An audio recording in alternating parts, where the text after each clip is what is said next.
Hunting Hollywood. Welcome back, brave explorers of impossible worlds. We are excited to have you here to continue this odyssey together. Before we continue, everything you'll hear is pure fiction, so please don't try to replicate combat techniques at home.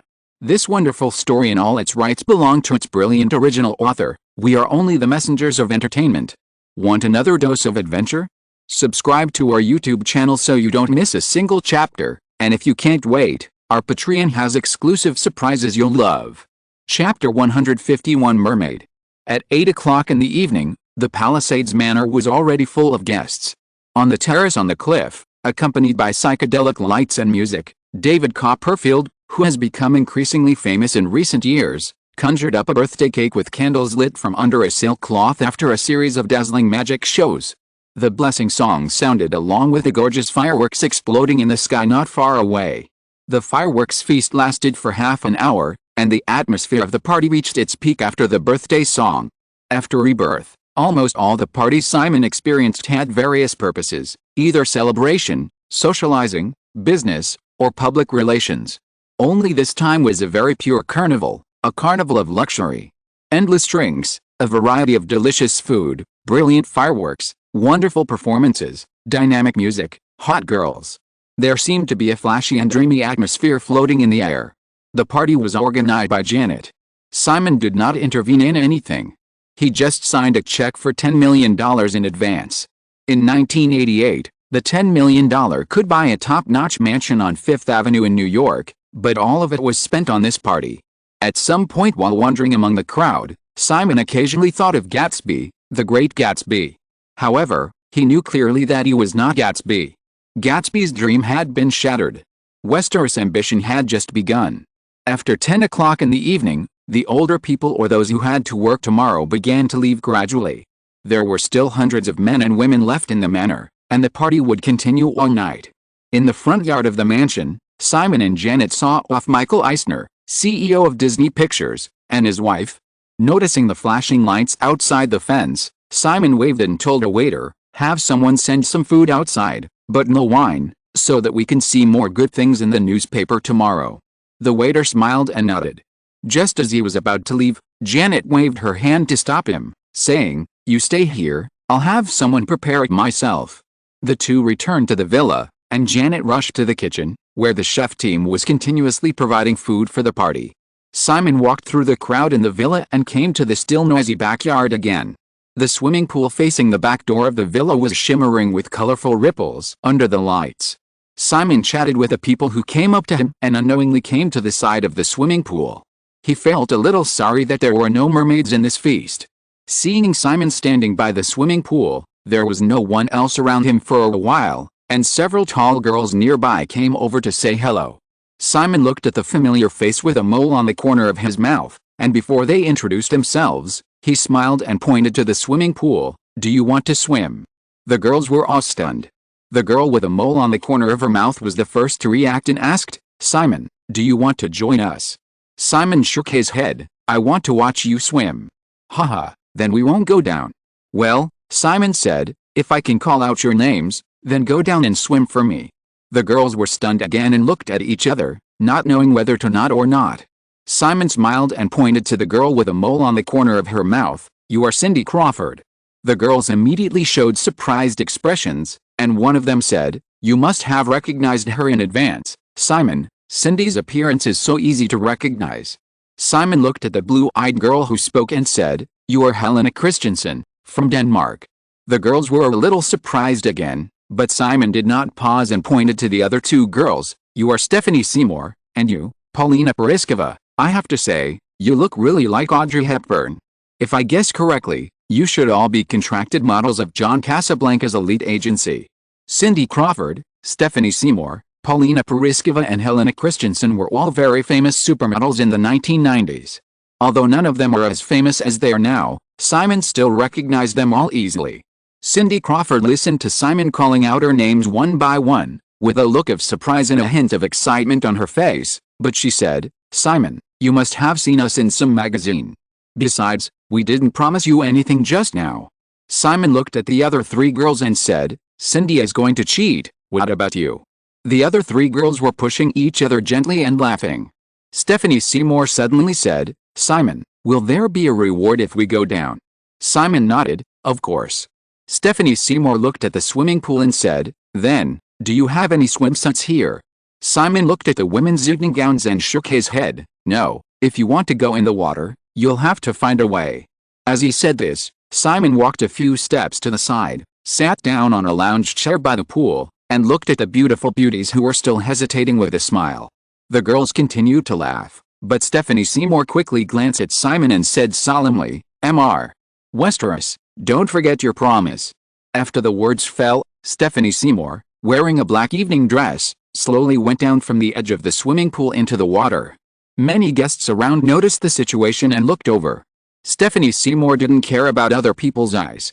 After her body was completely immersed in the water, she really floated to Simon's side like a mermaid.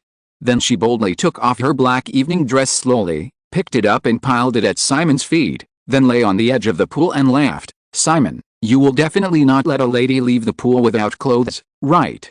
The light in the yard was not strong, but it was so close that Simon clearly noticed that Stephanie Seymour was completely naked under her skirt.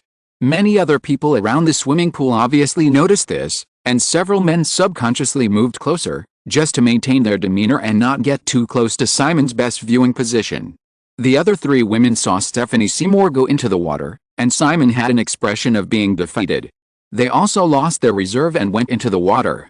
They absolutely did not mind leaving a deep impression on Simon Westeros, a young tycoon who not only had wealth but also had enough strength to make himself famous, and more importantly, had a handsome appearance and a great figure.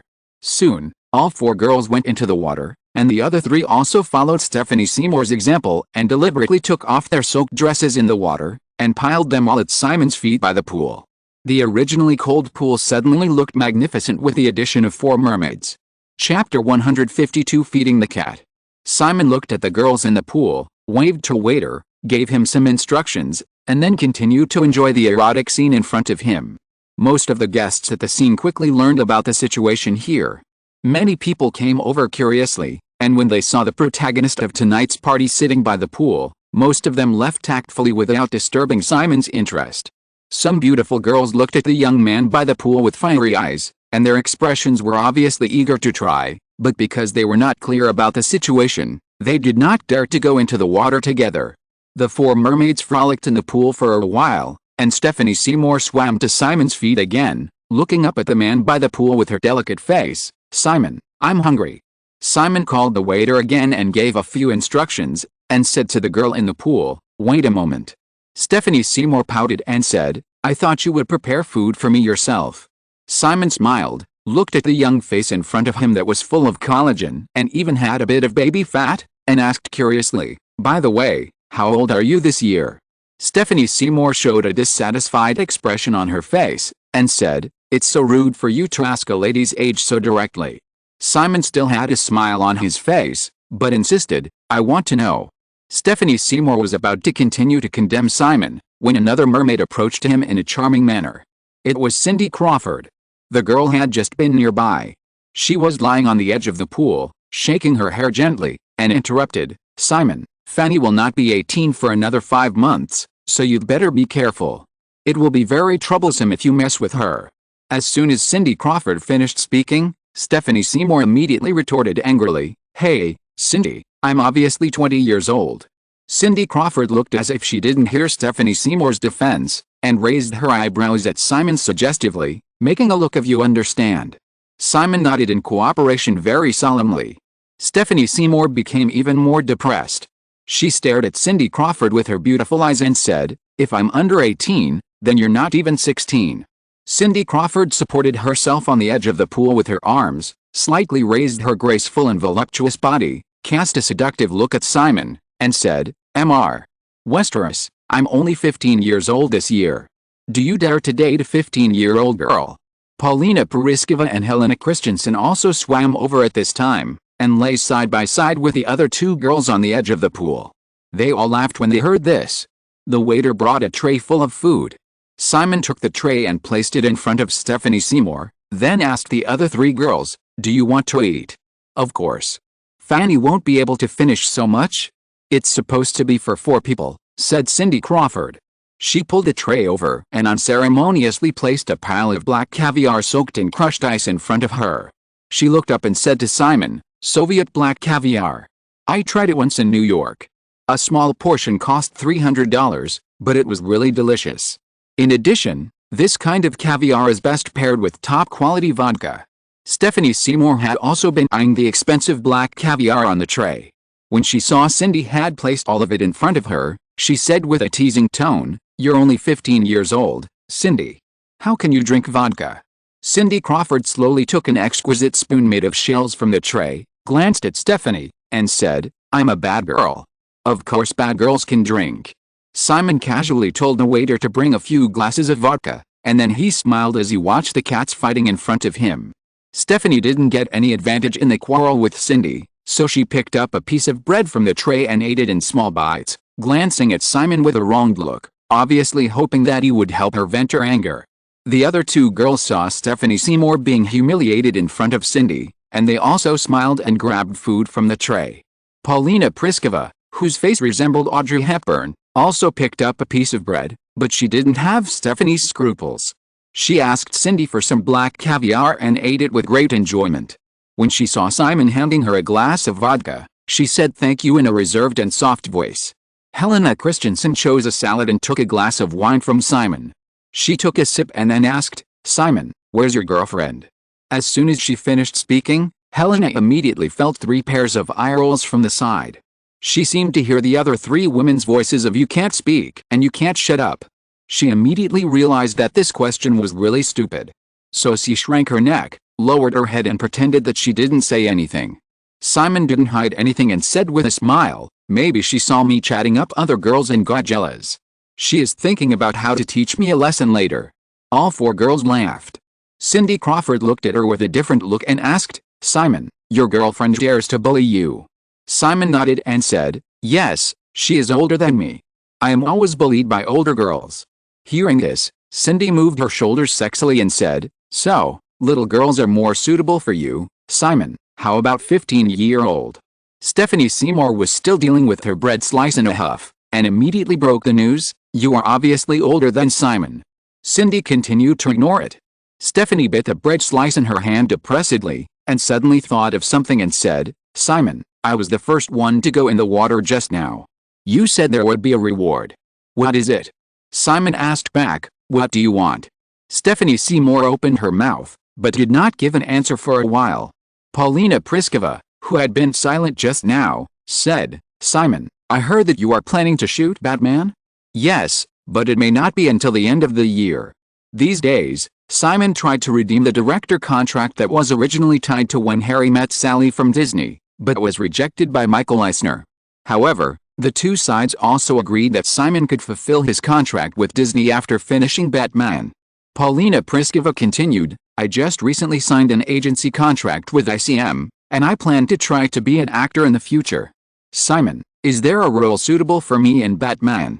Simon shook his head and said, "The script has not been written yet, but if there is, you can try it in the future." Paulina Pliskova showed a resentful expression, looked at Simon and said, "This answer is too perfunctory." "Okay." Simon raised his hand slightly and made a gesture of surrender, and smiled, "If you don't mind, I can promise to give you a small role, for example, Bruce Wayne's female companion." Paulina Pliskova's eyes lit up, but she quickly realized something and said, "Female companion? Isn't it a girlfriend?" "No, Bruce Wayne is Batman in private, but he often disguises himself as a playboy in public, so he definitely needs a female companion." Paulina Pliskova understood and said disappointedly, "Just a cameo." Simon smiled and nodded, "Yes, but if you can prove that you have the same acting skills as Audrey Hepburn, I can help you introduce some roles." Paulina Pliskova immediately stuck out her tongue in guilt. She was still very clear about her acting skills. As they chatted, several waiters came over with a rack of clothes. Simon handed the swimsuits to the 4 girls in the pool. After they put them on and left the pool, they put on bathrobes and pointed to the dresses on the hanger and said, "Which one do you like? Just wear it and go." Cindy Crawford tied the ribbon of her bathrobe and looked at Simon and said, "Are you leaving?" Simon nodded, "It's already 11 o'clock, but you can stay here and play until tomorrow morning." Helena Christensen was choosing a dress on the hanger. Hearing this, she said, "Simon, Are you leaving? Isn't this your home? This place will be used for parties in the future. Simon nodded and said, I have a place to stay somewhere else. Helena Christensen realized that she had asked another stupid question. Simon took out a business card from his pocket and handed it to Cindy Crawford, who was closest to him, and said, That's it. I'm very happy to be with you today. If you have any ideas about rewards, you can call me. Seeing Simon turn and leave, the other three girls gathered around Cindy. Stephanie Seymour looked nonchalant and naturally reached out to take the business card from Cindy's hand, but Cindy dodged and pouted, It's just a business card. I thought it was a blank check. Cindy Crawford hid the business card completely in her hand and was slightly excited. How could Simon Westeros's connections be compared to a check? Only a stupid woman would want a check. This time, she finally stopped ignoring Stephanie Seymour. She squinted her eyes and said with a smile, How much money do you plan to fill in if you get a check? At least. Stephanie Seymour blurted out, but stopped in an instant, rolled her eyes at Cindy and said, I won't tell you. Besides, is this business card given to the four of us by Simon? You can ask me if you want the number. Cindy said this, took a dress from the hanger, and walked towards the villa with her high heels. Paulina Pliskova and Helena Christensen, who originally wanted to choose carefully, saw Cindy leave, and quickly picked out a dress and followed her. Stephanie Seymour stamped her feet in frustration, but still hurriedly caught up. Although she thought of the check first, she actually knew the value of Simon Westeros's personal contact information. This is the youngest billionaire in the Federation. If she hooks him, what a shame. For this party, the entire manor, including all the rooms in the villa, were open. Simon found Janet on the terrace of a living room on the second floor. The woman was accompanied by Kathryn and several others. Seeing Simon appear, Janet said sourly, Seeing you feeding the cats so happily downstairs, I didn't dare to disturb you. Simon smiled and hugged the woman, kissed her on the lips, and said, It's late, we should leave and rest. Janet complained a little, and felt Simon's big hand exert a little force, so she came softly, took the man's arm and looked at Kathryn, saying, Kate, do you want a ride? Kathryn shook her head, glanced at Simon, and said, I can go back by myself later. Janet did not force it. After nodding to others, she left the terrace with Simon. The two said goodbye to the guests along the way and came to the front yard. Neil Bennett had already driven the car over. During this time, Simon not only bought the mansion in Palisades, but also bought another property in Malibu, also near Point Dume Park, but with a larger area and a more suitable architectural style for Simon's taste. There was little traffic on the highway late at night, and Palisades was almost next to Malibu. More than half an hour later, the two returned to a mansion on the west side of Point Dume Park. It was already 12 o'clock in the middle of the night. Simon and Janet took a shower and lay down on the big bed together. It was too late, and both of them were a little tired, so naturally they didn't do anything else. They thought they would fall asleep soon. Janet leaned on Simon's arms and chatted for a while, but suddenly said, Simon, there is one more thing. Simon hugged the woman and whispered, Janet said, You are already 20 years old.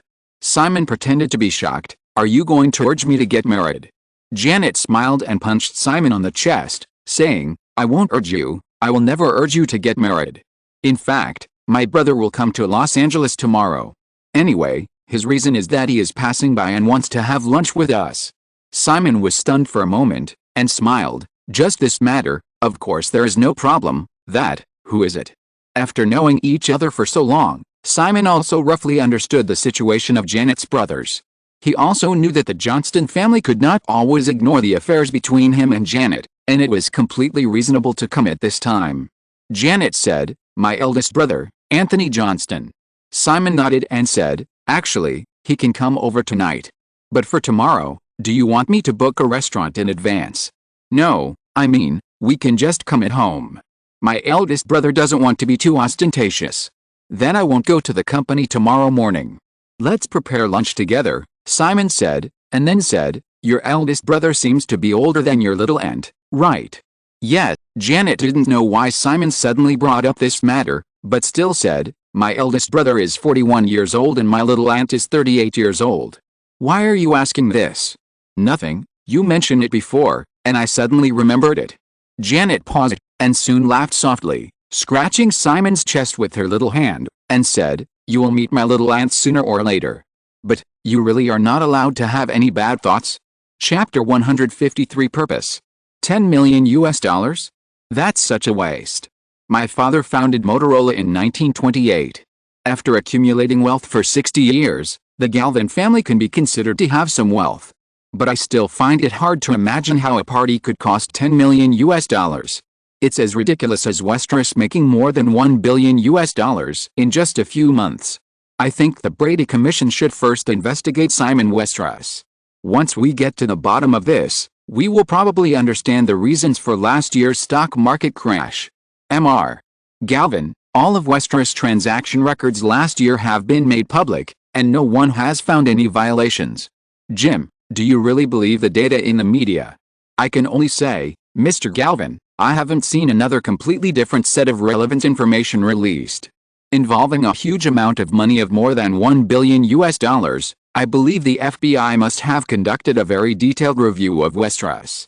If Westeros transactions last year were really suspected of violations, he might be spending his 20th birthday in prison now.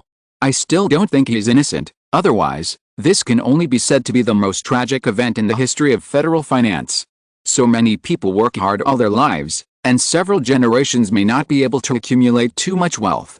But that young man only took 5 months, can you imagine?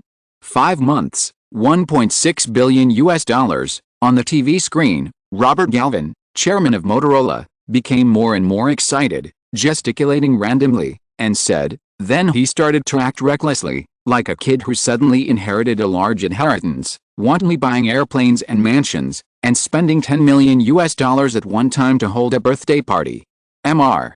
Galvin, compared to many other celebrities, Westeros is still very low-key. Besides, a 20th birthday should be worth celebrating, right? Westeros could have done something more meaningful. He is an orphan, and everyone knows it. He grew up with the support of the federal social welfare system. But now, no one sees him trying to give back to this country, to the people who paid taxes to provide him with food, shelter and education. I heard that many charities have tried to contact him, but none of them responded. His indifference to charity is simply chilling. Mr. Galvin, can I assume that you are just resentful of Westeros for selling Motorola stock? As far as I know, before Simon Westeros sold it, Motorola's stock price once exceeded 75 US dollars, but in recent months, this figure has been hovering around 60 US dollars. In contrast, the stock prices of many companies held by Westeros have continued to rise. Moreover, I heard that you have been attacked by the Motorola board of directors and may resign in the near future. No, of course it's not true. Motorola's stock price was indeed affected by the Westeros sell-off, but this did not affect our company's performance. Last year, Motorola's net profit exceeded 300 million US dollars. In my opinion, the stock price is only temporary. Being able to create profits for shareholders is the foundation of a company. In addition, as for me personally, I am 66 years old this year. I have been thinking about retirement a few years ago. This matter has nothing to do with the sale of Westeros. In the mansion in Malibu, it was already noon the next day.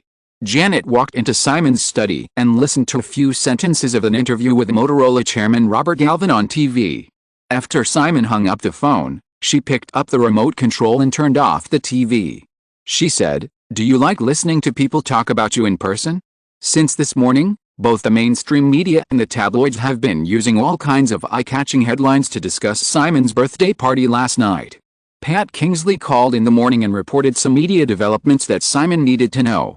Finally, she joked that she would be busy for a long time to calm the impact of this party.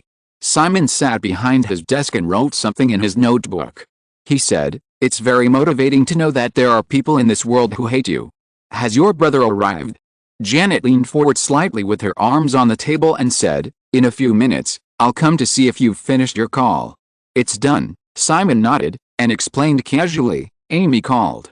The Writers Guild of America publicly launched a strike vote this morning. A strike this year is definitely inevitable. Today is February 23rd, and the date of the writers' strike in Simon's memory is March 7th. However, the strike of the Writers Guild of America is naturally impossible to be decided by the WGA top management at will. Members need to vote.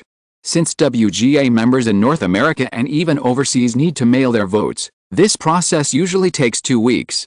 Janet listened with obvious disinterest. When Simon got up, he came over and took the man's arm and was about to leave the study, but pointed at the TV and said, "Although you don't care about what the old man says, I think you should set up some charity funds, even if it's just for show. This kind of thing is always unavoidable, otherwise there will definitely be more people attacking you with this matter in the future." Because of some things in his memory, Simon was indeed very cold to charity, but he did not object to Janet's suggestion and said, "Okay, let's call it the Simon and Janet Foundation, and you can help me manage it." Janet shook her head and said, "No, it should be the Simon and Janet Westeros Foundation." "Well, the name should be longer so that people can notice it." "Haha, that's not what I meant." They came to the villa kitchen while chatting and laughing. Just as they brought a prepared lunch into the dining room, the doorbell rang. The two of them went out to greet them. Although they had no special feelings beforehand, Simon was inevitably a little restrained when he really met Janet's family. Anthony Johnston looked older than his actual age. He was wearing a neat gray suit.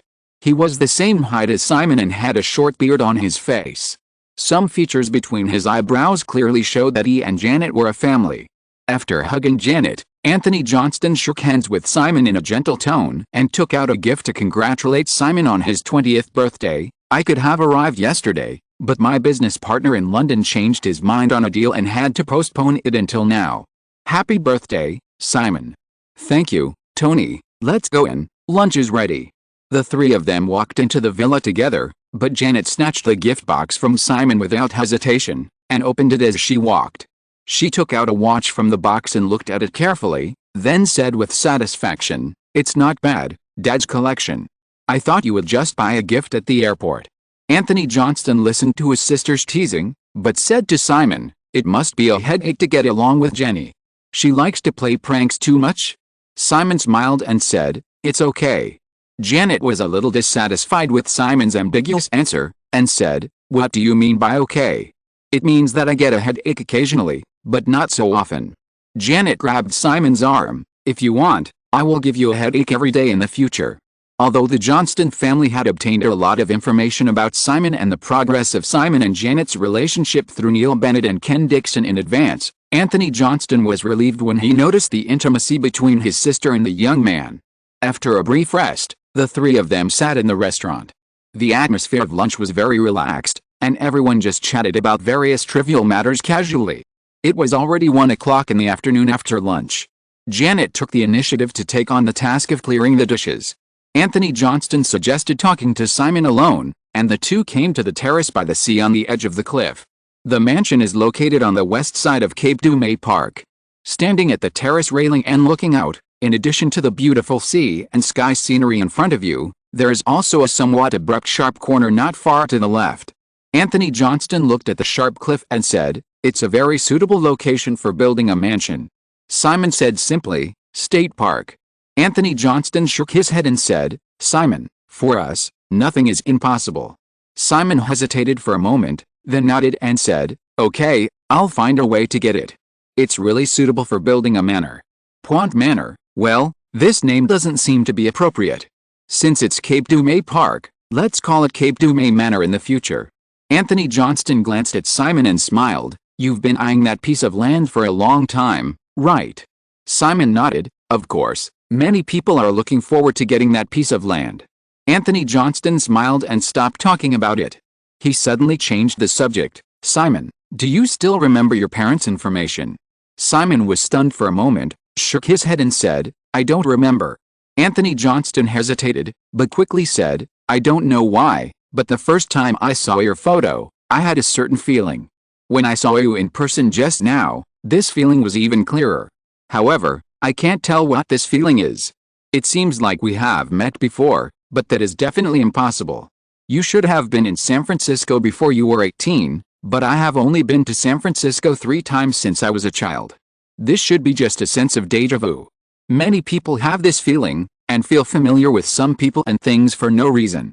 "Maybe," Anthony nodded and said, "in fact, I hired a detective company to investigate your parents' information. I mean possible information. I don't have any bad intentions. I hope you don't mind. However, these investigations have no results. You were picked up by a policeman on the roadside when you were 5 years old and sent to an orphanage, but before you were 5 years old, There was no record of your personal identity. Do you remember what happened before that? Simon really didn't mind. He was also very curious about his past. If the Johnston family could find out, then he wouldn't have to waste his energy. At this time, hearing Anthony's question, Simon shook his head and said, "No, or it's very vague. I can't remember it at all." "Forget it. It is said that there have been people claiming to be your parents trying to recognize you, but you didn't respond. I think you don't have the will to find your parents," Anthony said, and suddenly looked at Simon again and asked, "Do you hate them?" Simon shook his head with a faint expression. "I don't know them at all. How can I hate them?" "Then, I am very curious, what drives you to be who you are now?" Anthony asked another question. "You know, without enough obsession, it is difficult for a person living at the bottom of society to achieve your current level. Most people are more likely to just go with the flow or get worse." "I haven't thought about this question carefully, Tony." Simon shook his head and said, "If you really want an answer, maybe it's just that I want to live a better life, better than most people." "This is not very reasonable," Anthony said, "but since you don't want to explain, I won't ask more.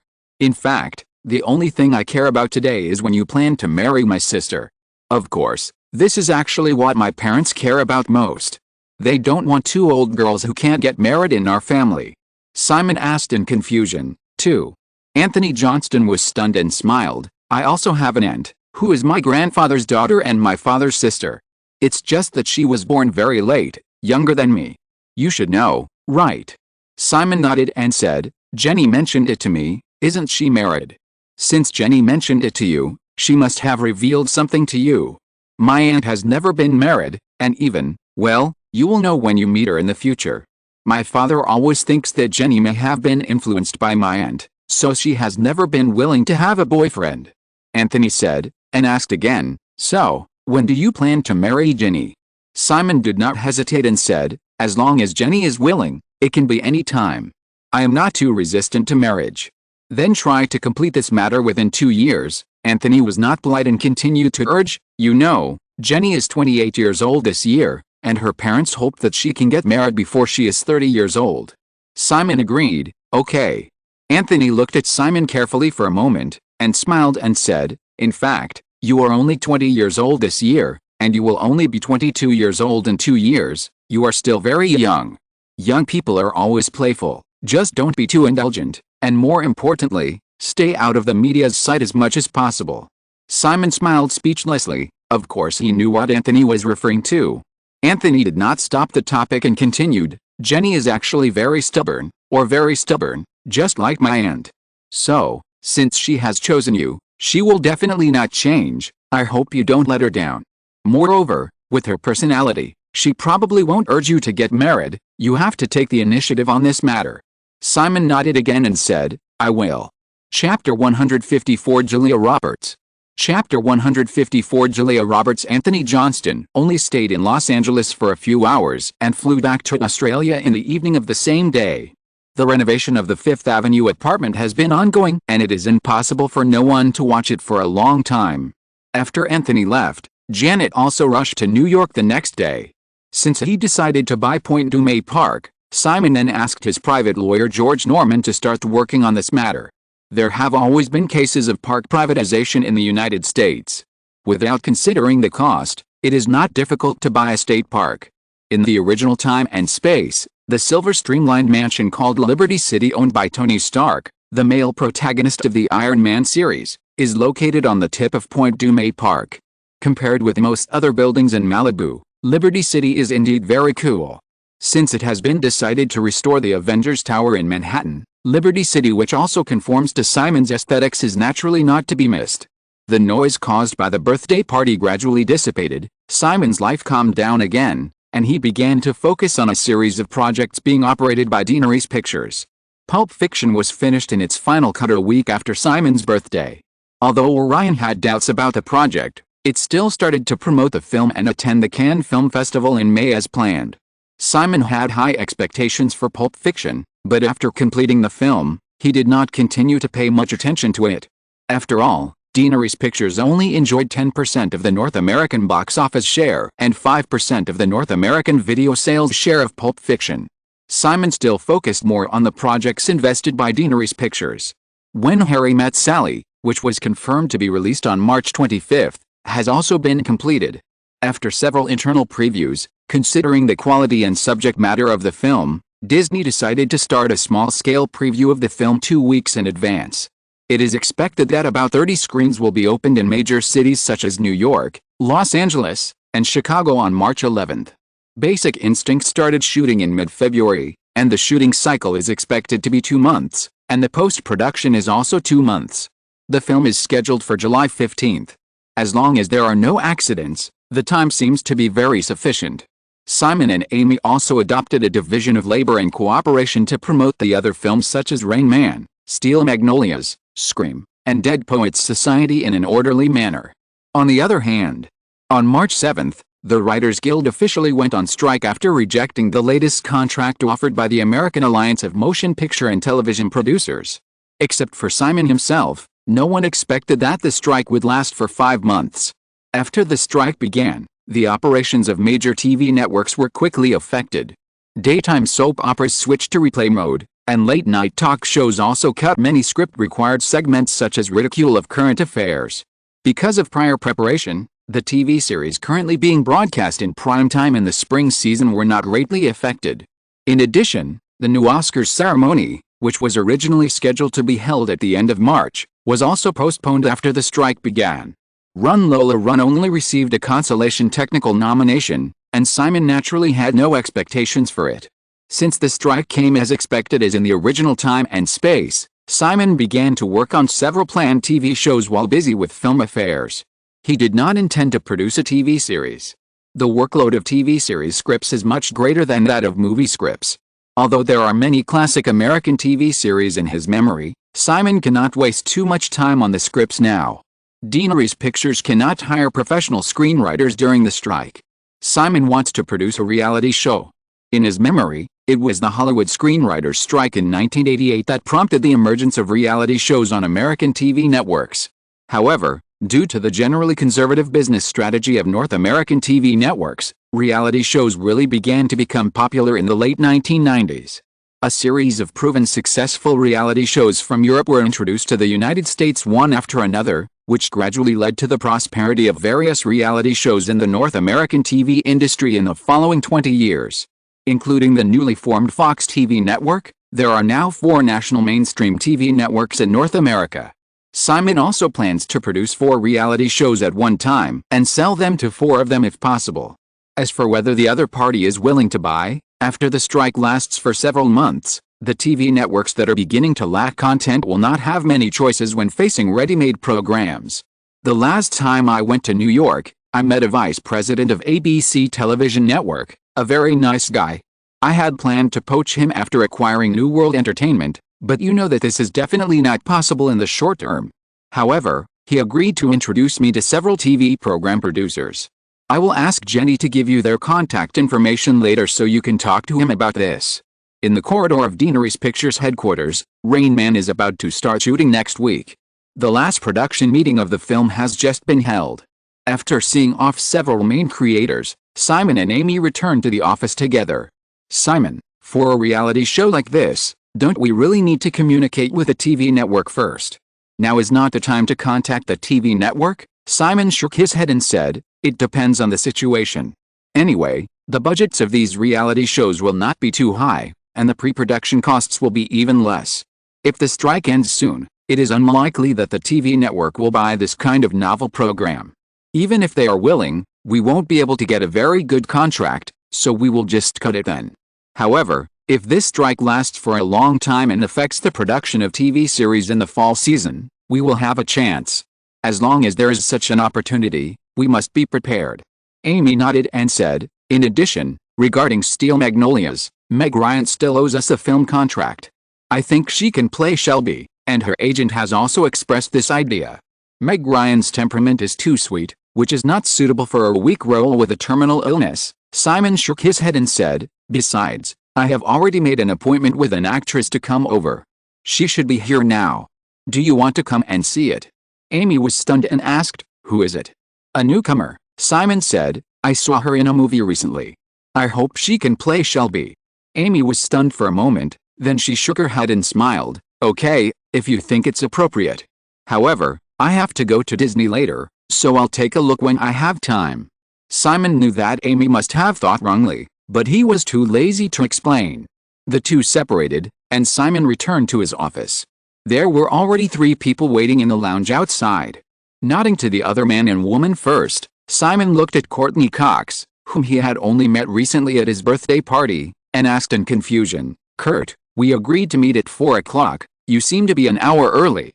Courteney Cox also attended Simon's birthday party last month, but Simon seemed even busier that time, and she didn't find a chance to meet him alone. At this moment, looking at the young man who was more calm than when they first met, and thinking of the $10 million birthday party last month, Courteney Cox felt even more bitter in her heart, but she still had a relaxed smile on her face and said, "Simon, I was worried that I would be late, so I came here early. You can do other things first, I'll just wait." "Then wait a moment," Simon said, turning to the other man and woman.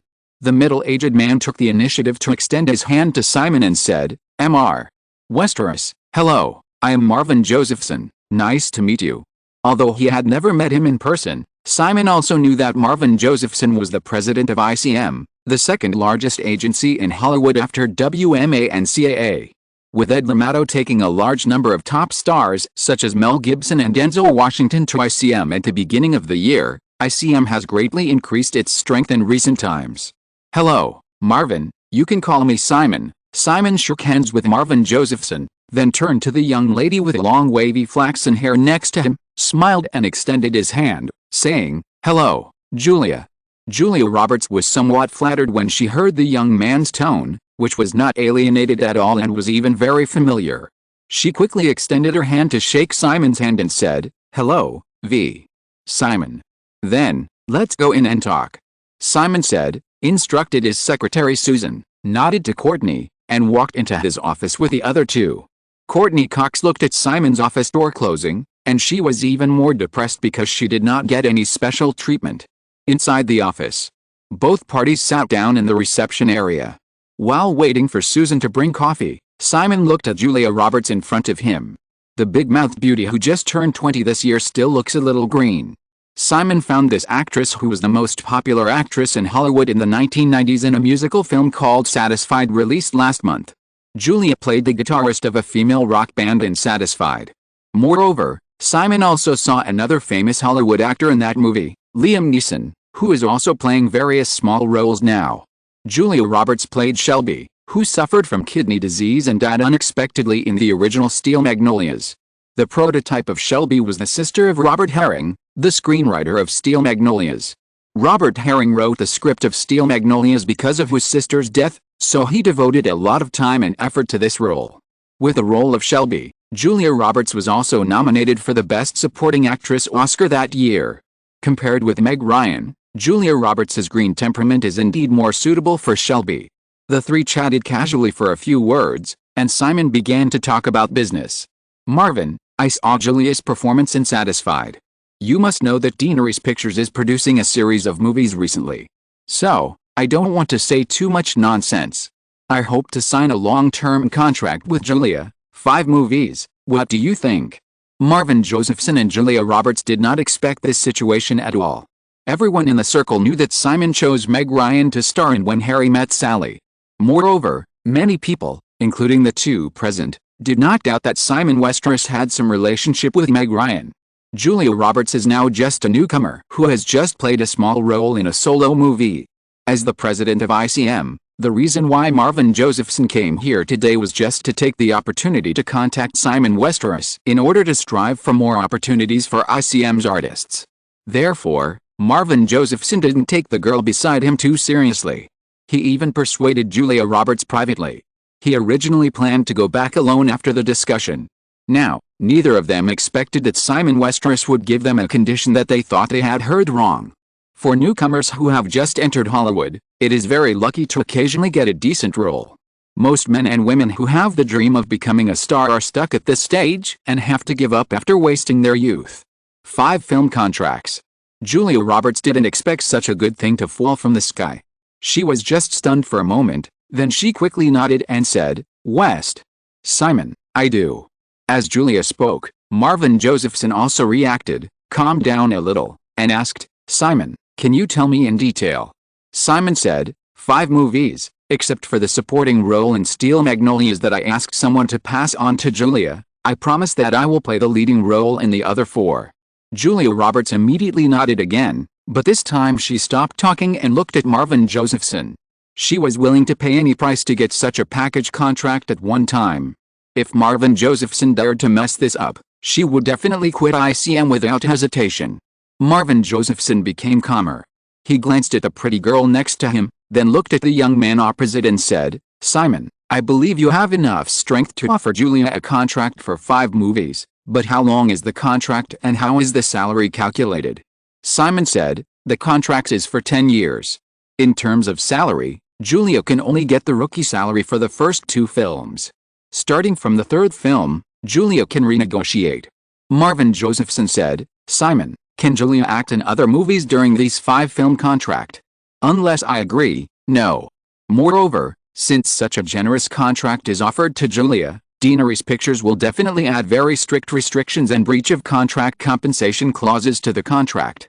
Marvin Josephson thought for a moment and said, "In this case, 10 years is too long. For a 5-film contract, I think 5 years is more appropriate." Simon shook his head and said, "It has to be 10 years, Marvin. We all know that an actor's condition has ups and downs." Marvin Josephson said, "But, you can only act in 5 movies in 10 years, Simon, don't you think this is too little?" Simon shook his head and said, "I just said that as long as I agree, Julia can still act in other movies. Moreover, the contract is for 10 years, but it does not necessarily take 10 years to complete. As long as everything goes well, perhaps we can complete this contract in 5 years." Marvin Josephson glanced at Julia Roberts beside him again, and he still couldn't suppress his curiosity. He didn't think that a young man who had earned a huge fortune for himself at a young age would offer such conditions for a woman. "Simon, can I ask why?" Chapter 155 Preview. Simon no longer had to explain his intentions to others. Hearing Marvin Josephson's question, he shook his head and said, "Marvin, I don't want to waste time on this kind of question. You and Julia can think about it and give me a reply tomorrow morning. So, do you have any other questions?" Courteney Cox waited in the lounge anxiously for less than 10 minutes before Simon's office door opened again. After seeing off Marvin Josephson and Julia Roberts, Simon waved Courteney to come in. After sitting down at his desk, Simon flipped open a budget plan document for Scream and said to Courteney sitting opposite him, "Kurt, I've seen your audition tape. You are very suitable to play the leading role in Scream. However, this movie won't help your acting career much. Instead, it will label you as a teenage star, and it will be difficult to transform in the future." Courteney naturally took Simon's words as a rejection. She bit her lip with a dull look in her eyes and said softly, "Simon, you are still holding a grudge against me for rejecting you, right?"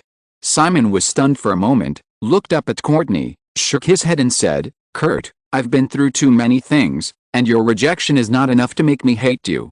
I'm just talking about the facts. Then, can I get the leading role in Scream?" Courteney Cox stared at Simon and said, "I don't care about the impact on my acting career, Simon. My acting career has always been, not as smooth as Sandra Bullock's. Okay, Kurt, if you insist. However, Scream is actually a series, and you need to sign 3 contracts." Courteney Cox said without hesitation, "No problem." Simon put down the pencil he had just picked up, stood up and said, "In that case, you can go back first. I will have someone contact Jonathan."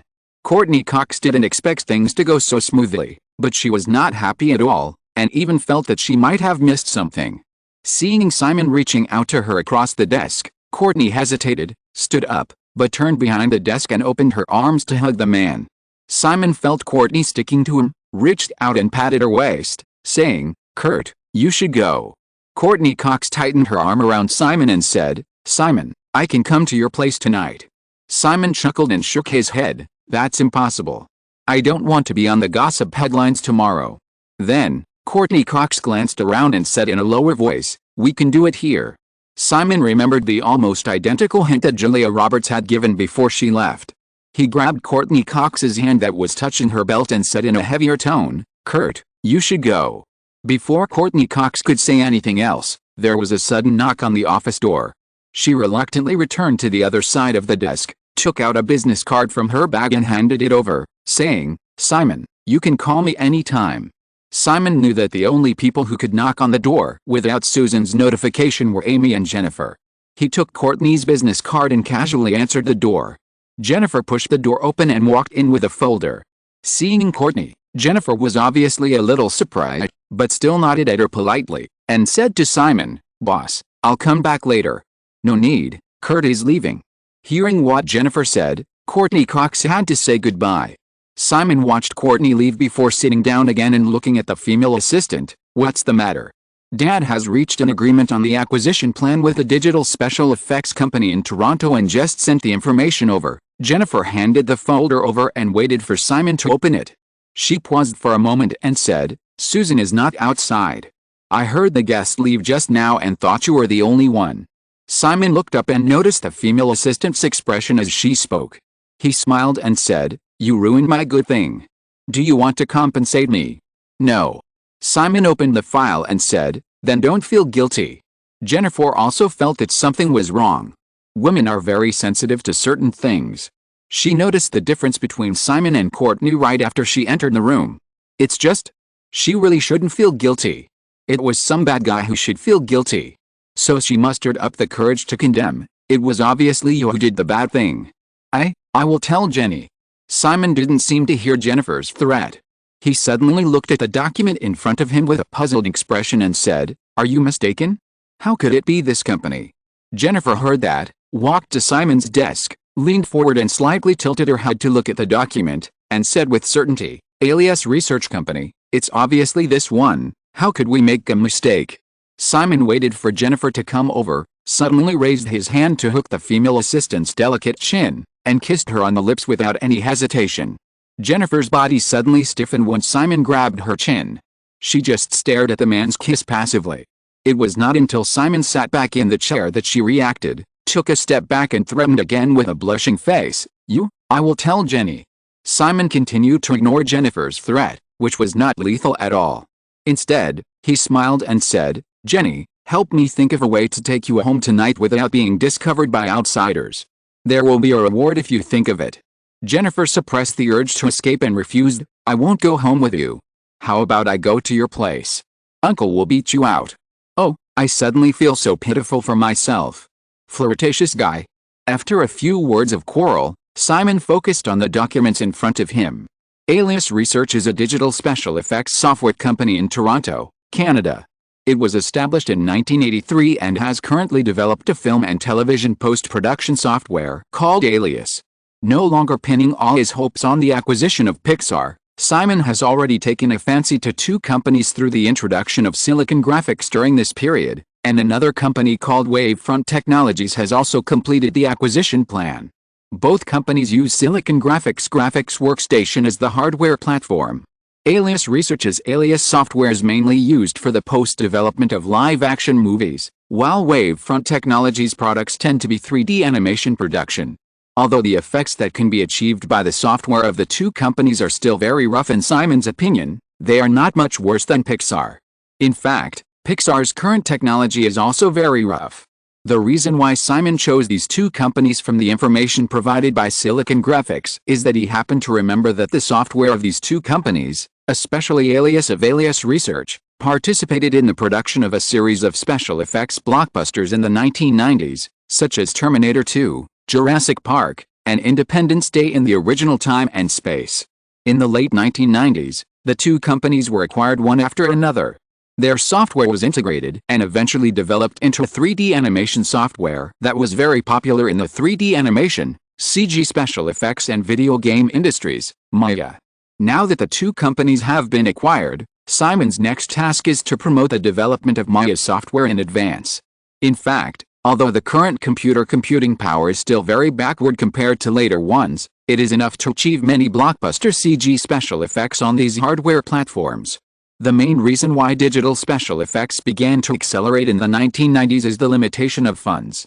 Many special effects software and special effects companies are constantly improving in one project after another. Simon is not short of funds now, and Deanery's Pictures can also provide enough film projects. Therefore, Simon is fully capable of promoting the development of digital special effects in advance, and the memory of more than 30 years in the future can also ensure that he does not have to take too many detours in this process. Today is Friday, March 11th, and When Harry Met Sally officially opened a small-scale preview in major cities in North America. It was afternoon on the West Coast, but dusk had already fallen on the East Coast. Janet was busy decorating the apartment all day, and met up with Kathryn in the evening. The two agreed to go to the preview of When Harry Met Sally tonight. Blue Angel has also begun preparations, and the film will be shot in New York. Kathryn also rushed to Manhattan during this period. The two women had dinner together, and it was already past 7 o'clock. When they rushed to a movie theater in Midtown Manhattan that was showing When Harry Met Sally, there were only 5 minutes left before the movie started. Entering the theater, the hall that could accommodate more than 200 people was almost full, and Janet and Kathryn only found 2 empty seats on the side. I picked this script first. Simon also liked it very much and participated in the soundtrack. It's a pity that I didn't get to see the finished film in advance when I was in Los Angeles. After sitting down, Janet held a bucket of popcorn and glanced at the crowd around her. She said with satisfaction, "It looks like the attendance rate is not bad." Kathryn looked at the pre-screening trailer playing on the big screen and said, "The attendance rate of the preview must be very high. A large part of the audience tonight are media reporters and film critics. The key is to see the large-scale opening results in 2 weeks." The two chatted casually, and the movie officially started soon. On the big screen, after the studio's brand animation and subtitles, the first thing that appeared in front of the audience was an old couple reminiscing about the past. This opening almost stunned all the audience. Some people even wondered if they had walked into the wrong screening room, or that the film projectionist had taken the wrong copy. Even Janet and Kathryn looked at each other in bewilderment. Janet had read the script before, but the version she had seen did not have these plots. Although very confused, everyone calmed down quickly. The brand animation and subtitles at the beginning of the film proved that the cinema did not make any low-level mistakes such as putting the wrong copy. After confirming this, many media reporters and film critics at the scene subconsciously downgraded their evaluation of the film. This alternative but not eye-catching opening will definitely make many viewers lose interest, especially young viewers during Easter. After the unusual opening, the male and female protagonists played by Billy Crystal and Meg Ryan appeared in the camera. On the campus of the University of Chicago, Harry and his girlfriend said goodbye reluctantly, and Sally drove up. This was the first time the two met. They agreed to share a car to go to New York together. During the 18-hour journey, through a series of witty and interesting dialogues, Harry and Sally's completely different personalities came to life on the screen. Harry is a pessimist at heart, funny, casual, and cynical. Sally is a standard optimist who pursues a refined life. In the first 10 minutes, accompanied by nostalgic old-fashioned jazz, the seemingly plain plot unconsciously immersed the audience in the theater. Another old couple appeared in the camera, and many people no longer felt abrupt. Time flies, and in the blink of an eye, it has been 5 years. Harry is about to get married, and Sally is also in love with her boyfriend. The brief encounter during the business trip was still not pleasant, but due to the increase in life experience, Harry and Sally began to change some of their views when they just left school, and even no longer admitted that they had said certain things. Time flies silently, and 5 years have passed quietly again. Harry and Sally each ended their last relationship and started single life again.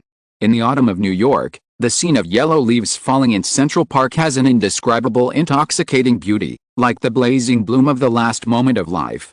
On a sunny afternoon, wandering in this intoxicating drift, the man and woman who each thought they had moved on from their last relationship decided to start a pure friendship without involving love between men and women.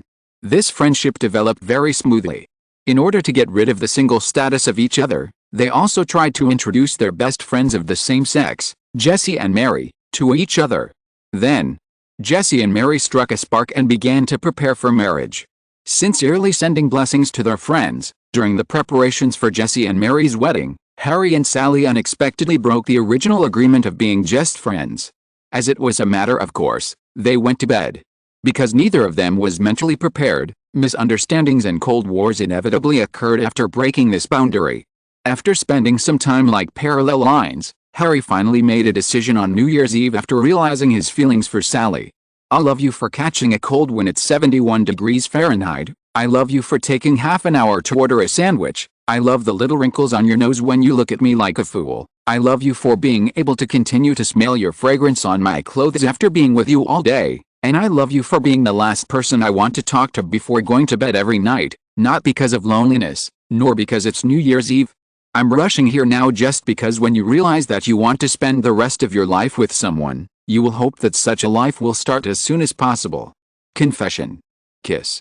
On the sofa where the old couples were interviewed, they began to narrate their experiences, their weddings, and the inevitable little disagreements.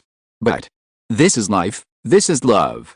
When the subtitles slowly rose with a classic song "Let's Call the Whole Thing Off," most of the audience in the theater were still immersed in the timeless plot, as if they had just experienced a dream that lasted 12 years and 3 months. After waking up from the dream, life must go on. Looking at the half-empty Coke and popcorn in their hands, some viewers just smiled and shook their heads. They realized that When Harry Met Sally is more suitable for a leisurely weekend night, a cup of coffee, and a work to slowly enjoy on the sofa with your lover. Janet had this feeling in her heart at this time. After the movie ended, Janet took Kathryn and rushed to the airport in a crazy way, returning to Los Angeles in the night of the West Coast. If you are listening to this novel on a channel other than Fanfic World, it means it was downloaded and re-uploaded without effort. We warmly invite you to visit our channel, Fanfic World. There you will find the original version of this story and many other novels of various genres. We look forward to seeing you dive into a world of incredible novels. Chapter 156, Amazing Haul. Malibu. Unlike New York, which is still chilly in spring, the temperature in Los Angeles in March is just right even in the early morning. A cliff mansion on the west side of Cape du May Park. In the bedroom facing the sea, the gentle morning breeze accompanied by the sound of the waves blew into the room from the French windows leading to the terrace. On the big bed, Kathryn opened her eyes and felt the cool air passing over her face. She reached out and felt, and finally grabbed another pillow and covered her face quietly. A light laugh came, and Kathryn paused in covering her face. Then she angrily poked the man next to her with her elbow. It was all because of this little bastard. Bastard. How can I face Jenny next, and what if the news gets out? Simon was hit by Kathryn's elbows a few times and woke up as well. The confusion of last night quickly flooded into his mind. Looking around, Janet supported her chin with one hand and looked at him with a smile.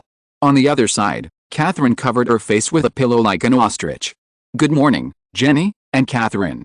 After greeting them, Simon stood up slightly, kissed Janet on the face, and moved to the other side. However, feeling his approach, Kathryn was frightened and eyed him randomly a few times. Janet chuckled again and said, "Okay, little bastard, get out of here and help Kate and me prepare breakfast." Simon quickly put on his clothes, got out of bed and asked Janet, "I said I was going to New York today. Tomorrow is your birthday, don't you really plan to celebrate it properly?" Janet waved her hand in disdain. "I said I'm not interested in celebrating my birthday a long time ago." Seeing Janet's expression that she wanted him to leave quickly, Simon moved over with a smile on his face and kissed the woman on the face again before leaving the bedroom and washing up in another bathroom in the villa. However, the charming scene of last night could not help but emerge in his mind. Yesterday, Simon got off work very late again. In the evening, he had dinner with the director selected by the company for Steel Magnolias and talked about some things about the movie. When he returned to Malibu, it was already past 8 o'clock. He was alone in the study, thinking about the script of Batman, when Janet suddenly called and asked him to pick her up. But it was Janet and Kathryn who came back. Then, something happened just like that. After breakfast, Kathryn was dragged into the restaurant by Janet, but she still didn't dare to make eye contact with Simon. After Simon poured a bowl of oatmeal porridge with milk and handed it to Kathryn, he looked at Janet who had picked up the bread and started to spread jam, and asked, "So, why did you suddenly come back last night?" Janet took a small bite of the bread and said, "Kate and I went to see the preview of When Harry Met Sally, and then suddenly I thought of a certain little bastard." "Oh," Simon smiled and said, "How is the movie?" "It's better than the original script, and the pictures are beautiful." "I didn't know Manhattan could be so beautiful," Janet said as she thought, "Besides, those interviews are also very interesting." "Are they a real couple?" "They are all actors. However, the interviews are real." The crew collected interviews with dozens of old couples and selected these materials from them, Simon explained, and looked at Kathryn again. Seeing that the woman was avoiding his gaze, he still found a topic and said, "Tomorrow is Jenny's birthday. How about we go to Palm Springs together in the next 2 days?" Kathryn shook her head in panic. "No, I have to go back to New York later. Movie matters." Simon wanted to keep her, but noticed Janet winking at him, so he tactfully changed the subject. After breakfast, although it was the weekend, Simon was still driven back to the company by Janet. He would continue to work on weekends unless he had something special to do on weekdays. As soon as he arrived at the Deaneries Pictures headquarters, Simon received a call from ICM. Julia Roberts agreed to his request for 5 film contracts yesterday. Then came the matter of When Harry Met Sally. Yesterday, the film was screened in 33 theaters in major cities in North America. Simon had just hung up the phone with ICM when Amy Pascal knocked on the door and walked in with a document, looking very happy. "Simon, this is the first-day media feedback for When Harry Met Sally that Disney just sent over. The media's comprehensive score reached 9 points, Amy said, shaking her head, and said, "It's a pity that this is the Easter season. Many film critics think that this movie will not be very popular with young people. As long as the promotion method is appropriate, the audience can always be attracted to the cinema. Moreover, the proportion of young audiences in the summer season is also large, and the competition is more intense. We can't push the schedule until the end of the year. In comparison, I think the Easter season is more suitable for this movie," Simon said, flipping through the file that Amy handed over. The first thing that appeared in front of him was some media evaluation summaries. A very clever romantic comedy, a series of distinctive characters make people feel their own shadow unconsciously. Chicago Tribune. A movie not to be missed this Easter. The Hollywood Reporter compared to Woody Allen's petty intellectual cunning. I prefer the freshness and humor of When Harry Met Sally. Los Angeles Times. Meg Ryan's performance is memorable, and the strong chemistry between the hero and heroine makes up for all the film's flaws. Variety. Witty and warm, When Harry Met Sally is destined to become a masterpiece in the romantic comedy genre. San Francisco Chronicle. Browsing the transcripts of media reviews on the document, Simon's thoughts did not stop working, and said, "Amy, you just said that young people might not be interested in this movie. Yet, look at the back. Disney counted the age distribution of the audience in yesterday's preview show, and the proportion of viewers under 25 was only 32%. During the Easter period, if it is a movie specifically for teenage audiences, this proportion will usually be above 50%. Moreover, the R rating of this movie will also keep a large number of teenage audiences out of the theater. There are many topics related to sex in When Harry Met Sally. The heroine also performed a blushing bed scene in public in a restaurant. It was finally rated R, and viewers under 17 years old need to be accompanied by an adult to watch it." Speaking of which, during the rating stage of When Harry Met Sally, the rating committee of the American Film Association said that as long as Deaneries Pictures deleted the scene of Meg Ryan in the restaurant and slightly adjusted some other details of the film could get a PG-13 rating. But both the film's main creators and Simon and Amy refused without hesitation. Everyone agreed that Meg Ryan's scene in the restaurant would definitely be the highlight of the film.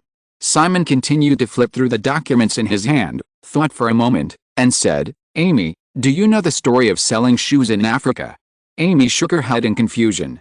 Simon couldn't remember where the story came from, so he briefly explained it to Amy and said, "The situation we are facing now is the same as that of the salesman. The main audience during the Easter period are teenagers who are on spring break. Many young people are not interested in When Harry Met Sally, which just means that we still have great market potential. Think about it, young people may not like this kind of movie theme that involves adult thinking about love and marriage, but I believe they will definitely be very interested in some other elements in this movie." Amy thought for a moment and blurted out, "Sex? That's right, there is no bed scene in When Harry Met Sally. However, Meg Ryan's performance in the restaurant was more suggestive. In the next 2 weeks, in addition to continuing the normal marketing process, what we have to do is to use the media to hype up this scene as a topic. Teenage audiences are the most curious group and the group most interested in sex. As long as we heat up this topic, we will definitely be able to attract them to the cinema." Simon could easily find a lot of examples from his memory of this method of releasing controversial plots in advance to trigger discussions and gain attention. Although there is no internet in this era, the concept of media hype works in any era. You know, there are thousands of newspapers in North America.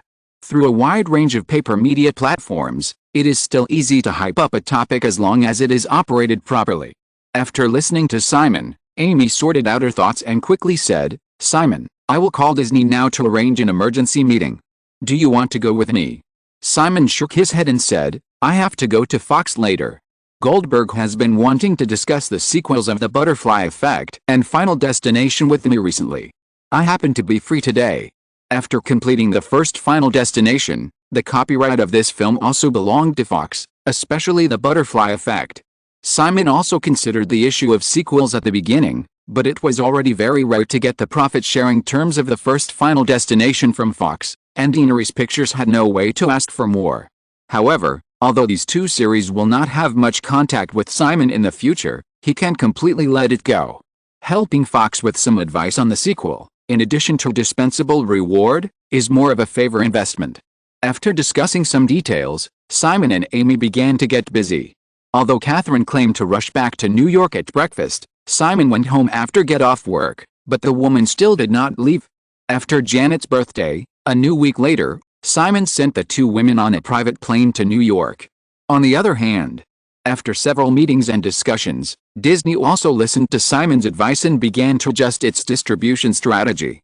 Under the efforts of Disney's publicity and distribution department, Meg Ryan's restaurant scene in When Harry Met Sally quickly became the focus of many media discussions and even controversy, and attracted more and more people's attention. In the following days, the media popularity of When Harry Met Sally continued to rise, and the first week of previews soon ended. Starting from March 11th, a total of 6 new films were released in North American theaters. However, except for When Harry Met Sally, other new films did not make much waves. Instead, Good Morning, Vietnam, which has been released for 12 weeks, once again won the box office champion of the new week with a box office revenue of $5.9 million. The cumulative box office of this movie has also exceeded $90 million. As for When Harry Met Sally, the box office of the first week of the movie was finally $1.68 million, ranking 11th in the single-week box office rankings. On the surface, When Harry Met Sally does not seem to be so impressive in terms of box office data or ranking. However, if the scale of the movie's preview is only 33 screens, the box office data of the movie is very amazing. You know, Good Morning, Vietnam, which is the champion of the box office rankings this week, has 1,579 screens, and the average box office of a single theater for the whole week is only a little over $3,700. In comparison, the average theater of When Harry Met Sally has reached an astonishing $51,000, which is more than 10 times that of Good Morning, Vietnam. If the first week box office is not enough to reflect the box office popularity of When Harry Met Sally, in the second week of its release, after the scale of previews was increased to 37, the single theater data of this movie not only did not fall, but rose again under a wave of word-of-mouth and heated discussions. In the end, from March 18th to March 24th, When Harry Met Sally once again earned $2.07 million in box office revenue with only 37 screens, and the average box office of each theater exceeded $56,000.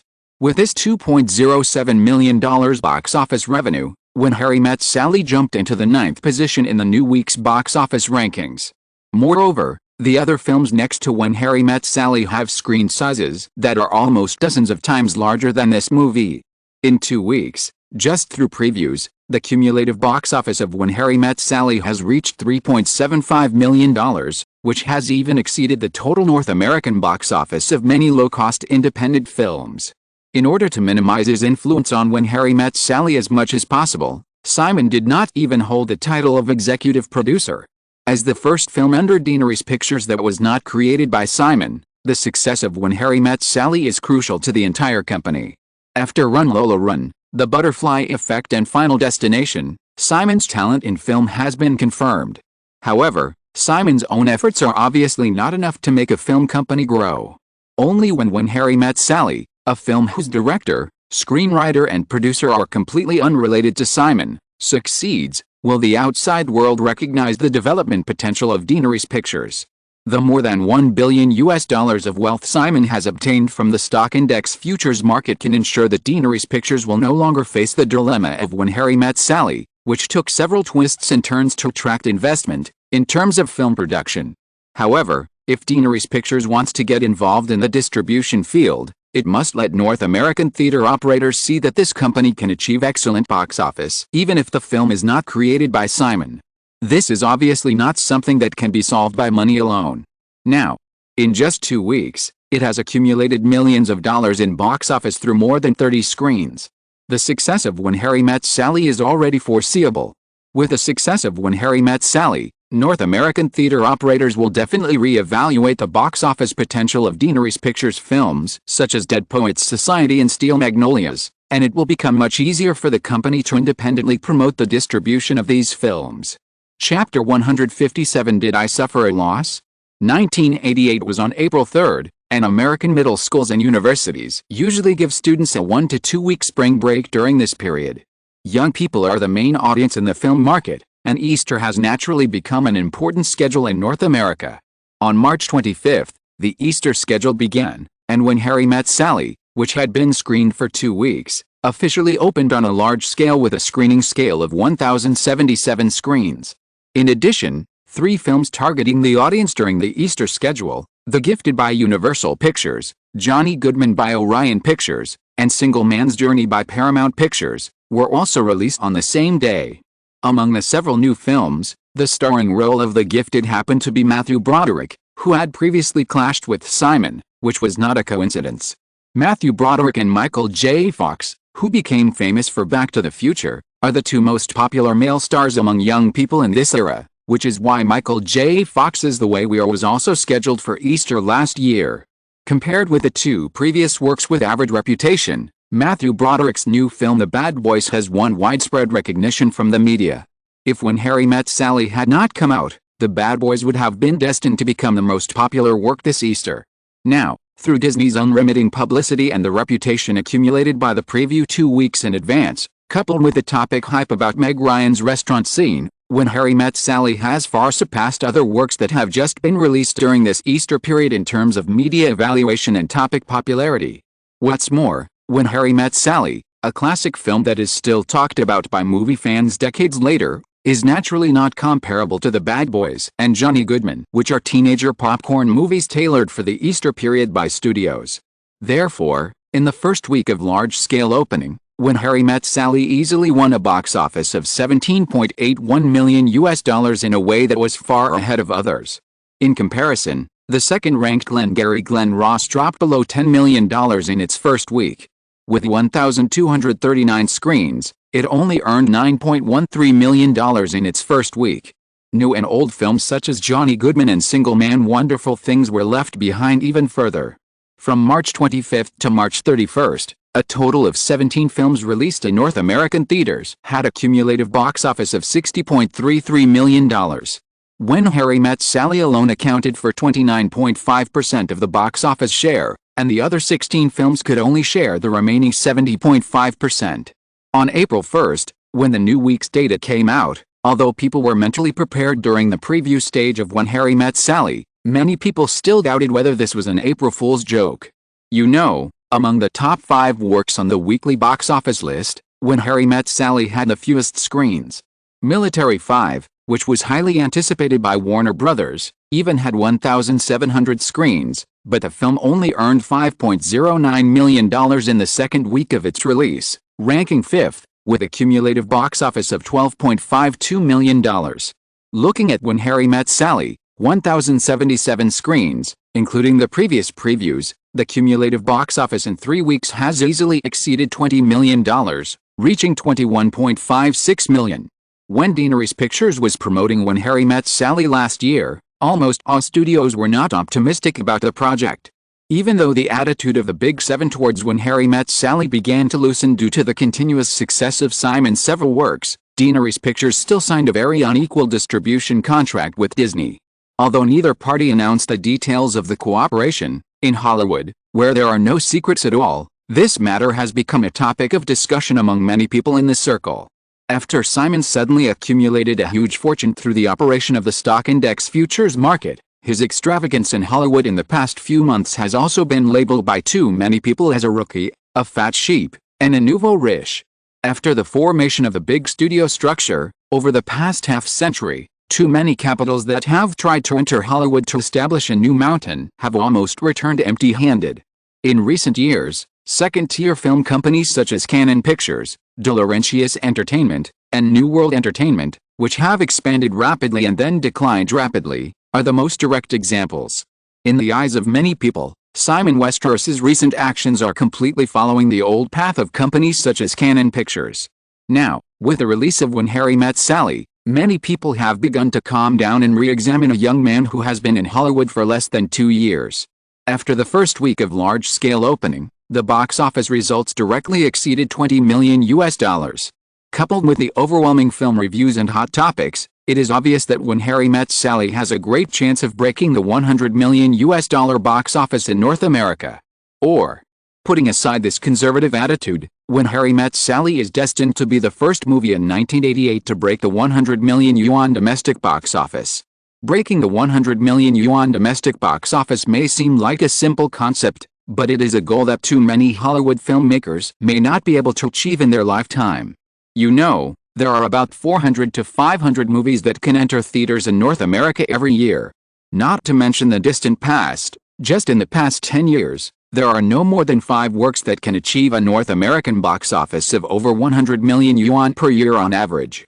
Moreover, most of these are concentrated on the most outstanding filmmakers of this era in Hollywood and the studio's unremitting publicity and promotion investment.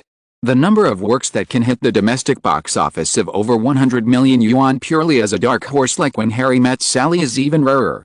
However, the threshold of breaking the $100 million domestic box office seems so easy for a young person. Simon's 3 movies last year, one won the annual championship, one broke the $100 million box office, and even Final Destination, which had the worst box office performance, squeezed into the 9th place of the annual list with a domestic box office of over $70 million. In the new year, when many people were watching a young man who had become rich and started to do all kinds of evil with a mentality of watching the fun, a love movie that was originally not optimistic about the whole Hollywood suddenly showed the potential of breaking the $100 million box office in the local market. 4 consecutive movies, 4 consecutive successes. Now, anyone with a normal IQ would no longer think that Simon Westeros's series of successes were just accidental. Meg Ryan is so beautiful, and that scene, haha, it's really a classic. I must buy the videotape as a collection in the future. Do you know if Meg Ryan has other movies? The role of the pilot's wife who died in Top Gun, have you forgotten it? However, Meg Ryan's appearance in that movie was really terrible, and her performance was also very exaggerated. It's normal that I can't remember it. It seems that she is more suitable for the role of Sally. The autumn in New York is so beautiful. Toby, how about we go to New York in the fall and stay at my aunt's house? In a movie theater in downtown Burbank. After the movie ended, listening to the discussions of the audience who began to leave, Michael Ovitz, president of CAA, who was still sitting still, said to Michael Eisner, CEO of Disney, beside him, if you count Good Morning, Vietnam, this should be the 5th time. At the end of last year, Simon Westeros was eager to sign Robin, and it must be because he discovered the box office potential of Good Morning, Vietnam. I stopped that matter, and I had some small conflicts with Westeros for this. Now I am somewhat doubtful whether my approach is right or wrong. Robin may have missed a better movie. When Harry Met Sally was distributed by Disney. If you want to see the movie, Michael Eisner only needs to give an order, and someone will send him a copy. However, he and Michael Ovitz both wanted to experience the response of the movie among the audience in the most intuitive way, so they took time to rush to the cinema together. At the end of last year, Ovitz suddenly became interested in Good Morning, Vietnam, and the two families arranged a family screening.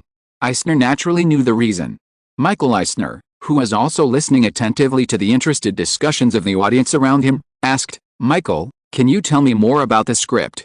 It's a feature film called Dead Poets Society, Michael Ovitz said. If you are interested, I'll have someone send a copy of the script over later. Michael Eisner nodded, and suddenly said, Michael, do you think it is possible for Disney to acquire Deaneries Pictures?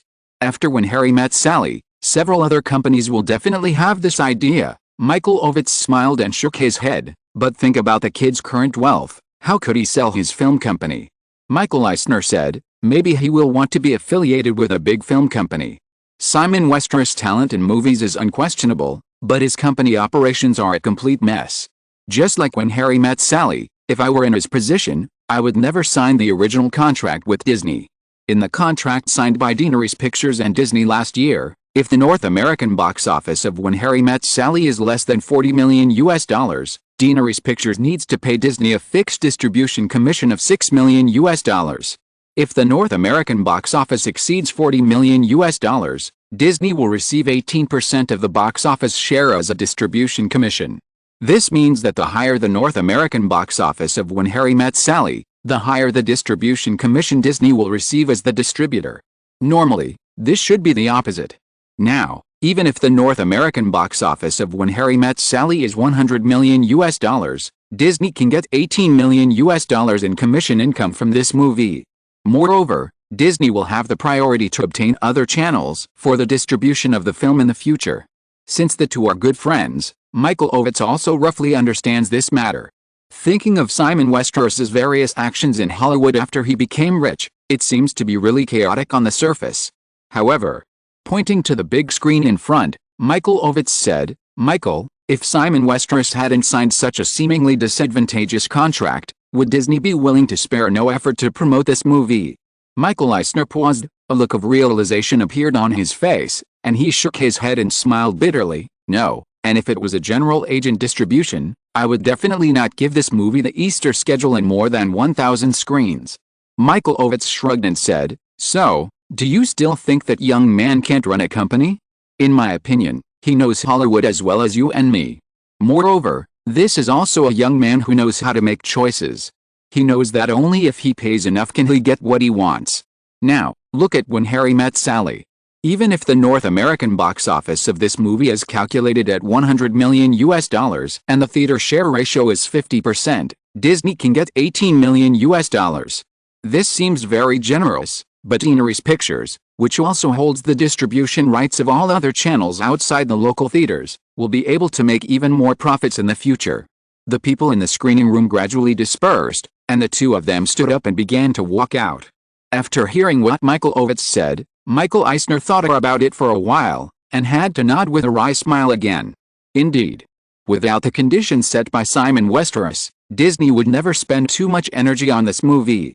Now, it is Disney that has invested a lot of publicity and distribution resources, through 2 consecutive months of TV trailer promotion, more than 1,000 screens rolled out at one time, the popular Easter schedule and other distribution operations, that ensured the excellent box office performance of When Harry Met Sally. Without these preconditions, relying on the excellent quality of the film, When Harry Met Sally may still be able to sell well, but the box office results will definitely not be as good as they are now. Moreover, the domestic box office can achieve a box office of over 100 million, and the boosting effect on all other subsequent distribution channels of the film is also immeasurable.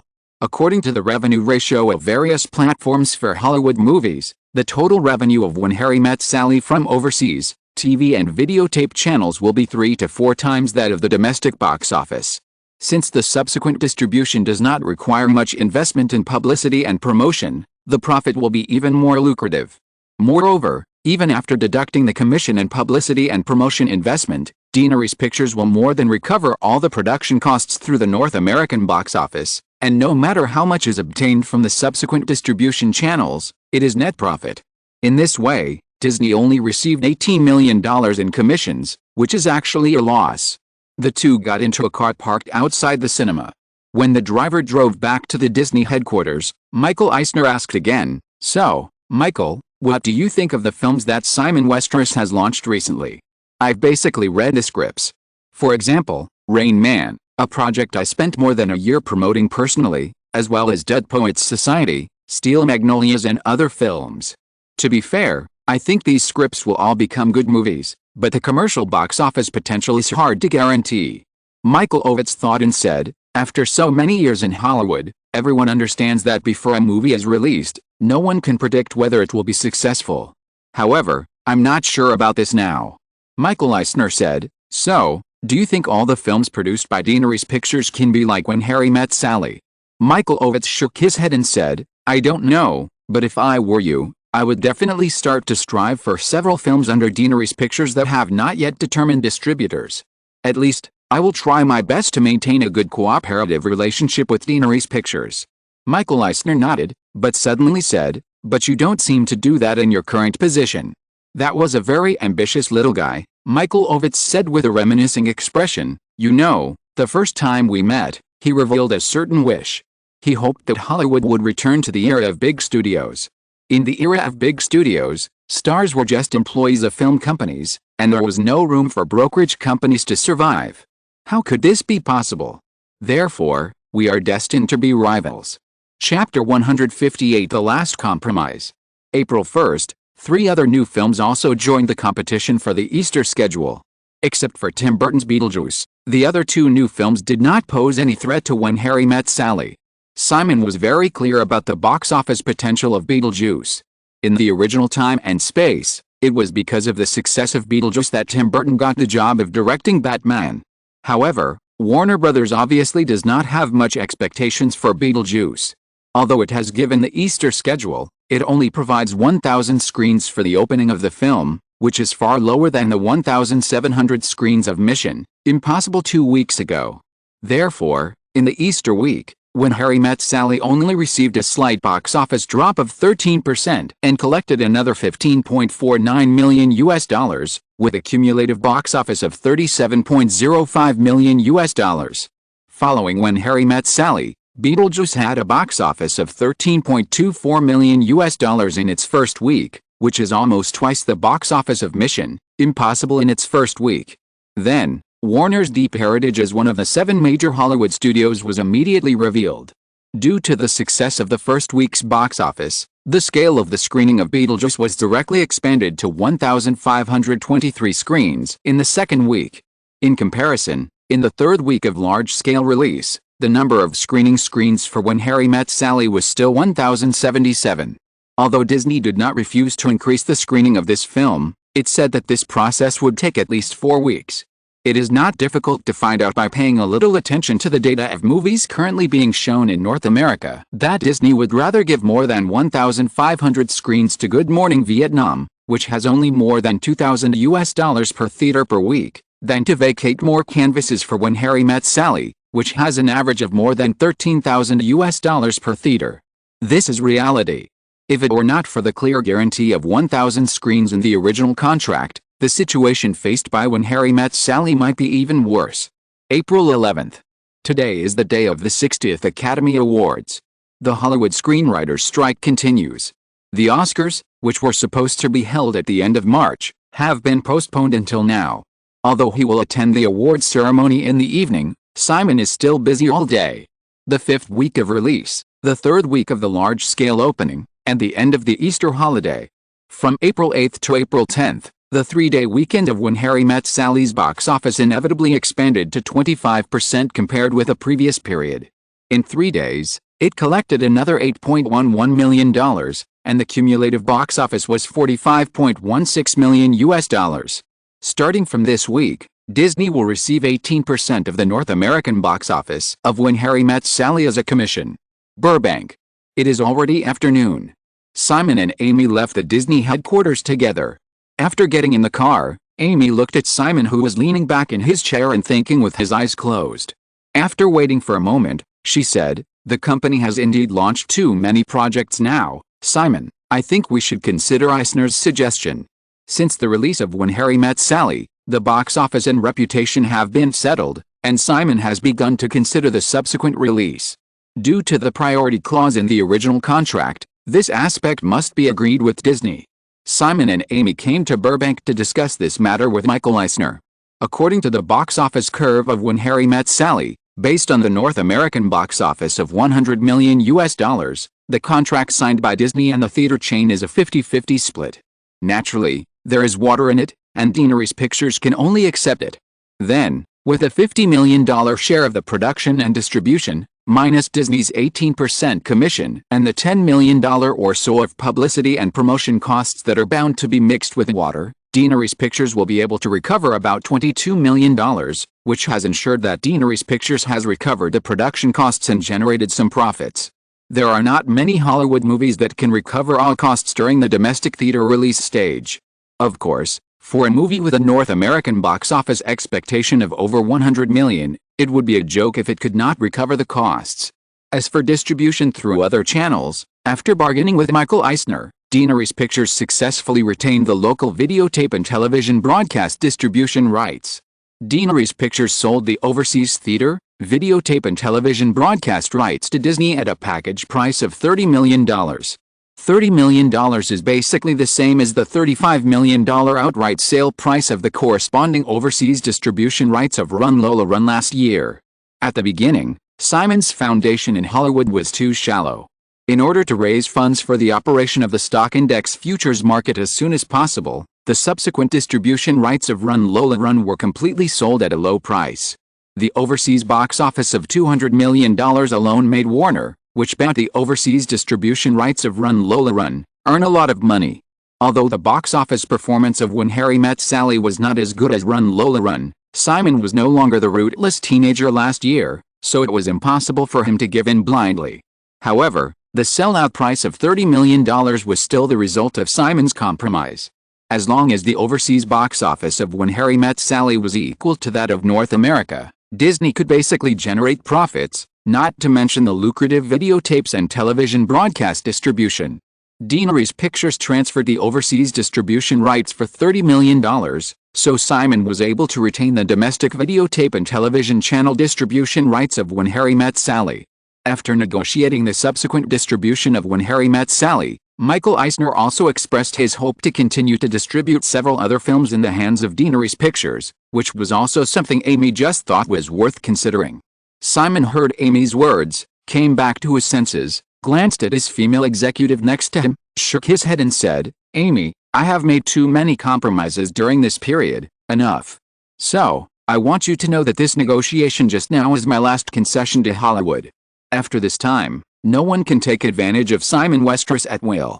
Amy felt some emotions in Simon's tone and said, "These two things are not in conflict, Simon. Deaneries Pictures is still small now, we must definitely establish our own distribution channels as much as possible, but considering the company's situation, we must maintain a certain cooperation with the Big Seven."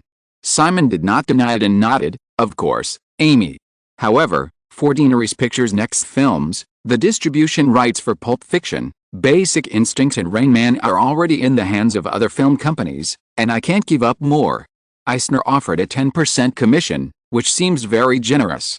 But look at When Harry Met Sally and Beetlejuice, which can easily expand their screening scale by 50% in the second week, but we can only passively wait for Disney to give us more screens. I don't want other films under Deaneries Pictures to encounter this situation again. Amy said, "Simon, if we release it alone, the number of screens we get from theaters may not be as many as Disney gives us. Theaters also need to make money. I don't believe that after a series of hits like Lola Run, The Butterfly Effect, Final Destination, and When Harry Met Sally, North American theaters will still refuse movies produced by Deaneries Pictures. What's more, the screenwriters' strike has been going on for more than a month. If it continues for another month or two, the summer season may not be affected, but in the second half of the year, the 7 major studios will definitely not be able to provide theaters with sufficient film sources. That's our opportunity." Amy thought of the so-called reality shows that the company was preparing, and there was a little more worry between her brows. She said, "The Writers Guild has restarted negotiations with the Producers Guild, and perhaps a settlement can be reached before the end of the month. Next month is the New Year's TV program promotion season. Both parties should not want to mess this up, which will only hurt both sides." Simon just shook his head slightly and said, "Amy, if you feel you are too busy, you can continue to recruit people. We will have to do a lot of things ourselves from now on, and there is no room for negotiation on this." "Okay." Amy had to nod, glanced at her watch, and said, "It's already 2:30, and the Oscars will be held in the evening. Don't you plan to prepare?" Simon casually said, "I can wear this suit, and I have something to deal with later." Amy hesitated and said, "What about Macmillan?" Simon nodded helplessly. Back at the Deaneries Pictures headquarters in Santa Monica, looking at the busy scene in the office building after the expansion, Simon was thinking about choosing a more spacious office space for the company, and soon came to his office on the second floor. Ron Macmillan, the producer who assisted Simon in completing Lola Run, was already waiting in the office. With a cooperative relationship established with Lola Run, After Simon established Daenerys Pictures, Ron McMillan naturally became the company's first contracted producer. After completing Final Destination with Wes Craven last year, Ron McMillan is also currently in charge of Scream with Wes Craven. What Simon wants to talk to Ron McMillan happens to be related to Scream. Seeing Simon come in, Ron McMillan, who is obviously much more wealthy than he was 2 years ago, stood up enthusiastically and shook hands with him, saying, "Simon, how was the talk with Disney?" "It's done." Simon shook hands with McMillan, went to sit behind his desk, took out a folder, and said, "Ron, we have to have a good talk." Ron McMillan sat down opposite Simon, and when he saw his face turn serious, he felt a little uneasy unconsciously. "Any questions?" Simon handed over the folder in his hand and said, "Regarding Scream, I remember I said at the first production meeting that the character of Kathy, who was killed in the opening, was crucial to shaping the thriller tone of the entire movie. In order to increase the impact on the audience, we need to select a well-known actress." Ron McMillan opened the folder and saw a profile of an actress inside. A guilty expression suddenly flashed across his face. However, under Simon's gaze, he still said in a relaxed tone, "Simon, doesn't Amanda Wise meet your requirements? She made her debut 10 years ago and has played roles in many movies. They're all small roles. If I hadn't seen her information, I wouldn't know who she is." Simon shook his head, stared at McMillan, and said, "Ron, this is not the most important thing. During the initial casting process, I chose Phoebe Cates and asked you to contact her. You told me that Phoebe Cates refused, and then bypassed all other candidates and sent me the information of the actress in your hand. But, Ron, you overlooked one thing. I am not one of those outsiders who wants to invest in 1 or 2 movies in Hollywood to earn some fame after getting rich. Phoebe Cates is an artist under WMA, and it was just a matter of a phone call. Then, Jonathan told me that Phoebe Cates and his agent had never received any invitation related to Scream." Being exposed by Simon in person, Ron McMillan's expression suddenly became a little embarrassed. After hesitating for a while, he still defended himself, "Simon, this is just a small role." Simon frowned and said, "Ron, I don't mind you using your position to have some fun in private. The whole Hollywood is like this. However, the premise of all this is that you must be responsible for the project in your hands. The production cost of Scream is $10 million US. Do you know what this means? No matter in which city, just $1,000 US is basically enough to find a woman of very good quality. With $10 million US, you can find 10,000. If you lower the standard, this money can even find 100,000 women that you will never sleep with in your entire life. Therefore, no woman is worth taking the risk of a $10 million US project, and I will not allow others to take my $10 million US to take risks. Do you understand?" Ron McMillan's face changed for a while, and finally whispered, "I'm sorry, Simon." Simon continued to look at the middle-aged man opposite for a moment, and said in a slow tone, "Ron, I cherish the experience of completing Lola Run together, and I hope we can continue to cooperate. So, talk to Phoebe Cates again. As for this woman, you can give her a small role. I don't want any mess to be spread. Remember, this is just one time, and it won't happen again." After sending Ron McMillan away, Simon leaned back on the leather chair with some fatigue. These days, as Daenerys Pictures stalls are getting bigger and bigger, various problems have begun to come one after another. At the beginning of the month, Simon visited the Rain Man crew in Palm Springs, Eastern California, and found that the entire crew was in a state of letting go of themselves. Simon could clearly feel that Tom Cruise, Dustin Hoffman and other main creators had already believed that this movie would be messed up, so they were shooting completely with a holiday and fun attitude. In order to avoid overspending on the already very loose budget, Simon assigned an accountant to stay on the set of Rain Man. He now insists on checking the shooting samples of Rain Man twice a week, and is determined to personally participate in the post-production of the film to ensure that there will be no accidents in the film. For several other films that are being prepared, many filmmakers who have been invited hold a mentality of not killing fat sheep in front of them, and the remuneration prices offered are generally higher than the industry level. Simon also began to understand why Carlock Pictures in the original time and space frequently produced films that broke the budget record, and even produced Terminator 2. The first film in Hollywood history with a production cost of over $100 million. This film company backed by German tax avoidance capital was obviously also regarded as a fat sheep. Simon's words to Amy on the way back from Disney were completely the result of his various emotions accumulated during this period. Because of the deep indifference in his bones, Simon did not have any resentment towards these people who took him as a fool. However, Daenerys Pictures will naturally not easily cooperate with them next time.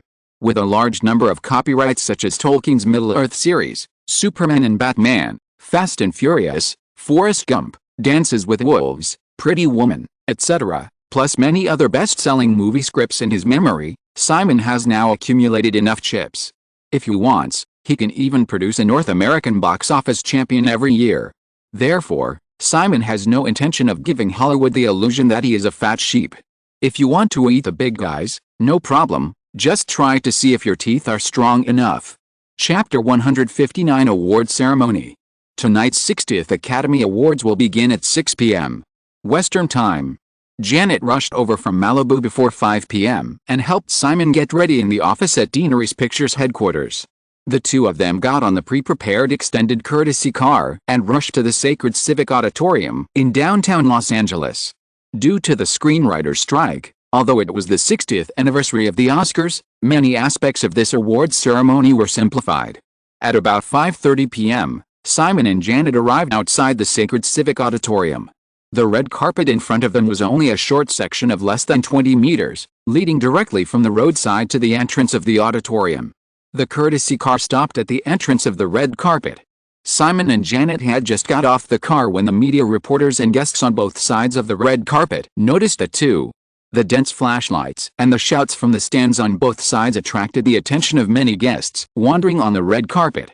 Pat Kingsley, who arrived early, also came over at this time and followed Simon to remind him and Janet to stop and cooperate with the media to take pictures. After a while, Simon heard some noises from the stands on both sides again. He turned his head and saw Sandra Bullock, wearing a white off-shoulder evening dress, holding the hem of her dress and walking towards Simon and Janet. The media reporters who had already filmed enough footage saw Sandra appear and immediately became agitated again. Noticing that Simon just hugged Sandra lightly and was about to move forward with Janet, a reporter immediately shouted, "Simon, Sandy, let's take a photo together."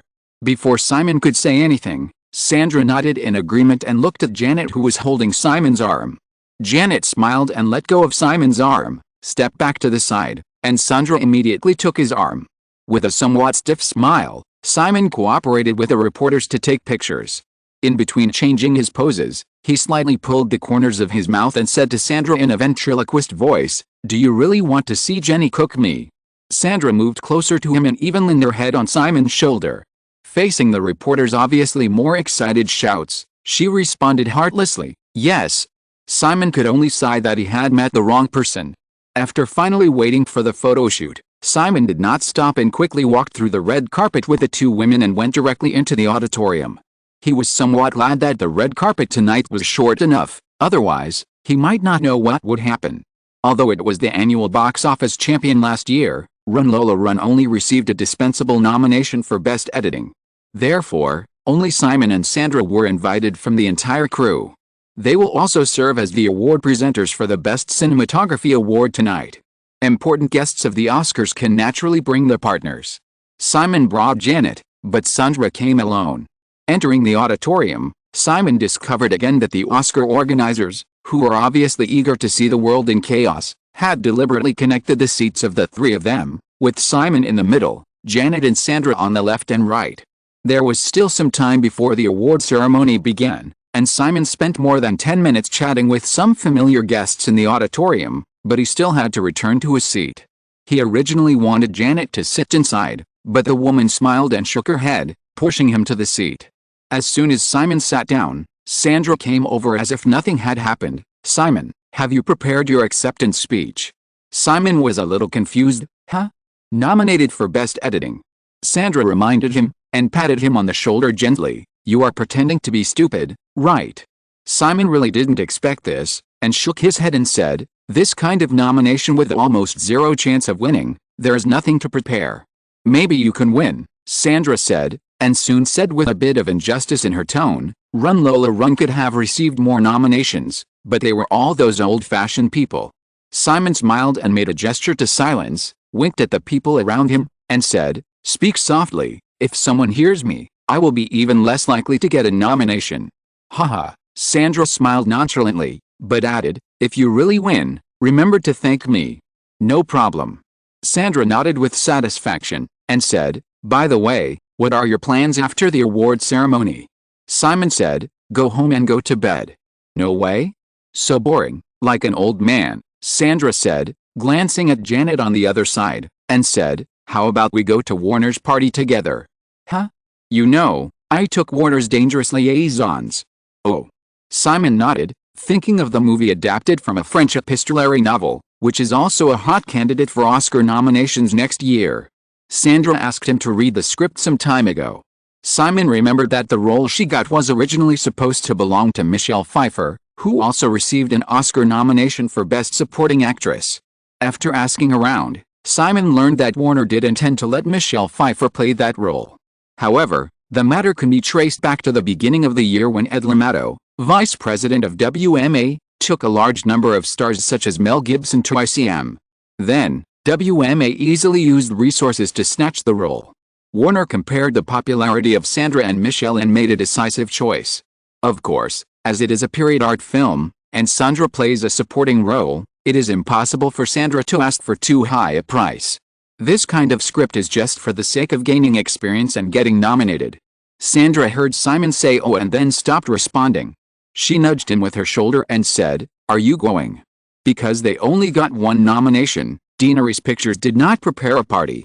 Simon did receive invitations to after party from Warner, Orion and other companies, but he did not plan to attend. Hearing Sandra's question, Simon had to look at Janet on the other side and repeated Sandra's question, are you going? Yes, Janet nodded and rolled her eyes at Simon, then looked at Sandra who had just treated her as heir. Sandy, have you ever thought about finding a boyfriend? Sandra said without disguising, I'm trying. Janet turned sideways and stuck close to Simon, baring her little white teeth and whispered threateningly, you'll get your face scratched if you do that. Sandra shrugged indifferently, and moved closer to Simon, whispering, in that case, I'll have to rely on Simon for the rest of my life. Janet squinted at someone who was leaning against the back of a chair pretending not to exist, and said, I'll scratch his face too, do you still want it? Sandra smiled and said, I'll take it even if you cook him. Janet narrowed her beautiful eyes and teased, are you keeping it for the winter? Sandra nodded, well, remember to put more salt when you cook it. Simon saw the two women on his left and right laughing and saying things that made people's backs cold. He raised his hand and made a surrender gesture, begging for mercy, how about we change the topic, something more positive? Janet and Sandra rolled their eyes at him at the same time. Just as they were about to continue, the staff began to remind the guests to take their seats, and the two women quieted down. At 6 o'clock, the award ceremony officially began. After the opening song and dance and the 60th anniversary speech of the Oscars by Academy President Robert Wise, the host of this award ceremony, Chevy Chase, took the stage. Chevy Chase was one of the most famous comedy stars in Hollywood in the 1970s and 1980s. He came from Saturday Night Live and became famous with Animal House, the third place in the annual box office in 1978. However, perhaps because of the writers' strike, Chevy Chase's performance on the stage seemed lackluster. The 5-minute talk show-style opening speech basically just introduced the various nominated films of this year in a straightforward manner, occasionally interspersed with a few jokes that were obviously not very funny. Compared to Chevy Chase's style of hosting, which is more inclined to dry humor, Simon still prefers Billy Crystal. However, as far as I can remember, Billy Crystal would not start hosting the Oscars for several years.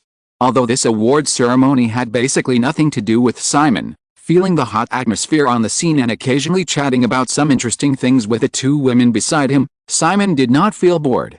After more than half an hour, when the Best Cinematography Award was about to be presented, Simon and Sandra left their seats and went backstage.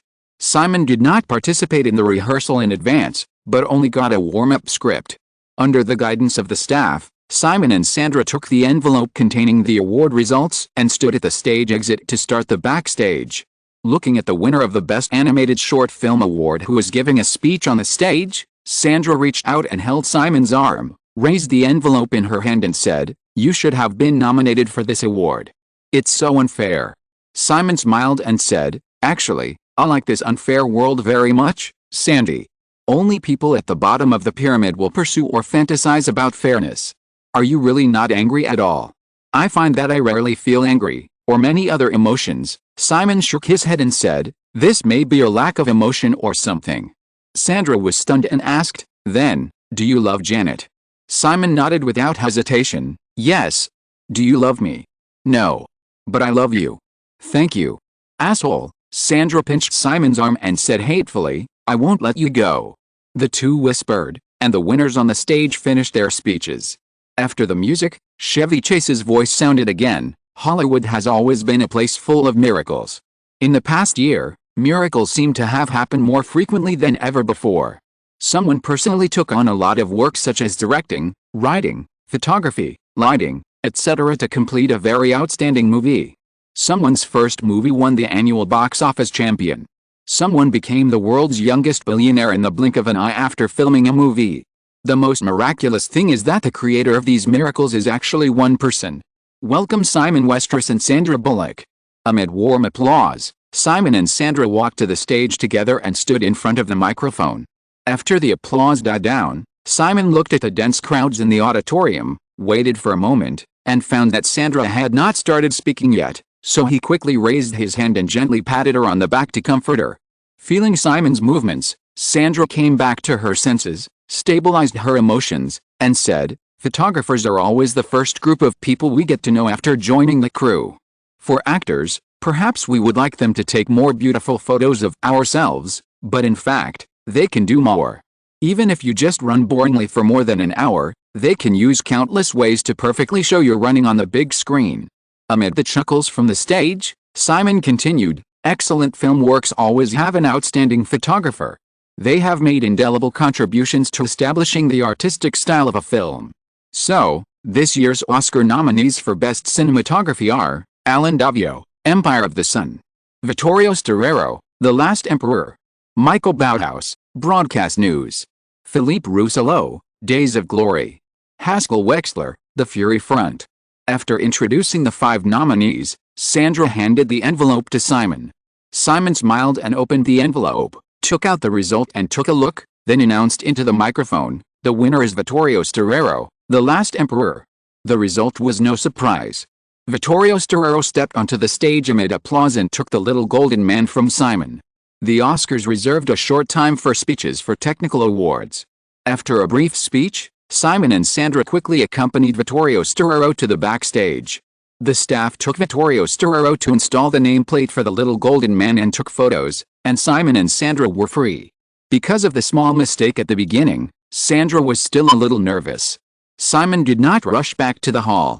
He took her to find a sofa backstage to sit down, asked for a bottle of water from the staff, opened it and handed it to her, and asked, how do you feel? Sandra took a few sips of water before saying worriedly, Simon, did I mess up? Of course not, you just reacted a little slow. Simon smiled and shook his head. Besides, even if you mess up, so what? As long as you remain a big star, the Oscars will definitely continue to invite you to be the award presenter in the future. I thought it would be an easy thing. You know, I've performed in stage plays in New York. Sandra recalled the situation just now, and said, but I've never seen so many people appear in front of me all of a sudden. Simon did not pay attention to the number of audience members on the scene, but judging from his memory just now, there were at least more than 2,000 people in the entire Sacred Citizens Auditorium. Coupled with the hot atmosphere of the entire awards ceremony, it was not surprising that Sandra, who was stepping on such a stage for the first time, would feel nervous. After drinking a few more sips of water, Sandra finally relaxed. She glanced at the man beside her and asked, aren't you nervous at all? Simon asked in confusion, why should I be nervous? Sandra couldn't help but punch him. Well, you are indeed an emotionally deficient guy. Simon smiled and continued to chat with Sandra for a while before saying, well, if you're okay, let's go back. If we continue to stay here, Jenny will think I'm having an affair with you. Sandra was about to nod subconsciously, but she caught a joke in Simon's words, rolled her eyes, glanced around, and suddenly moved closer. Simon felt the woman's slightly cool lips kissing the corner of his mouth, and immediately thought of the last experience, and quickly said, don't bite. Chapter 160 The Unexpected Little Golden Man. Simon was entangled in Sandra's body and kissed for a while, and the two left the backstage. When they came to the passage on the side of the hall, Simon stopped and asked Sandra again, "Did you really wipe it clean?" Sandra glanced at Simon with a dissatisfied tone. "Of course. Do you think I really want to be scratched by Ginny?" Simon always felt that Sandra's eyes were a little bad, and he wiped the corners of his mouth with his hand again before walking out of the passage. The award ceremony was unknowingly halfway through, and the Best Soundtrack award was being presented on the stage. When Simon returned to his seat and sat down, Janet was about to say something to him with a smile, and her eyes blinked when she looked at him, and a small hand came over and pinched his waist without hesitation. Simon took a breath, noticed Sandra's gloating expression on the other side, and sighed in his heart. The most vicious woman's heart. After all, he was plotted against. After Janet pinched him, she still glared at Sandra through Simon, still not satisfied, and then took out a tissue and a small mirror from her handbag and threw them over. Simon picked up a small mirror and looked at himself. There was a lipstick mark on his chin that was obviously left intentionally. Although it was not big, people like Janet who sat next to him could tell it at a glance. Just as he wiped off the lipstick mark without leaving a trace, Sandra came over again as if nothing had happened. "Simon, Douglas won the Best Actor award." On the stage, Mary Matlin, the Best Actress of the last Oscar, read out Michael Douglas' name in a stiff tone. This middle-aged actor from a Hollywood film family won the Best Actor award for his role as the insider trading tycoon Gordon Gekko in last year's Wall Street. Simon actually knew why Sandra had reminded him, but he still pretended to be angry and said softly, Sandra didn't care about Simon's pretense at all, as if she had completely forgotten what happened just now, and analyzed seriously, "Wall Street only has Douglas nominated for the Best Actor, just like Run Lola Run." Simon continued to maintain the state of "I'm still angry" and just nodded slightly. Seeing Simon like this, Sandra glanced around and confirmed that none of the live cameras on the scene were pointing in this direction, so she leaned over. Simon realized that Sandra was going to kiss him in public, and was shocked. He quickly raised his hand to stop her and said, "Stop, or I'll let Jenny sit over here." Hearing Simon's threat, Sandra finally calmed down. Simon was actually just talking. In this situation, he really didn't dare to change seats with Janet. This is the Oscars ceremony. According to Janet's crazy temper, she would not care about anything when she got angry. What if they got into a fight? Tisk. However, noticing the interaction between Simon and Sandra, Janet did not let him go. She reached out and pinched Simon's waist again, but this time the force was much lighter. When the two women were quiet, Simon turned his attention to the stage, and Sandra's words just came to his mind. Michael Douglas was able to win the Best Actor award. In addition to his impeccable performance in Wall Street, the Douglas family's deep connections in Hollywood should not be underestimated. As for Run Lola Run, after the nominations were announced, Simon did not take it too seriously. After seeing the nomination results, Orion and Warner were disappointed, but they did not spend too much public relations resources. Everyone believed that this nomination result was a warning from the Oscars to Simon. Thinking about these things a little absent-mindedly, the award ceremony was unknowingly coming to an end. Whether it was intentional or not, the Best Editing Award was even ranked after the Best Director Award. When Bernardo Bertolucci, who won the Best Director Award for The Last Emperor, left the stage, host Chevy Chase introduced Kevin Costner and Daryl Hannah, who were responsible for presenting the Best Editing Award, to the stage. Feeling that Janet and Sandra were unconsciously thinking, Simon also sat up slightly. On the stage, Kevin Costner, who was wearing a pair of black-framed glasses, joked with Daryl Hannah for a few words, then got to the point. They are the most creative and indispensable role in a film crew. When a movie is finished shooting, they need to select the right shots from tens of thousands of feet of film and combine them into a perfect movie with their miraculous hands. Well, now is the time for them to get their rewards, Daryl Hannah continued. The nominees for Best Editing are Gabriel Christiani, The Last Emperor; Richard Marx, Broadcast News; Michael Kahn, Empire of the Sun; Peter Berg, Fatal Attraction; Simon Westeros, Run Lola Run. After introducing the nominations, Daryl Hannah, who had dyed her long platinum hair, slowly tore open the envelope, pulled out the card with the winning results and took a look. Then, many people at the scene noticed the obvious surprise on her face. Daryl Hannah even looked up and looked directly at Simon. Noticing Daryl Hannah's pause, Kevin Costner, who was very curious, also looked at the result, and his expression was also a little surprised. The male and female guests reacted like this, and Daryl Hannah looked at Simon's little action, and everyone at the scene realized something. After a brief surprise, Kevin Costner and Daryl Hannah looked at each other, and smiled and read out the result loudly. The winner is Simon Westeros, Run Lola Run. Many guests at the scene who thought that a certain young man was destined to be a runner-up were quite surprised to hear this result, until the applause from all around the hall surrounded them, and the core group just below the stage remembered to start applauding.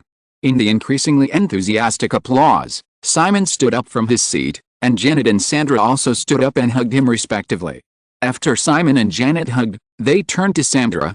Originally, he was a little worried that Sandra would take the opportunity to leave a lipstick mark on his face again, but Sandra just leaned into his ear and whispered congratulations, and then loosened her arms. Simon walked onto the stage quickly, took the Oscar from Kevin Costner, shook hands with the two guests, and then turned to the podium. He placed the Oscar next to the microphone, and waited for the applause to die down before he tilted his head slightly to look at the Oscar in front of him, smiling and saying, "Although it feels a little weird, it's really a surprise." Even if we only talk about movies, Simon's fame as a director, screenwriter, composer, or producer is much greater than that of an editor, but at this time, he stepped onto the Oscar podium as an editor. Hearing Simon's slightly teasing words, accompanied by a chuckle, the applause from the audience rang out again. Simon waited for a moment, then continued, "Now that I think about it, the past year or so was like a dream, but fortunately the result was not bad. Along the way, so many people have helped me. Here, I would like to thank Bob, Brian and David, the nominal executive producers of Run Lola Run, my agent Jonathan, my girlfriend Jenny, my good friend Sandra, and Kathryn, Ron, Keanu, etc. Thank you all." Unlike some important awards such as Best Picture and Best Director, the Oscars stipulate that the time for technical awards speeches is only half a minute. Although Simon knew that no one would urge him to leave the stage even if he exceeded the time limit, and even ABC, which was responsible for the live broadcast, might want him to stay on the stage for a while longer, Simon did not deliberately delay. After a brief speech, he quickly left the stage. As soon as he arrived backstage, Janet and Sandra, who had slipped over from their seats, came to greet him together. After hugging Simon again, Pat Kingsley and Neil Bennett appeared in front of him, each holding a mobile phone. Pat Kingsley motioned for Simon to follow the staff to install the nameplate for the little golden man, and said, "Simon, Mike Meadow just called. He congratulated you and hoped that you could attend Orion's party at the Hilton Hotel." Terry Semel also called with a similar call. "Jonathan has left home, and he asked on the phone where you will be going later, and he will come over as well." As Pat Kingsley said this, the mobile phone in her hand rang again. When Kingsley walked aside to answer the call, Neil Bennett handed the phone in his hand and whispered, "Ms. Bigelow is on the line." Simon and Janet didn't like the bulky mobile phones of this era, so they only equipped one each for the two bodyguards, Neil Bennett and Ken Dixon. Tonight, Neil Bennett was responsible for driving them here, and then he stayed backstage. Taking the mobile phone from Neil Bennett, Simon asked in a low voice, "Kathryn?" Yet, the other end responded quickly, paused, and said, "I just saw you won the award on TV, so I thought of congratulating you." "Thank you," Simon smiled and said, "How are you recently? You know, preparing for the movie, and helping you and Jenny with the decoration of the house, it's very busy." There was a hint of fatigue in Kathryn's tone. She was a woman with a very regular life, used to going to bed early and getting up early. It was almost midnight in New York. If she hadn't been waiting for the result of Simon's only nomination, she would have gone to bed long ago. Simon listened to the woman's voice and said, "How about you go back to Los Angeles tomorrow?" "No," Kathryn refused immediately, with a flustered tone. After a moment, she said, "In the future, anyway, you must never think about messing around like that night again." Simon nodded immediately, "I promise." "Little bastard," Kathryn said softly with obvious disbelief, and then said, "You must be very busy over there, right? I'll hang up first, bye. Good night, go to bed early." Simon hung up the line, handed the mobile phone to Neil casually, took the little golden man with the nameplate already nailed on it by the staff, and then came to the media area surrounded by the crowd. After accepting media interviews, the award ceremony at the front desk was officially declared over. The Last Emperor won the Best Picture award without suspense. Although it was already early morning on the East Coast, it was still 9 o'clock in the evening on the West Coast, the time when many people started their nightlife. In the 1980s, the Vanity Fair party had not yet appeared. After the awards ceremony, everyone usually went to the after-party specially held by major film companies. Since they had made an appointment in advance, Simon and others rushed to the Sunset Tower Hotel in Beverly Hills to attend the party hosted by Warner. More than 20 minutes later, Simon had just gotten off the car in the parking lot of the Sunset Tower Hotel when Jonathan Friedman came to meet him. After warmly congratulating him again, Jonathan greeted Janet and others, and then whispered to Simon, "What a coincidence, Simon, Steve Ross is here tonight too, and he just wanted to talk to you." Steve Ross is the chairman and CEO of Warner Brothers, and Simon has always been very interested in this Warner boss with a mafia background. Steve Ross made his fortune in New York in his early years by running a funeral company and parking lot. Anyone who pays a little attention to certain information basically knows that parking, funerals, engineering, garbage disposal and other industries in metropolises like New York are usually infiltrated by underground forces. In Once Upon a Time in America, Noodles and a few others opened a funeral company. This is definitely not a coincidence or a deliberate reflection, but reality. Because it is difficult for the IRS to assess in detail how much money a funeral company can make from hosting a funeral, you can say $10,000 or $1 million, but as for where the extra $990,000 comes from, as long as you pay taxes honestly, everyone will know it, and the same is true for parking lots. Speaking of which, some of the operational attributes of movies are actually stronger. Simon and his group entered the grand ballroom of the Sunset Tower Hotel, and were greeted by Warner Brothers Pictures CEO Terry Semel, who was accompanied by Mel Gibson, who had just attended the awards ceremony. "Simon, congratulations." After congratulating Simon again, Samuel said to him warmly, "Mr. Ross just left for something and will be back soon. He hopes to chat with you. In addition, this is Mel, you two can formally meet." Simon extended his hand to Mel Gibson and said, "Hello, Mr. Gibson." "Simon, just call me Mel." Mel Gibson shook hands with Simon, and then gently shook hands with Janet, who was holding Simon's arm, and complimented, "You look so beautiful tonight, Miss Johnston." "Thank you, Mel. You can also call me Jenny. I like Mad Max very much." "Oh, then you can chat with George later. He is also here. We are preparing to shoot the 4th sequel." Simon felt the natural familiarity revealed by Janet and Mel Gibson when they chatted, which was not surprising. The reason is simple. Janet and Gibson are both from Australia. The Australian gang in Hollywood has always been a very cohesive group. In the original Time and Space, Mel Gibson's career plummeted due to scandals such as domestic violence, alcoholism and racial discrimination, but now, he is definitely the leader of the Australian gang. Chapter 161 Steve Ross. Chapter 161 Steve Ross. After a few words, Mel Gibson turned and walked away. Terry Semel looked at Gibson's leaving figure and said, "Simon, have you seen the copies of Mel's movies that I sent over?" Simon did not answer this question, but went straight to the point. "Terry, I have already said that I don't plan to choose a first-line star to play Bruce Wayne." These days, Simon has begun to look for actors for Batman. As the most important stakeholder of this project, Warner is also very concerned about this, and has taken the initiative to recommend its favorite candidate to play the role, which is Mel Gibson, the male lead of last year's Lethal Weapon. Terry Semel took a glass of champagne from the tray of a passing waiter, and motioned Simon and Janet to do as they pleased, and then continued, "Simon, in fact, many directors have the same idea as you. I don't want stars, I want fresh faces, I want talented actors, blah blah." Usually, when the agency really recommends the people they described, the thought on their minds often becomes, who are these people, and they will eventually choose stars. "Terry, I don't reject stars." Simon still shook his head and said, "But you overlooked one point. Batman himself is a very big star, just like Superman. In the original Superman series, no one knew Christopher Reeve before it was released, but that did not affect the box office of the movie at all. On the contrary, Marlon Brando and others who were invited by the producers at a high price did not play a significant role in promoting the box office. But if we don't use stars, how will we promote in the future?" Terry Semel continued earnestly, "Simon, we always need a point of entry. If Warner insists." Simon pointed to himself and said, "How about Westeros? Winner of the Oscar for Best Editing." Terry Semel couldn't help shaking his head and laughing, then said, "Simon, how about this? I'll arrange a meeting between you and Mel when I have time, and you two can talk it over in detail. Compared to the production budget you plan to invest in this project, Mel's offer is not high. I don't understand why you would resist a star." Simon hesitated and said, "Terry, Warner will know about this sooner or later, so it doesn't matter if I tell you now.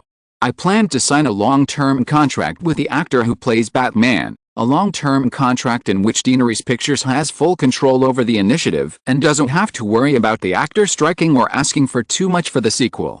Gibson will definitely not agree to such conditions." Terry Semel thought for a moment and said, "Just like the Julia Roberts you signed a few days ago." Simon was not surprised that Terry Semel said this casually. For these studio executives, there are no secrets in Hollywood. That's right, Terry, it's also 5 films. Anyone who wants to play Bruce Wayne must sign a contract for 5 films. Simon, I'm surprised by your confidence. You know, apart from the 007 series, there are few Hollywood movies that can exceed a trilogy. This is the recognized trilogy curse. Are you sure that Batman can be made into 5 movies? No one can guarantee the future, Terry. Simon shook his head and said, "However, I think Batman has enough potential to be filmed into a long-term series. Since this possibility is very high, I naturally have to make adequate preparations in advance." Terry Semel's expression changed for a moment, and he smiled bitterly. "It seems that it will be difficult for Warner to get back the copyright of Batman. In addition, you should have the same plan for Superman, right?" "That's right." Simon no longer deliberately concealed it since he already had Superman and Batman firmly in his hands, and said, "If the time is right, I will let Bruce Wayne and Clark Kent appear on the big screen together, Batman v Superman." "Terry, what do you think of this idea?" Terry Semel looked at Simon and said, "I think we need to renegotiate the contract." Simon smiled and said, "Maybe, but the most important thing now is to get the first Batman movie done. In this regard, I have to be frank again, Terry, Batman will definitely not be able to catch up with the summer season next year. I recently found that in order to complete some of the ideas in my conception, I need more than half a year to solve technical problems. The filming will start early next year, and the post-production work of the film will be much longer than other films. Simon, I feel more and more that I have made a big mistake now." Simon said innocently, "Terry, I can only say that I regret it." As time went by, more and more guests arrived, and Simon and Semel soon separated and were busy with their own social activities. After more than half an hour, Simon was accompanying Sandra to talk with several main creators of Dangerous Liaisons selected by Warner. Terry Semel came over with a couple. Simon recognized at a glance that the tall silver-haired man in the couple was Steve Ross, the current head of Warner. When he came closer, without Terry Semel's introduction, Steve Ross smiled and stretched out his hand to Simon, saying, "I have always been looking forward to meeting you, Simon, and today I finally have the chance. By the way, congratulations on winning the Oscar. Although it is only a Best Editing award, it is the most rare. There are not many directors in Hollywood who can prove themselves in the Best Editing award. As for the Best Director award, I believe it will be yours sooner or later." "Thank you, Mr. Ross. I am also very happy to meet you. Warner has always been a company I admire very much." After complimenting each other, the others left tactfully. Janet also went to another place with Ross's wife Courtney. Simon and Ross sat down at a booth. After the waiter served the drinks, Steve Ross said again, "Simon, Terry just told me some of your ideas about Superman and Batman. Although the copyrights of these 2 superheroes are held in your hands, Warner still hopes that their movie versions will be successful. What I want to ask is, are you still interested in DC now?" Simon nodded and said, "Of course, Steve, if Warner is willing to sell DC to me, I can offer a very good price." No, Steve Ross immediately shook his head and said, "Simon, I am a person who hates selling company assets. Until now, I still regret selling MTV to Viacom just because of a temporary difficulty. The development of MTV over the years has increasingly proved my mistake. So, I don't intend to sell DC to you, but we can exchange." Simon said directly, "Warner wants to invest in Daenerys Pictures." "Yes," Steve Ross admitted, "I have read the information of your company, Simon. What Daenerys Pictures lacks most now is a strong distributor, and Warner can help you in this regard. Although you have a lot of money now, in Hollywood, The problem of distribution channels cannot be solved by money alone. Simon asked, "What is the specific plan?" "You want DC, I can give it to you for $50 million, Steve Ross said. "On the other hand, I can value your Daenerys Pictures at $200 million. Including DC, Warner will invest another $125 million in exchange for 70% of the shares of the new company after the merger of Daenerys Pictures and DC. The new company will still be operated by you alone, and at the same time, you need to guarantee that you will not leave Daenerys Pictures and start a new business within 5 years. Although Daenerys Pictures has launched a lot of projects, strictly speaking, the company's only proven successful film is When Harry Met Sally, and last year's Final Destination can only be regarded as a Fox movie. Therefore, for Steve Ross, who has no idea of the true commercial value of Rain Man, Dead Poets Society and a large number of copyrights held by Daenerys Pictures, the other party's valuation of $200 million is still very generous, which also means that Warner will jointly bear the $100 million debt of Daenerys Pictures. The DC company's valuation of $50 million is also very reasonable. Simon's last tentative offer to Time Warner was exactly $50 million. Moreover, Simon actually did not intend to keep Daenerys Pictures private. If necessary, he would choose to introduce other investors or go public. But this matter is definitely not now. Simon took great pains to build the framework of Daenerys Pictures. It is impossible for a seedling to just bloom and cut out 70% of the shares for others.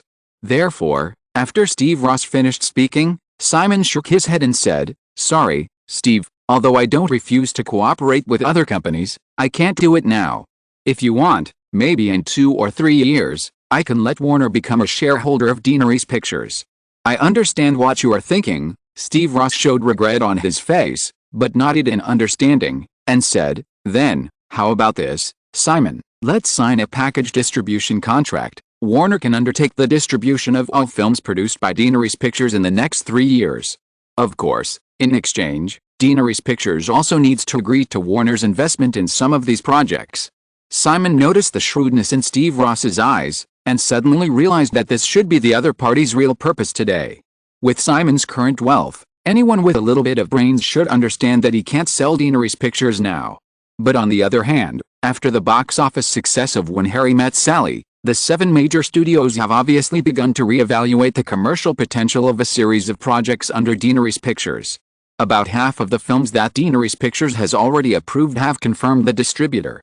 But for the remaining half, as long as there can be another work that breaks the 100 million box office in North America, it is completely worth it for the 7 major studios to obtain the distribution rights of all projects. After all, in this era, the average number of movies that break the 100 million box office each year is not enough for each of the 7 major studios, but these top-ranked movies basically provide most of the profits for the studios. After a little sorting, Steve Ross's strategy is also very clear. This Hollywood tycoon, who is said to be very good at business negotiations, first proposed a cooperation plan that was full of sincerity but destined to be rejected by Simon. After being rejected as a matter of course, he proposed another plan that was equally sincere. Simon had already refused once. If he refused again, it would seem too unkind and even ungrateful. However, Simon was not a young man who looked like he was only 20 years old and had not experienced much of the world. Therefore, he did not feel any psychological burden when he refused again. Shaking his head again, Simon said, "I can only say sorry, Steve. Daenerys Pictures hopes to try the film distribution business independently. We all know that it is a very unwise thing to completely rely on others for distribution channels." Steve Ross was a little surprised by Simon's decisive refusal, but he did not change his expression and said, "Well, it seems that it is difficult for us to reach a cooperation today. However, if you change your mind, you can call me at any time," Steve Ross said, taking out a business card and handing it to Simon, and then said, "By the way, you can also contact Terry. Now, I will take you to meet some good friends. Steven should be here too. You will definitely have something in common." Steve Ross and Steven Spielberg have a very close relationship. Spielberg's Schindler's List, which won him the Oscar for Best Director, was specially subtitled to Steve Ross. Upon hearing this, Simon immediately showed an expression of great interest and said, "Of course, I am also looking forward to chatting with Mr. Spielberg."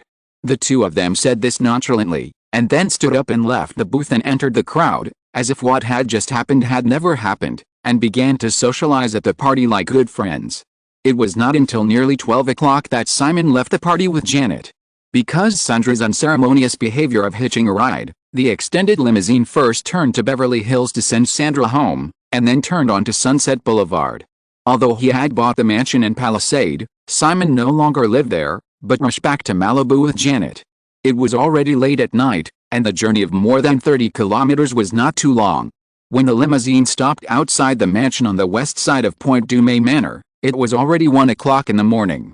Janet drank a little more at the party, and her face was flushed at this time. It was not known whether she was really drunk or pretending. She pestered Simon like a little girl, and Simon had to carry the woman out of the car in a princess hug and walked all the way to the villa. Putting the woman on the sofa, Simon looked at Janet, who was hugging the little golden man with sleepy eyes, and said with a smile, "Do you want to take a shower first?" "No." Janet picked up the little golden man and waved it at Simon, then put it aside, then opened her arms to him. "Simon." Simon was not on guard, and smiled and moved closer. He felt the woman hugging him. Just as he was about to kiss her, Janet's little white teeth had already bitten his shoulder. Chapter 162 Finalists. The North American videotape of Run Lola Run has been released, and the overseas distribution of the film is also ongoing. In order to stimulate the sales of videotapes and overseas market revenue, with the help of Orion and Warner, Simon unexpectedly won the Oscar for Best Editing. In the following days, the media even paid more attention to the fact that Simon won the Oscar for Best Editing than The Last Emperor, which won many awards. Most media tended to speak up for Simon, believing that the conservatism and aging of the Oscars prevented Run Lola Run from getting the nominations and honors it deserved. Then, on April 13th, the 41st Cannes Film Festival, which will open next month, announced the shortlist, and Pulp Fiction successfully became one of the 21 films that entered the main competition unit. At the local Cannes Film Festival shortlist release conference, a reporter specifically mentioned the experience of Run Lola Run at the Oscars, and asked the famous Italian director Eero Scora, the chairman of the jury of this Cannes Film Festival, whether he would discriminate against Pulp Fiction because of Simon Westeros' age. Although the answer he got was just official rhetoric, the news was passed back to the United States and once again sparked a heated discussion. Pulp Fiction will be released on June 3rd. The news that the film was shortlisted for the main competition unit in Cannes came back to China, and Orion Pictures also released the first TV trailer. Due to the seamless plot structure of Pulp Fiction, it is not easy to cut a wonderful trailer for this movie. Simon was not satisfied with the trailers provided by Orion, so he had to do it himself. After careful consideration, the first trailer was 1 minute and 30 seconds long. Robert De Niro, John Travolta, Robert Redford and other big names all appeared in the film.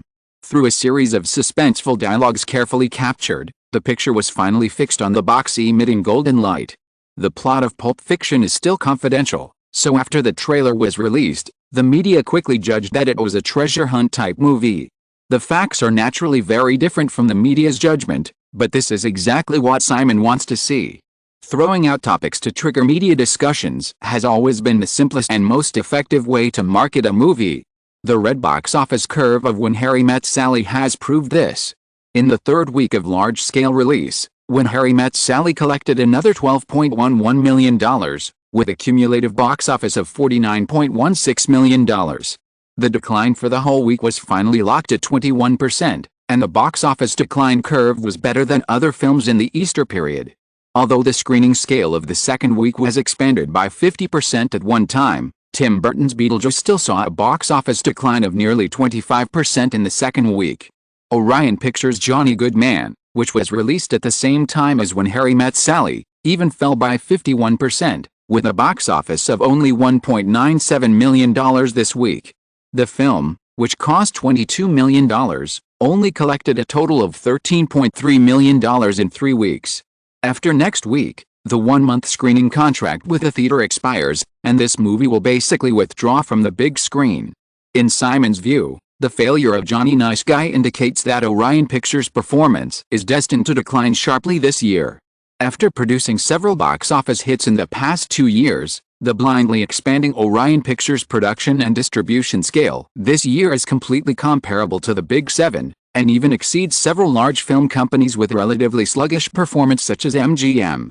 However, except for Pulp Fiction, Simon did not see a second movie with the potential to be a big hit in Orion's long list of films. After last year's stock market crash, the whole of Hollywood will not have an easy time in the next few years.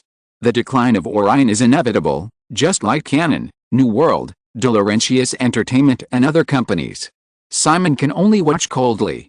At the beginning of the month, Daenerys Pictures negotiated and signed the overseas distribution rights contract for When Harry Met Sally with Disney, and received a $30 million sale payment in late April. Compared with the $15 million production cost of When Harry Met Sally, the company directly doubled its return. Of course, the profits of this film need to be shared with British Craft Films, which also participated in the investment. According to the original contract, excluding the production costs, Daenerys Pictures will receive 60% of the net profit of the film. In this way, Daenerys Pictures can get $16.5 million of the $30 million sell-off. After the $15 million production cost is offset, Daenerys Pictures will be able to get 60% of all the subsequent income. Before the release of When Harry Met Sally, Daenerys Pictures had been spending money like water. Now that it has finally started to make money, Amy Pascal's tense mind has obviously relaxed a lot. Simon can see that she has always been worried that Daenerys Pictures will rise and fall as quickly as Canon and other companies. Although Simon now has a rich fortune, if Daenerys Pictures really follows the footsteps of Canon and other companies, he will definitely not continue to spend money on this company. Amy is obviously very clear about this. However, the expansion of Daenerys Pictures seems to be equally blind, but Simon knows how big the chances of winning a series of projects launched by this company are. Whether it is the Big Seven or a second-tier film company like Orion, they usually invest in a large number of projects in the hope that a few box office hits will appear. As long as this can be achieved, the film company can basically achieve good profits. Due to Simon's foresight advantage, Daenerys Pictures is equivalent to raising a few big fish in the fishing net. April 21st. In the new week, Simon woke up early in the morning and saw the news that the negotiations between the Producers Guild and the Writers Guild of America had broken down again from the Los Angeles Times. Santa Monica. Daenerys Pictures headquarters rushed to the company at 8 o'clock. Simon had just finished watching the sample of Rain Man in recent days, and it was just time to go to work. Amy also arrived at the company early. When Simon came out of the screening room, she talked about this matter. "Simon, did you hear the news?" Because it was Monday, the heads of various departments under Daenerys Pictures and the heads of a series of projects had to hold a weekly meeting. Simon and Amy came to the conference room together, nodded to several other executives who had already arrived, and said, "Of course, so a reality TV show project can enter the substantive production stage." The negotiations between the Producers Guild and the Writers Guild broke down, so it is naturally impossible to restart them just like that. Both sides need to take a gamble, and it will take at least next month for them to sit down at the negotiation table again. According to the operating procedures of the American television industry, in March and April every year, large and small TV program producers will start looking for projects and producing pilot episodes, and then promote them to several major TV networks and cable TV stations during the annual TV program promotion season in May. Due to the writers' strike, many film producers now have only a few scripts in their hands, let alone pilot episodes. Originally, if a settlement could be reached this month and the deadline could be rushed, no one would delay the promotion season next month. The negotiations broke down again, so naturally there was no way to talk about this matter. Missing this most important time node, the TV business of several major TV networks will be affected throughout the year. Amy nodded when she heard Simon say that, but then she said, "But, Simon, I heard that the WGA is trying to reach an agreement with second and third tier production companies recently. What should we do?" Simon thought about it. In his memory, during the 1988 strike, a large number of second and third tier production companies did sign agreements with the WGA before the big studios and TV networks. But the counterattack of the Hollywood giants was also very decisive. The four major TV networks directly announced that they would no longer purchase programs from those production companies that signed contracts with the WGA in advance. The WGA then took the four major TV networks to court with an antitrust lawsuit. With this information flashing through his mind, Simon shook his head decisively and said, "No matter what others do, we will not participate." Even if the WGA can win the antitrust lawsuit, it would be easy for the TV networks to make things difficult for those second and third tier production companies that turned against it in advance. What's more, turning to the WGA in advance will not bring any benefits to Daenerys Pictures, and Simon does not intend to get involved in this muddy water. While Simon and Amy were chatting, executives from various departments and heads of related projects arrived one after another, and the meeting began soon. The long list of projects that have been rolled out requires a lot of manpower. After several months of continuous recruitment and expansion, Daenerys Pictures now has various departments such as film, television, distribution, personnel, and finance. Even if the temporary employees of a single project are not counted, the number of permanent employees under the company has exceeded 50. The two-story office building that was originally rented now seems very crowded. Simon has been looking for a new office space for the company recently. However, this is not an easy task. If everything goes well, Simon plans to upgrade Daenerys Pictures to Daenerys Entertainment next year, and all major departments such as film, television and distribution will be subsidiaries, which will definitely bring about another large-scale expansion of the company. Daenerys Pictures has already moved once, and Simon doesn't want to do this again in a year or two. The meeting lasted for more than 2 hours, and everyone dispersed near noon. Overall, all projects under Daenerys Pictures are progressing steadily. Basic Instinct and Rain Man have already started filming. Scream will also start filming in a small town in Northern California at the end of the month. The negotiations between the Producers Guild and the Writers Guild broke down, and Simon was determined to get Dead Poets Society and Steel Magnolias into the two hot schedules at the end of the year. Therefore, the preparations for these two projects will be accelerated, and they are expected to start shooting in the next 1 to 2 months. Simon completely let go of the two low-cost film sisters and Metropolitan selected from Sundance to the producers below. As for Blue Angel, Simon just held the idea of men make money and women spend money, and let go even more thoroughly. Kathryn can do whatever she wants, and if she loses, she loses. After all, she is his woman. Finally, in addition to the 4 reality shows that are still in the works, only Batman, which Simon personally controls, is left. After the regular meeting in the morning, Daenerys Pictures opened the first round of casting for the male lead of Batman that afternoon. Simon had already released the strict conditions for playing Bruce Wayne in advance. 5 film contracts, 15-year contract period, and the contract terms that Daenerys Pictures fully control the initiative of film remuneration.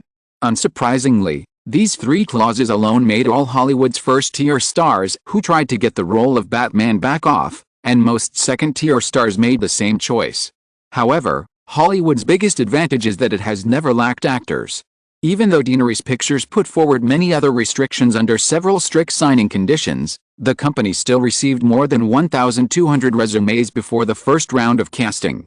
This was almost a large-scale audition, and Simon naturally did not have enough time to participate in person. The casting work in the afternoon was entirely the responsibility of several casting directors. There would be no face-to-face auditions in the first round, but most people would be eliminated by checking resumes and performance tapes, and only about 200 people would enter the second round in the end.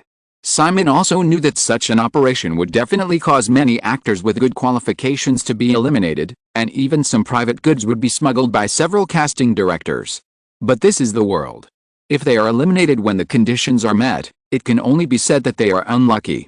If you do not meet the conditions but can enter the second round of auditions through connections, it is also strength. Things like fairness are enough to think about when you are dreaming. Meanwhile, Simon went to Culver City with Amy in the afternoon. Culver City is located east of Beverly and north of Santa Monica. Compared with Beverly Hills, Santa Monica, Burbank and other cities, Culver City is not very conspicuous in the greater Los Angeles area. The reason why Simon rushed here was mainly because the former MGM Studios was located in the center of Culver City. In the process of transforming MGM into a hotel company, the owner of MGM, gambling tycoon Kirk Kerkorian, sold the MGM Studios, which has a history of more than half a century, to a TV program production company called Lorimar Telepictures. In the past few years, supported by the hot money capital pouring into the entertainment industry, Lorimar also expanded wildly. With the outbreak of the stock market crash and the current Hollywood strike, Lorimar, which has a more single business field than New World Entertainment, inevitably fell into trouble. If it were not for some information from other people in his memory, Simon had never even heard of Lorimar in his previous life. Now, Lorimar is seeking to sell its assets to avoid bankruptcy. The MGM Studios, with a long history, is undoubtedly the most valuable property under Lorimar. After spending half a day walking around the MGM Studios, which covers an area of 20 hectares, Simon and Amy left together. Facing Amy's inquiring eyes, Simon just shook his head regretfully. Lorimar's offer for the MGM Studios was not expensive, $100 million. However, Simon found that most of the studios and buildings in the studio were dilapidated. If Deanery's Pictures bought it, it would cost at least another $100 million to repair it. Moreover, although it has a long history, the geographical location of the MGM Studios really does not satisfy Simon. The MGM Studios is relatively close to Beverly Hills, but it is very far from Malibu, as far as 30 to 40 kilometers away. Simon plans to live in Malibu. If he buys the MGM Studios, he will need at least 2 or 3 hours every day just to go to work. If you are listening to this novel on a channel other than Fanfic World, it means it was downloaded and re-uploaded without effort. We warmly invite you to visit our channel, Fanfic World. There you will find the original version of this story and many other novels of various genres. We look forward to seeing you dive into a world of incredible novels. Chapter 163 Financial Issues. After get off work, Simon returned to Malibu on time today because he had to hold a party. This matter also goes back to the purchase of Point Dume Park. After several months of operation, George Norman has dealt with the state government, but if Simon wants to get Point Dume Park, he still needs to solve the problems of the local residents of Malibu. Although on weekdays, the local residents of Malibu rarely care about Point Dume Park, most tourists who visit Malibu like to climb the sharp corners of the cliff to overlook the sea view. But Point Dume Park is a public place in Malibu after all. Only with the approval of the community residents can Simon completely transform it into private property. Tonight's party is mainly to entertain representatives of the community committee and some important residents. Because of Simon's personal habits, the party was held in Jenny's villa on the east side of Point Dume Park. As soon as they entered the door, Janet, who was directing the party company staff to prepare for the scene, came over and whispered to Simon, "I've already done it. Our foundation will donate $1 million to fund the construction of Point Dume Elementary School and Middle School, and will also participate in the lobbying for Malibu to become an independent city. Then, they will vote in favor of us buying Point Dume Park. All you have to do tonight is eat, drink and chat with them." The real estate bubble in North America in the 1980s promoted a peak in Malibu's construction, but Malibu really became popular in the 1990s, especially after Larry Ellison hyped up Malibu real estate. Malibu is not an independent city now, but just a district under the jurisdiction of Los Angeles County, and it is far less crowded with celebrities than later. In recent years, Malibu residents have been seeking to build an independent city. According to California law, after obtaining municipal status, Malibu will no longer need to be subject to the jurisdiction of the Los Angeles County government, and can independently formulate laws and reject various municipal plans of the Los Angeles County government. In recent years, with the rapid development of the urban area, the Los Angeles County government has been trying to extend many engineering projects to Malibu, and Malibu residents have been constantly resisting the highways, sewage pipes and even nuclear power plant plans that the county government wants to push. It can be imagined that if any of the above projects are settled in Malibu, it will be difficult for this place to become a livable paradise. Therefore, if a super rich man with strong financial resources like Simon can settle in Malibu, it will definitely promote the development of this area. In comparison, a state park that is basically just bushes on weekdays seems insignificant, and it is self-evident what choice the residents will make. After the party in the evening, there was no suspense. In the mansion west of Cape Dume, in the bedroom, after taking a shower, Simon walked to the bed and kissed Janet on the face while she was leaning against the bedside reading a magazine. He asked, "In the evening, you said you would donate $1 million to the elementary and middle schools in Malibu." "Yes," Janet nodded, but then said, "It's not a donation. Malibu doesn't have these schools now. Residents have always wanted to build them, but unfortunately the county government doesn't give the money." Simon picked up Janet's light body and threw her to the other side of the big bed. He sat down on the bed and asked, "This is a good thing, why don't you give the money?"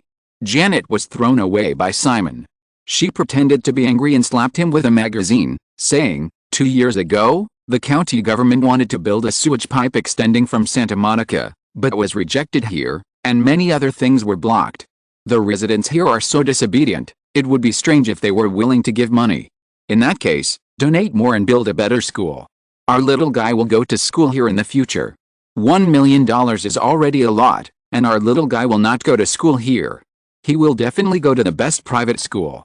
Okay, Simon nodded, and said, Mom will decide about school. Janet laughed, and when she saw Simon was about to turn off the lights, she said, there's one more thing. The shell company that Iceberg helped us set up recently negotiated a building. The total property rights, including the land, are $30 million. As she said this, Janet came over and opened the drawer of the bedside table, took out a document from it, opened it, and found a floor plan on it to show Simon. In order to replicate the Avengers Tower in Manhattan, Simon needs to buy 6 buildings between 59th Street and 60th Street east of Madison Avenue. This became much easier after the real estate bubble burst with the stock market crash last year. The selected plot of land is not the center of the universe level next to Fifth Avenue. The shell company that Aunt Janet helped to set up had previously bought 2 buildings for $20 million and $35 million respectively. Including this one, Simon has obtained half of the land he needs. Simon looked at the information of the other 3 buildings marked on the floor plan, one of which was a 16-story apartment building. This was the tallest of the 6 buildings and was obviously the toughest nut to crack. It will be a bit difficult to continue acquiring it next time, right? Janet also stretched out her hand and pointed at the apartment building, and said, it is a bit difficult to persuade the residents of this building to sell their houses together. There are 2 options. For those residents who are unwilling to sell their properties, one is that we buy similar apartments nearby and let them move there, and the other is to replace them with the properties of our future building. Simon said, try to choose the first option. It is not convenient to disclose our building plan now. I think so too, Janet nodded, and said, but, Simon, you have to pay attention to your financial situation recently. The original 2 buildings have cost $55 million, including the next $30 million to be spent, which is already $85 million. The $300 million that Simon had cashed out from selling Motorola shares had been running low after a few months of spending. In addition, James Raybould had been investing in new technology companies according to Simon's instructions, and now the remaining money was not enough to pay the next $30 million for the purchase of the building. Final Destination and When Harry Met Sally had generated revenue, and Deanery's Pictures' financial situation had eased. But if Simon planned to find a studio for the company, it would definitely be another big investment. Money was needed everywhere.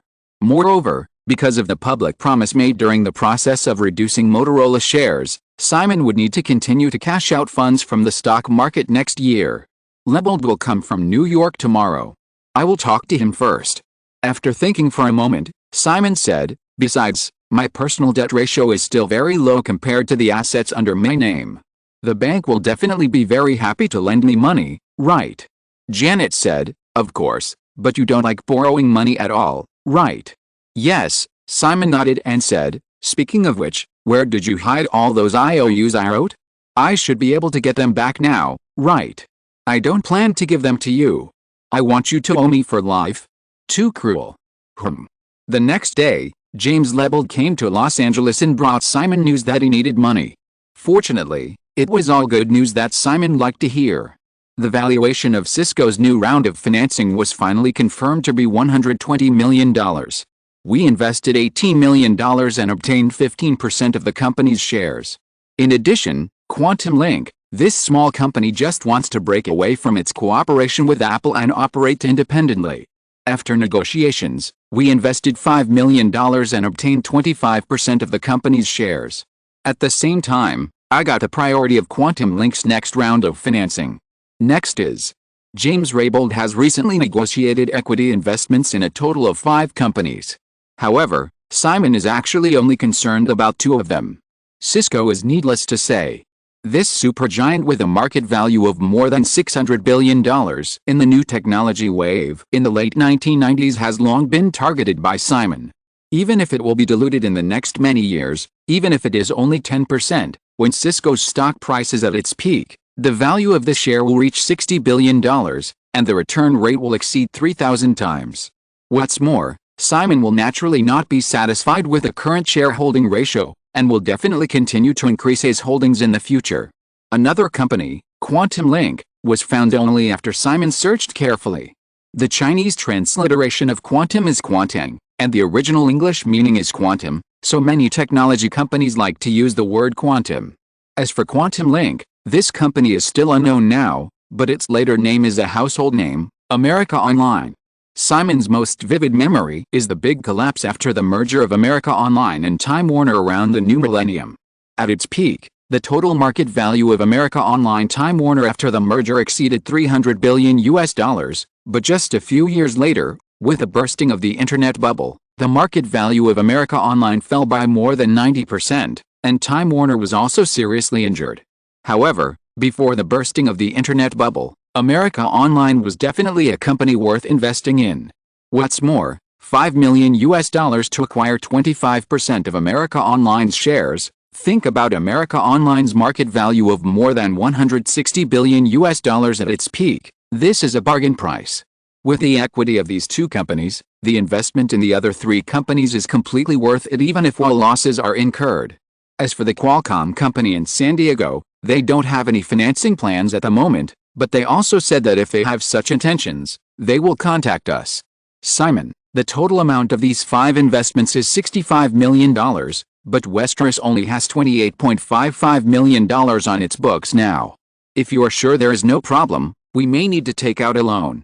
In addition to part of the reserve tax, Simon spent more than half of the more than $300 million in cashing out Motorola's funds to increase his holdings in Microsoft and other companies, and spent a large sum on buying the copyrights of the Lord of the Rings series, as well as the expenses of the 2 buildings in Manhattan. Now there are only $28.55 million left, which is already a lot. Calculating in his heart, Simon thought of the Gulfstream IV business jet he had ordered before. The bare machine price was $16 million, and including the decoration costs, it would cost about $18 million. At the beginning, Simon only paid part of the deposit, and the aircraft will be delivered next month, just in time for Simon to fly to Europe to attend the Cannes Film Festival in France. But at the same time, Simon also needs to pay the remaining balance, which is another expense. The budget for the Manhattan building, the investment budget for 5 technology companies, and the budget for private jets, just these 3 items will probably cost $100 million. Simon couldn't sell Westeros shares. Because Westeros is a limited liability company, it is very difficult to issue bonds publicly. Therefore, loans are basically Simon's only option. Although he doesn't like borrowing money in his heart, Simon also knows that borrowing money is necessary to expand his business rapidly. Moreover, compared with Simon's current wealth, his personal debt ratio is less than 10%, which is definitely very low among the wealthy, and the bank is definitely willing to lend him money. After a careful discussion with James Raybould, Simon decided to continue to borrow $100 million. After dealing with personal financial problems, April is unknowingly coming to an end. After 2 weeks of continuous release, the North American box office of When Harry Met Sally exceeded $70 million, which was already the threshold for the top 10 North American box office rankings last year. Although the single-week box office fell below $8 million, with the continued release of the film, the domestic box office of When Harry Met Sally has exceeded $100 million. The selection of the male lead for Batman has been ongoing, and this matter has inevitably become the focus of heated discussion in the media. The 5-film contract and the 15-year contract period have made many people think that Simon Westeros has gone crazy. This contract was also called Hollywood's slavery contract by a newspaper.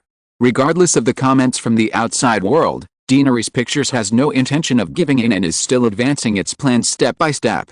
While taking into account the casting of Batman, Simon is also arranging to move the 2 special effects software companies to Los Angeles. Wavefront Technologies in San Francisco is relatively easy to deal with.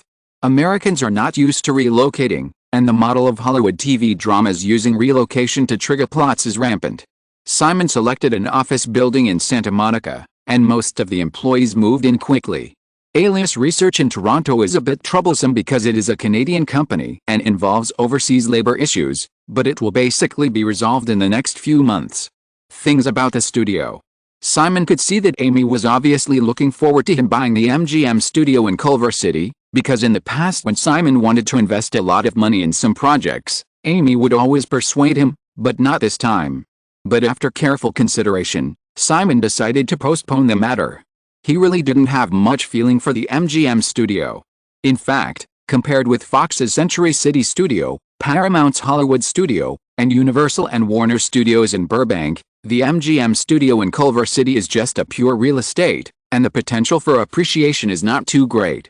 Moreover, Simon is also looking forward to building a brand new filming base. So busy. In May, the Gulfstream IV business jet purchased by Simon was successfully delivered, and the Cannes Film Festival also came. Chapter 164 Cannes. The opening time of this Cannes Film Festival is May 11th. On May 9th, Simon and his party set off from Los Angeles, took the newly received Gulfstream IV to New York, and then flew directly to Cannes. As the latest long-range business jet of Gulfstream, the Gulfstream IV has a range of 7,800 kilometers, and can easily complete a transatlantic flight of about 6,000 kilometers. However, the Gulfstream IV with a nuclear load of 20 people actually has only 12 seats for passengers in the cabin. Simon, Janet and Jennifer occupied 3 seats. Mike McDowell, president of Orion Pictures, also went with them this time. There were also Robert De Niro, John Travolta, Nicole Kidman, Samuel L. Jackson, Madonna and Sean Penn and other main and supporting actors. After everyone boarded the plane, they immediately filled the entire cabin. This was when Simon's 2 bodyguards Neil Bennett and Ken Dixon personally served as pilots. The entourage of other people could only take commercial flights separately. French time is 9 hours ahead of the west coast of the United States. Everyone set off at 10 a.m. in Los Angeles time. After a total of 11 hours of flight, it was already more than 6 a.m. on May 10th when they arrived in Cannes Airport. When everyone got off the plane, the distinct status immediately appeared. De Niro and Travolta, 2 long-established first-line superstars, have each confirmed that they will stay in a friend's mansion in Cannes. Madonna and her husband have also rented an apartment in advance. The rest of the people can only follow Mike McDowell to the hotel prepared by Orion. Simon naturally did not fall to the point of staying in a hotel with everyone. Everyone agreed on a meeting time in the evening, and Simon and his friends took a car to the Lee Cannet district in the northeast of Cannes. More than half an hour later, the car turned several times on the narrow tree-lined mountain road in the Lee Cannet district, and then drove into an iron gate on the top of the mountain. After getting off the car, Simon came to the southern edge of the courtyard. Looking at the unobstructed view of the city of Cannes and the beautiful bay in the distance, he couldn't help but say, "I like it here." Janet also came over and said, "It's very similar to our house in Palisade, but this one is bigger, with a total area of 1.5 hectares, which is more than 3 times the size of the Palisade property." As the two were chatting, a brown-haired woman in a light gray business suit came over with a stack of documents. She smiled and introduced herself in fluent English. "Hello, Mr. Westeros, Miss Johnston, I'm Sophia Fessy. Do you need me to show you around?" Sophia Fessy is Simon's real estate agent in Cannes. The house purchase procedures had been completed before Simon and Janet arrived in Cannes. Simon was also very familiar with the details of the property. Hearing this, he nodded and said, "Okay. Please follow me." Sophia Fessy made a gesture of invitation, slightly sideways, and followed Simon into the mansion, pointing to the villa at the entrance and said, "This is the annex, used to accommodate security and servants."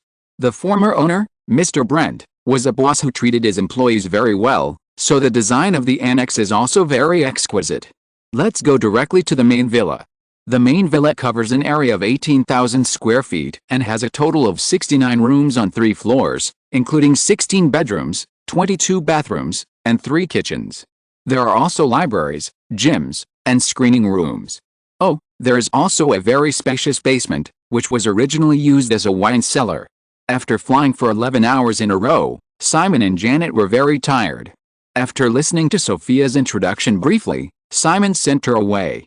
Although they were thousands of miles away, they could buy this mountaintop manor, but they could not decorate it as they wanted like in Los Angeles. Simon only asked his agent, Sophia Fessy, to replace all the sheets, quilts and sofa covers in the villa in advance, and left everything else untouched for the time being. He found the ordering phone number of a nearby restaurant from the information left by Sophia Fessy, had breakfast, sent Neil and Jennifer to their own devices, and then Simon and Janet went to the master bedroom on the 3rd floor. After taking a shower and coming out of the bathroom in his bathrobe, Simon suddenly lost his sleepiness and walked straight to the terrace. He leaned on the terrace railing and looked down. The architecture in the manor was of typical Spanish style, with red roofs, white walls, columns and fountains. Although he was not interested in this architectural style, Simon decided to buy it immediately after seeing the information about this mansion in Los Angeles. The geographical location here is really good. If it were not for a last resort, the original owner would never easily sell this property that was destined to increase in value. Moreover, the asking price of 35 million francs, according to the exchange rate of the continuous depreciation of European currencies in the past 2 years, only needs more than $5 million. After Simon agreed to pay in cash, the decimals were eliminated and the two parties finally confirmed the transaction at a price of $5 million. Although the real estate value in Cannes at that time was far from comparable to that in Los Angeles, with 3 times the area, a castle-like villa, and excellent mountain views, $5 million was completely worth it in Simon's opinion. Janet also came out of the bedroom, took Simon's arm, followed his gaze, and asked, "What's the matter?" Simon put his arms around Janet's slender waist and stroked it. It suddenly occurred to me that if there were some bodyguards wearing sunglasses and holding submachine guns standing in the yard, it would completely restore many scenes in the movies, and my character would definitely be a big drug lord. Drug trafficking is so tiring, and I don't make as much money as my man. Janet rubbed her cheek against his and smiled. However, the scene you mentioned will definitely need 1 or 2 beautiful vases to serve as a foil, otherwise I'll call Kidman. When she was chosen as the heroine, you must have been coveting her for a long time, right? Simon shook his head. No. How could Janet believe it? She wrinkled her nose and snorted. Simon smiled and reached out to pick up Janet and walk towards the bedroom, saying, "Okay, even if there was some before, there is none now." Janet was puzzled. Why? Simon gently threw Janet on the big bed, turned around to draw the curtains, and explained, "Last time I did a math problem for Ron Macmillan, and then I found that I suddenly didn't have much interest in women."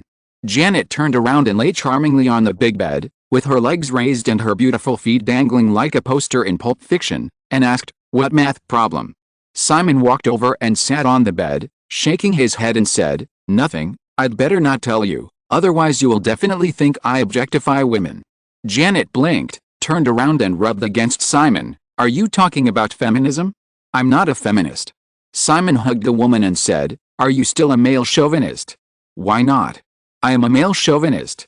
Simon reached his big hand into Janet's thin pajamas and fumbled around. When the woman squinted her eyes like a kitten, he smiled and said, "Confirmed, you can't be a male chauvinist." Janet held Simon's hand as he was about to withdraw it, humming and whispering, "Who said that a male chauvinist must be a man?" Simon remembered that many men also claim to be feminists, and nodded in agreement. "It seems that it is true." Janet suddenly opened her eyes again and looked at Simon. "You have been circumventing me. What kind of math problem is this?" "I still don't want to tell you." "Okay." Janet obediently stopped asking, but said, "But you made Nicole Kidman famous. If you don't want it, someone else will get it." Simon smiled and pinched Janet's nose. "Are you sure you don't want to find an excuse to bite me?" Janet opened her little white teeth and bit Simon's shoulder, saying, "Why do I need an excuse to bite you?" Simon actually understood why Janet bit him the night after the Oscars last month. Perhaps it was some kind of sixth sense that women have. She felt that Sandra might be a threat to her, so she got angry. Obviously, Janet didn't think that Kathryn and Jennifer could threaten her. Thinking about it carefully, it seemed to be true. Because of the age problem, it is difficult for Kathryn to get along with Simon. As for Jennifer, the female assistant has no killing power in Janet's eyes. With these thoughts in mind, Simon just patted Janet on the waist. "Go to sleep, there are things to do in the evening." Janet hummed, hugged Simon to find a more comfortable position, and quickly closed her eyes. They slept until the evening, and Jennifer knocked on the door, and Simon and Janet woke up. The opening ceremony will be held tomorrow, and Simon will start to be busy today. There will be a party of Hollywood filmmakers in the evening. After getting up, Simon and Janet simply washed up, and then set off to a hotel in the city of Cannes. The party was about to start. The two had just walked into the banquet hall, and Robert Redford, who happened to be chatting with someone nearby, came over. Robert Redford can only be regarded as a cameo in Pulp Fiction. According to his status, he does not need to attend this film festival. Redford did not come to Cannes this time for Pulp Fiction, but because of his own directorial work The Beanfield. The Beanfield is the second film directed by Redford. Compared to his first film Normal People 8 years ago, which was both critically acclaimed and commercially successful, The Beanfield, adapted from a novel and telling the story of a New Mexico farmer's struggle with real estate developers to protect water sources, received very average reviews after its release. The producer Universal Pictures scheduled the film to be released in mid-March, and it has been nearly 2 months since then, and the box office has only exceeded $8 million. Compared to the film's production cost of $22 million, The Beanfield is doomed to lose money at the North American box office. In order to make up for the loss, Universal Pictures sent the film to the Cannes Film Festival to participate in the screening in order to promote its European distribution. Robert Redford naturally had the responsibility to lead the crew to promote the film. Robert Redford has been in Hollywood for so many years and is used to the ups and downs of movies. He was not too affected by the box office failure of The Beanfield. He greeted them warmly and said, "Simon, you came at the right time. I was just about to introduce you to someone." With that, Redford brought Simon and Janet to the person he had just chatted with and said, "William, this is Simon. Simon, this is William Goldman." Simon smiled and shook hands with the other party and said, "Hello, Mr. Goldman." William Goldman was in his 60s, with silver hair and wearing a light gray plaid shirt. Although his expression looked a little serious, he was very warm and talkative when he spoke. "Hello, Simon, Bob has mentioned you to us more than once. When we return to Los Angeles, maybe we can find time to get together." "Of course, no problem," Simon agreed, and personally introduced, "This is my girlfriend, Jenny." William Goldman shook hands with Janet, and the few of them casually chatted about some trivial matters in Hollywood, and the Cannes Film Festival was not mentioned in the topic. However, Simon knew that he had unknowingly owed Redford another favor. William Goldman is a Hollywood screenwriter. His famous work happened to be Butch Cassidy and the Sundance Kid, which made Robert Redford famous. Over the years, William Goldman has also been a first-line screenwriter in Hollywood. If it were just these, Redford's recommendation might not be a big deal. However, William Goldman has another identity. He is one of the 10 judges of this Cannes Film Festival. Compared with the Oscars, the results of the Cannes Film Festival Awards, which have obvious personal tendencies, are actually more variable. Whether it was before or many years later, the review results of the Cannes Film Festival were often very different from the evaluation of the outside media. There were often films that were praised by the media but ultimately failed to win, and some films that were poorly evaluated by the media would occasionally be upset. If you say that there is no influence of factors completely independent of the film, no one would believe it. In the original time and space, Pulp Fiction defeated some of the most anticipated films such as Red and To Live from Kieslowski's Red, Blue and White trilogy, and finally won the Palme d'Or. In addition to its own quality, a big reason was that the chairman of the jury that year was Clint Eastwood. Therefore, even though Simon knew that Pulp Fiction was definitely strong enough to win the award based on quality alone, he would not expect to do nothing and wait for the end of the film festival to go on stage to receive the award. That would be too naive. Simon had already learned about the 21 films of this year in advance. Relatively speaking, the nominated films of this year can only be described as mediocre. Except for Pulp Fiction, Simon did not find any other films that left a deep impression. Therefore, Pulp Fiction actually has a greater advantage than the era of 1994, which was full of powerful films. However, public relations is definitely still indispensable. After patiently chatting with William Goldman for a while, Simon soon found another target at the party: George Miller. At the Oscar after-party last month, Simon also met the director who became famous with the Mad Max series. Unexpectedly, the Cannes Film Festival later announced the jury list, and George Miller was among them. Simon and George Miller don't have much personal relationship. But George Miller is Australian. Because of Janet, Simon naturally has the attribute of being able to get along with the Australian gang easily. Chapter 165 Opening Ceremony. Simon brought Janet to George Miller, who happened to be chatting with Nicole Kidman. After saying hello, Simon took the initiative to bring up the topic and asked, "What were you talking about just now?" Nicole Kidman, who was tall and slender in a moon-white evening dress, said, "George thought my performance in Pulp Fiction was excellent and hoped that I could participate in a movie he is preparing." Nicole Kidman said, looking at Simon with a smile on her face, as if she wanted to see how he would react. According to the general practice in Hollywood, production companies usually require newcomers who participate in their films to sign multiple film contracts so that the actors can continue to enjoy the dividends after becoming famous. In the When Harry Met Sally project, Meg Ryan also signed another option contract with Deaneries Pictures based on the role of Sally. Now that When Harry Met Sally is a big hit at the box office, Meg Ryan has the priority to choose the next film contract unless Deaneries Pictures takes the initiative to let go. This is certainly the case with Pulp Fiction. Although this project belongs to Ryan, the two newcomers in the film, Samuel Jackson and Nicole Kidman, have signed 3 film contracts with Deaneries Pictures respectively.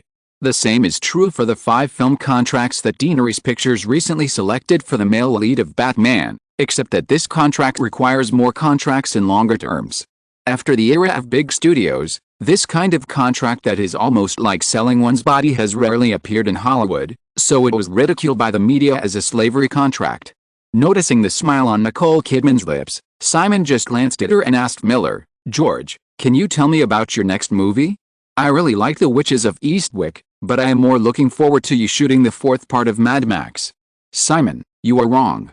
I don't have plans for the next movie yet. I just want to invite Nicole to participate in a thriller that my production company is going to shoot. I will only serve as a producer," George Miller explained, and then said, "This is a movie adapted from a novel called Over the Horizon, which tells the story of a couple who accidentally rescued a stranger while drifting on the sea to soothe their psychological trauma after losing their son unexpectedly." After George Miller finished speaking, Simon immediately thought of this movie. In the original Time and Space, Over the Horizon happened to be Nicole Kidman's famous work to enter Hollywood. Simon just didn't expect that the producer of this movie would be George Miller. However, this did not surprise him at all. The two protagonists of Over the Horizon, Sam Neill and Nicole Kidman, are both Australians. In the final analysis, it is still the Australian gang. Although Simon didn't think that Nicole Kidman, who was only 20 years old and had too much aura, could play the role of a traumatized young mother, he didn't point this out to George Miller in person. The friendship between the two parties was not that close. Moreover, if George Miller really decided to do this, Simon would do a favor and let Nicole go to shoot the movie first. Nicole Kidman can't be considered a box office star anyway. Anyway, the 3-movie contract is there. Letting her hone her skills in more movies will not harm Deaneries Pictures.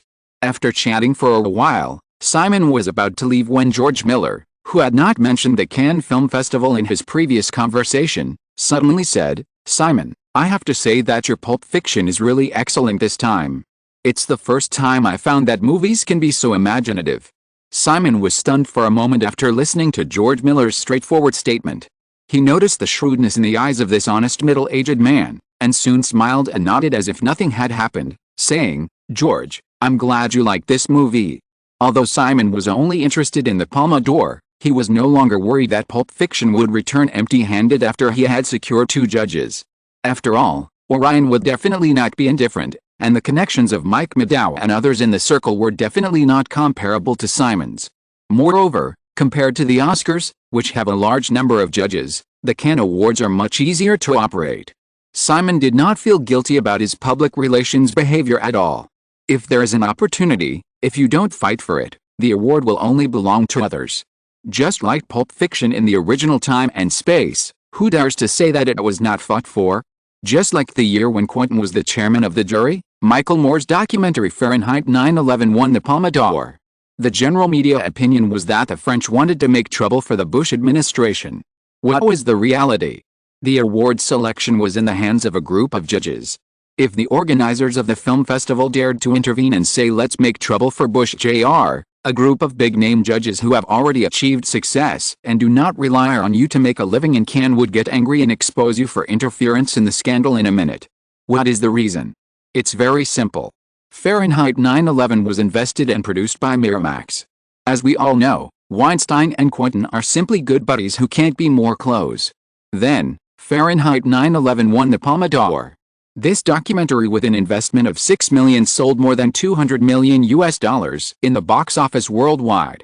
The Weinstein brothers made a lot of money. This is the inside story. In the final analysis, The Cannes Film Festival is a commercial film celebration after all, and it is not as sacred as some people imagine. Through this grand event, millions of tourists from all over the world flock to this French coastal town every year. This is the fundamental reason for the continuation of the Cannes Film Festival. As for the award results, they are not so important to the organizers. In fact, the more controversial the selection results are, the more the popularity of the Cannes Film Festival can be increased from a certain perspective. After parting with George Miller, Simon was about to greet some acquaintances at the party loudly, and Jennifer came over and said, "Boss, Natasha Kinski is here too. Do you want to go over and talk to her?" Natasha Kinski, the European actress who has been dating Roman Polanski since she was 14 years old and was made famous by him, is also one of the judges of this year's Cannes Film Festival. Among the 10 judges this time, Simon can only contact William Goldman and George Miller. Although he knows others, he has never met them, and the people around him cannot contact them. Simon brought Janet to a couple under the guidance of Jennifer. The female assistant leaned close to his ear and whispered, "That man is Kinski's husband, Ibrahim Moussa." Simon nodded, and after the couple greeted another guest, he walked forward, extended his hand to Natasha Kinski and said, "Hello, Miss Kinski." Natasha Kinski was wearing a somewhat conservative round-neck long-sleeve dress tonight. When she heard Simon's greeting, she looked at him with a confused expression. She did not take Simon's outstretched hand, but just shook her slender fingers and pointed at him, stammering, you are, oh, I remember, you are Simon Westeros. By the way, what does Westeros mean?" Simon did not expect the beautiful brown-haired girl to have such a reaction, and even suspected that she was too high. Simon calmly took his hand back and said with a smile, "Westeros is the last name I chose for myself, it has no other meaning." "Oh, do you think I'm stupid?" Natasha Kinski said, but her eyes swam to Janet beside Simon, and her eyes suddenly lit up. "Esmeralda, I saw you in a movie a few days ago, your performance was really great." Natasha Kinski said, and she came over very familiarly, snatched Janet from Simon's hand, and walked to other places hand in hand like good sisters. Janet winked at Simon, and then smiled and chatted with Natasha Kinski and left. Simon was even more confused about what happened. In his memory, this controversial and beautiful actress seemed to have no lesbian tendencies except liking old men.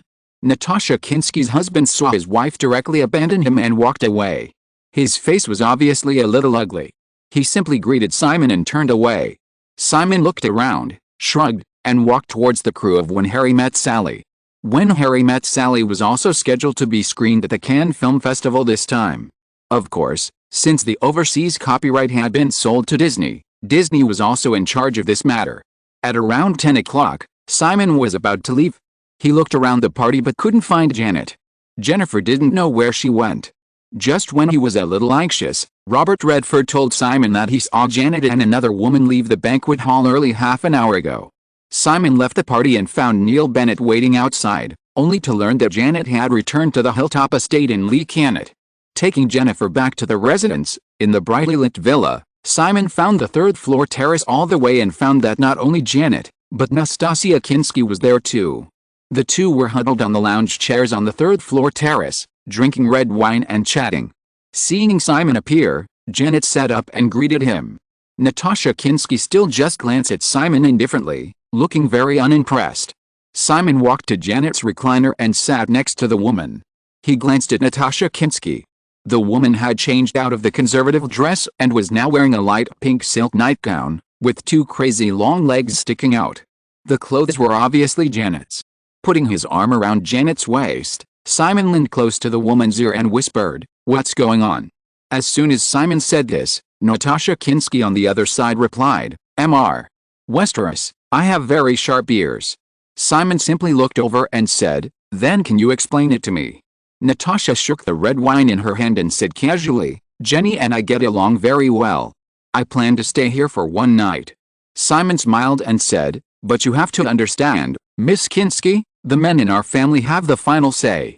"What a coincidence, it's the same in our family." Natasha Kinski glanced at Simon and said, "That's why I can't stand it. Are you going to let Jenny run away from home too?" Seeing Janet looking at him with a smile, Simon reached out and pinched the woman's chin, and said, "Our Jenny is very well behaved and will not run away from home. But does your husband know?" I don't want him to call the police and get into trouble. Natasha Kinski changed her posture, lying on the recliner, and said lazily, I asked someone to tell him that he won't go back to stay tonight.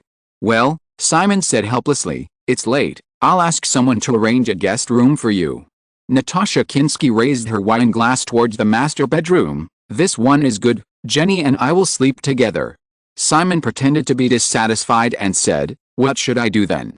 Natasha Kinski glanced at Simon, you can also come together, but if you dare to touch me, I will bite your thing off.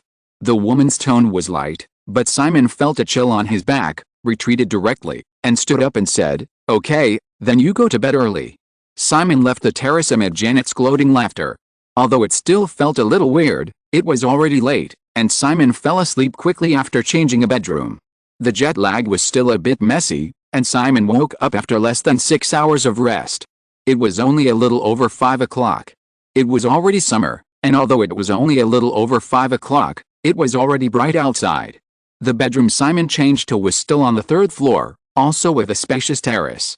After washing up, Simon got dressed and went to the terrace, looking at the white buildings of Cannes at the foot of the mountain and the beautiful bay with golden ripples. He was stretching his body casually when a slight noise came from the terrace on the other side.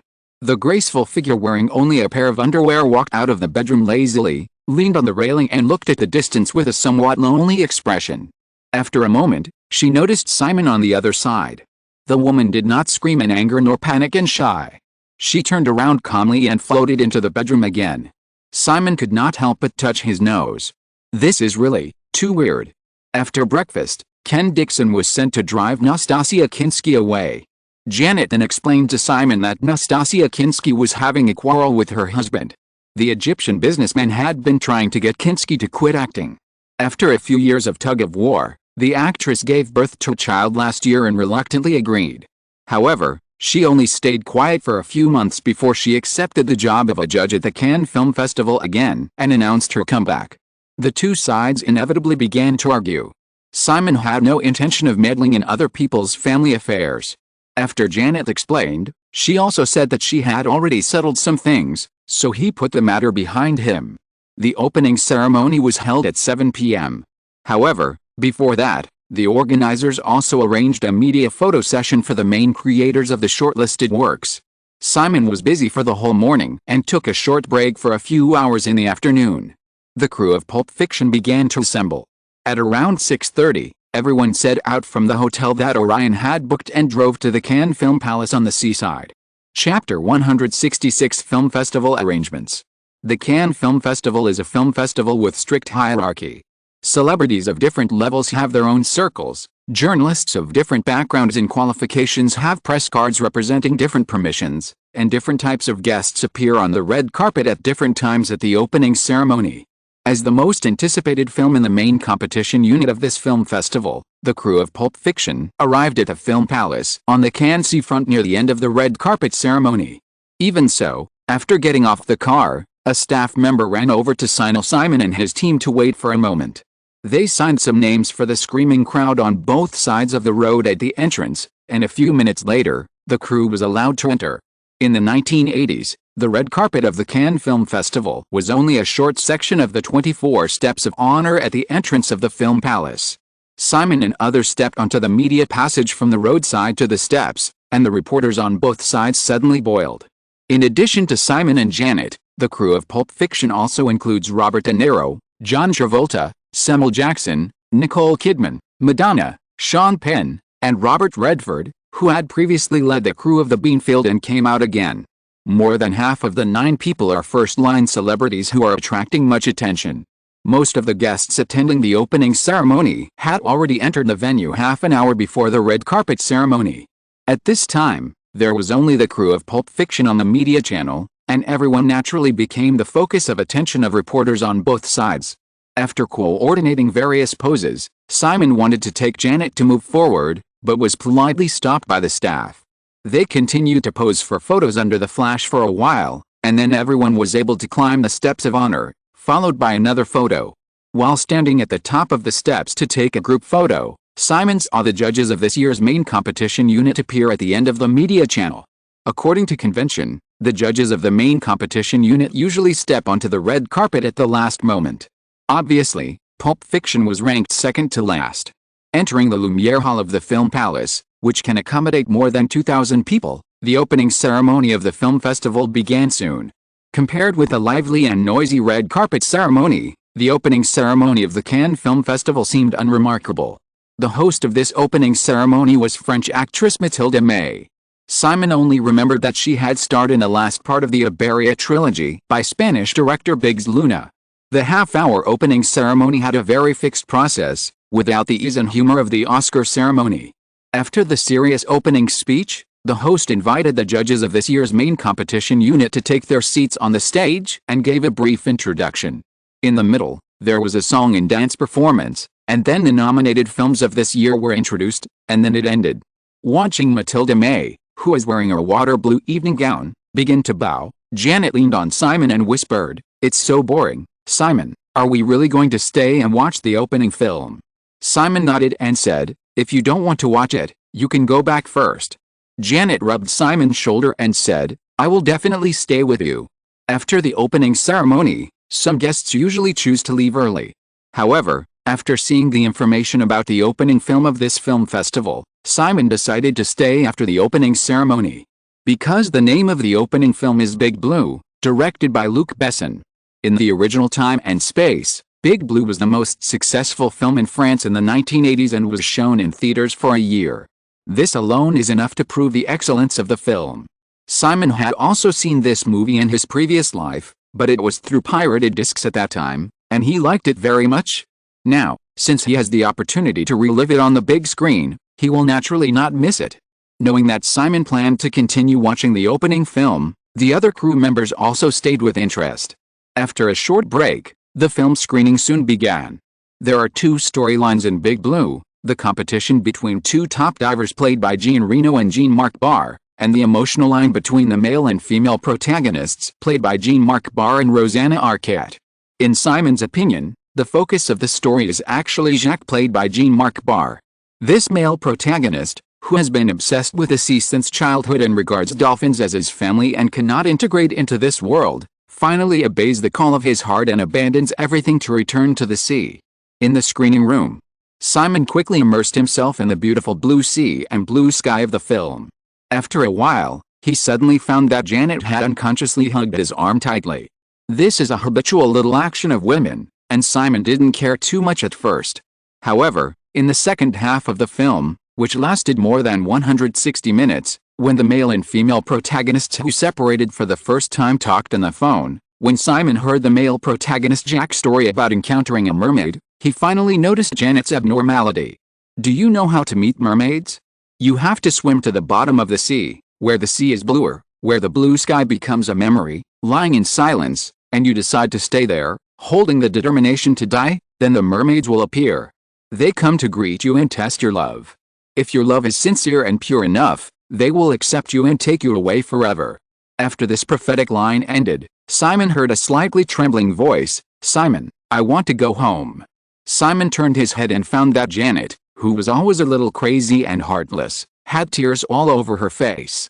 Immediately putting aside the movie, Simon took the woman's handbag and took out the tissue to help her wipe her face, and said without hesitation, "Okay, let's go back." Nicole Kidman, who was sitting on the other side of Janet, also noticed her abnormality. Seeing the two of them stand up, she quickly made way. Simon left the hall with Janet, who had been hugging his arm tightly. After getting in the car, he patted Janet, who was leaning on him like a kitten, and said, "What's wrong?" Janet raised her face and did not answer his question. Instead, she asked, "Simon, you will never leave me, right?" Simon nodded immediately, "Of course." Janet's eyes were still filled with worry, and she said, "In fact, you are a lot like Jack in the movie, the kind of alienation that is completely incompatible with this world. I'm worried that one day, you will suddenly lose interest in all of this and disappear." Simon smiled and shook his head. "How is it possible? I have made so much money and I don't even have an heir yet. How can I suddenly disappear?" Janet paused, then said, I saw some information you put in the study a few days ago." "What?" Simon asked puzzledly. "I usually put a lot of things in the study." "Yes." Janet avoided Simon's eyes, leaned on his shoulder, and said, about the will. You have made a will, right? Don't many people do this? Just in case, Simon did not deny it. He leaned his head against the woman's soft golden hair and said, if I die suddenly, you will become the richest little rich woman in the world. Now, let's discuss it first. You can date women at that time, but don't look for a gigolo, otherwise I will be very embarrassed. Janet ignored Simon's joke and raised her voice excitedly. I don't want your money. Simon quickly hugged Janet again, patted the woman's slender waist gently, and said in a slow voice, Jenny, you really think too much? Well, maybe some of your guesses are not wrong. But, if you also want a story, my UFO is broken, and the technology on Earth can't fix it, so I can only stay here forever and ever. He had too many things that young people of this age could not have. With Janet's smart brain, she must have made too many guesses after being together for so long. Simon just didn't expect that the woman would have an attack because of a movie tonight. When Janet heard Simon's words, her rapid breathing calmed down a little. She put her arms tightly around his waist and said, Simon, I love you. No one in this world loves you more than I do. I know. But you don't believe in love. I do. I just never thought that I would be loved by a girl, Simon said with a smile. Actually, I'm a very selfish person. Remember, there is a very interesting question. Between the person you love and the person who loves you, which one would you choose to spend the rest of your life with? I would choose the latter. So, as long as you don't run away from me, I will definitely rely on you for the rest of my life. Janet's body softened a little, and she leaned against Simon softly and whispered, you can go to Jenny's room tonight. She likes you too. I know, so I kept her by my side. Isn't that abominable? Yes, Janet nodded vigorously, tightened her arms around Simon, and said, but you have to promise that you will never leave me. I promise. Janet paused for a moment, opened her mouth and wanted to say something, but swallowed the words back in the end. Jennifer did not attend the opening ceremony with everyone tonight. Simon and Janet returned to the Hilltop Mansion in Lee Cannet. The female assistant was sitting alone in the spacious and even somewhat empty hall on the first floor, silently sorting out some documents. When the two entered the door and saw Janet's appearance, Jennifer immediately stood up with concern and asked, what's wrong? Janet did not answer. Simon smiled and said, I was too absorbed in watching the movie and cried. Jennifer listened to Simon's frivolous tone, rolled her eyes at him lightly, walked forward and pulled Janet to sit on the sofa together, and then said, Ms. Pascal just sent some faxes from New York. I have sorted out the introductions to those reality shows. Simon nodded, walked over and picked up the faxed manuscript that Jennifer had just folded and sat on the sofa next to him. While chatting casually with the other two women, he flipped through the fax in his hand. The Hollywood screenwriters' strike is still going on, but the TV promotion season in May is still coming as scheduled. Although this year's promotion season is destined to end in a cold and deserted manner, the necessary procedures will not be reduced. While Simon was rushing to Cannes, Amy also rushed to New York with 4 reality shows that Deanery's Pictures had been planning for several months. According to the time difference, although it was already past 9 o'clock in the evening in Cannes, it was not yet 4 o'clock in the afternoon in New York, and it was still working hours. Speaking of which, Simon originally wanted to return to the United States after attending the opening ceremony and the premiere of Pulp Fiction. However, his schedule did not allow him to do so. The opening ceremony of this Cannes Film Festival was on May 11th, which is today. Subsequently, the premiere of Pulp Fiction was arranged by the organizers on May 15th, the first weekend of the film festival. If it were just these, Simon could naturally leave next Monday and return again after confirming that Pulp Fiction won the award. However, after the premiere of Pulp Fiction, he also had to attend the Cannes premiere of Robert Redford's The Beanfield on May 17th. This was a favor and could not be postponed at all. Then, on May 19th, the Cannes premiere of When Harry Met Sally was held. Although the overseas copyright had been sold to Disney, the film was produced by Deanery's Pictures after all. It would definitely hurt their reputation if they turned their backs on the copyright after the sale. After May 19th, it was the weekend again. Even if Simon didn't need a weekend off, others certainly didn't, so there was no need to return to the United States. The closing ceremony was on Monday, May 23rd, so Simon finally decided to stay until the end of the film festival. This was actually the reason why he bought a house in Cannes in advance. If he was only staying for a few days, there was really no need to go through so much trouble, but for 2 weeks, he didn't want to stay in a hotel. From May 11th to May 23rd, including the time spent on the trip before and after, it basically took up most of May. Simon couldn't return to the United States, so the promotion of several reality shows had to be left to Amy. In terms of business operations, Simon was still very confident in Amy. What's more, he promised Amy 5% of the company's annual net profit. If he needs to do everything himself, the money will be wasted. Looking through the information sent by Amy, the 4 major TV networks are generally interested in 2 of the 4 reality shows. One is Who Wants to Be a Millionaire and the other is Survivor. Simon was not surprised. Who Wants to Be a Millionaire and Survivor were the 2 most popular reality shows in the United States in the 1990s. At the same time, it was these 2 reality shows that brought the reality show craze on American TV stations. Not many people are interested in the other 2 reality shows. Simon has to admire the vision of the TV network, because the other 2 reality shows are indeed randomly selected by him. One is called Big Brother, which is far less successful than the first 2 in the original time and space. The other one is even a cable TV program in the original time and space, called The Real Housewives of Beverly Hills. This is actually a whole series of wives. However, in Simon's memory, only The Real Housewives of Beverly Hills seems to be relatively successful. As for the reason for doing this, in the final analysis, Simon still can't get rid of the mentality of mixing sand. Chapter 167 Premiere. After reading the facts in his hand, Simon called Amy to talk about some of his own opinions, and by the way asked about the progress of the casting of the male lead of Batman. There are not many films in each section of this Cannes Film Festival that can interest Simon. He did not arrange a movie-watching plan, but planned to use these 2 weeks to carefully sort out his ideas about a Batman script.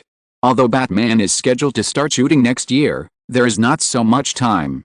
In the rest of this year, in addition to repeatedly polishing the script, Simon also has to make various high-tech props for Bruce Wayne in the film, such as the Batmobile.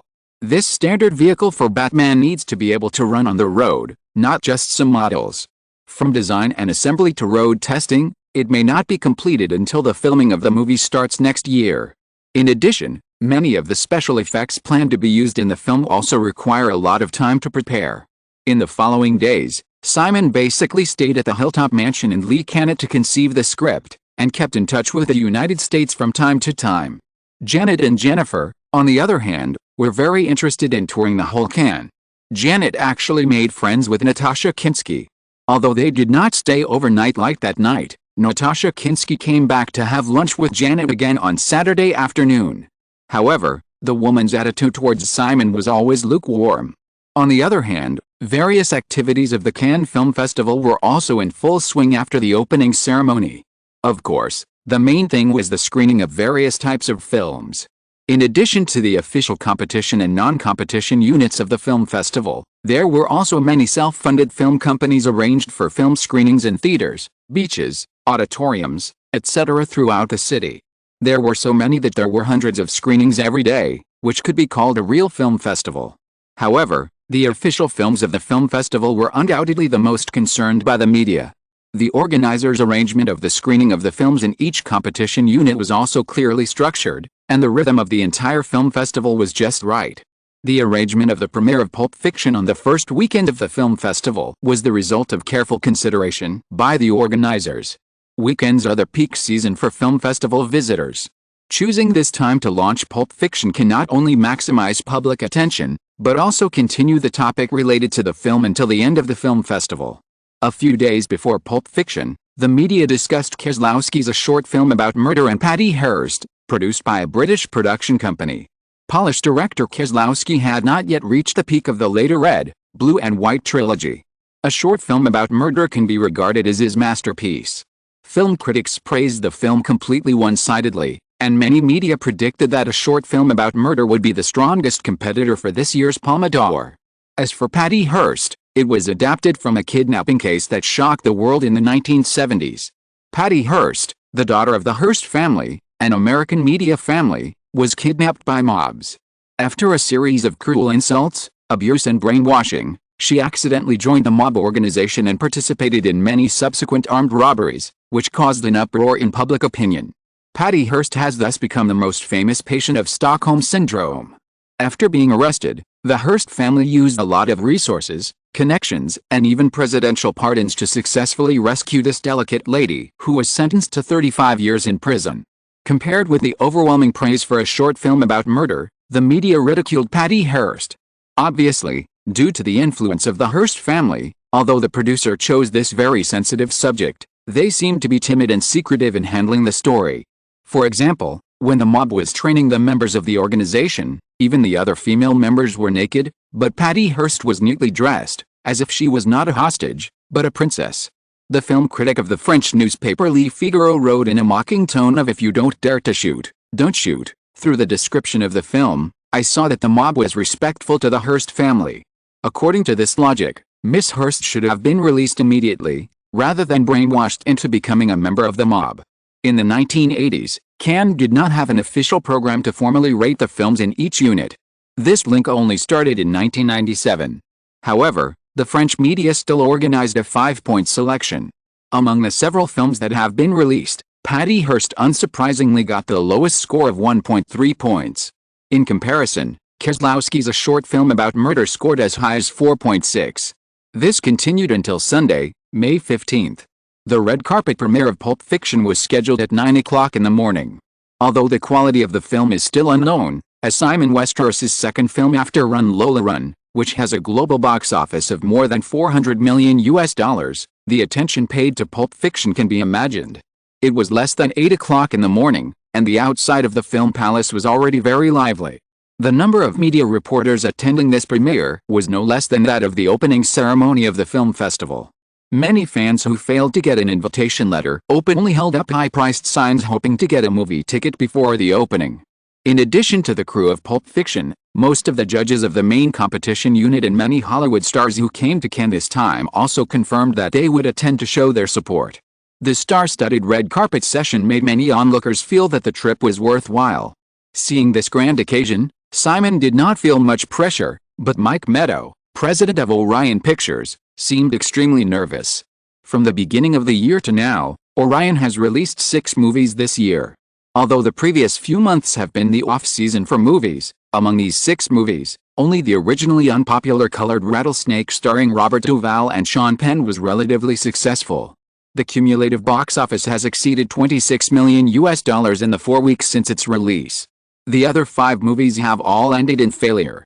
The House on Carroll Street, starring Kelly McGillis, the heroine of Top Gun, only earned $450,000 at the box office, and the $14 million budget was completely wasted. These 6 films have exceeded 1/3 of Orion's release plan this year. 1 success and 5 failures, the expected cumulative loss is more than $50 million. If there are no 1 or 2 hits in the next release list, Orion is destined to fall into losses again this year, and even encounter a crisis more serious than that 2 years ago. You know, now is different from 2 years ago. After last year's stock market crash, the scale of capital entering the entertainment industry has shrunk significantly. Even the 7 major film companies have begun to face financial crises. Coca-Cola has privately negotiated with Sony to sell its Columbia Pictures shares. The operating conditions of Universal, which had a good performance in the past 2 years, have also deteriorated. It is only expected that the next sequel to Back to the Future can save the situation.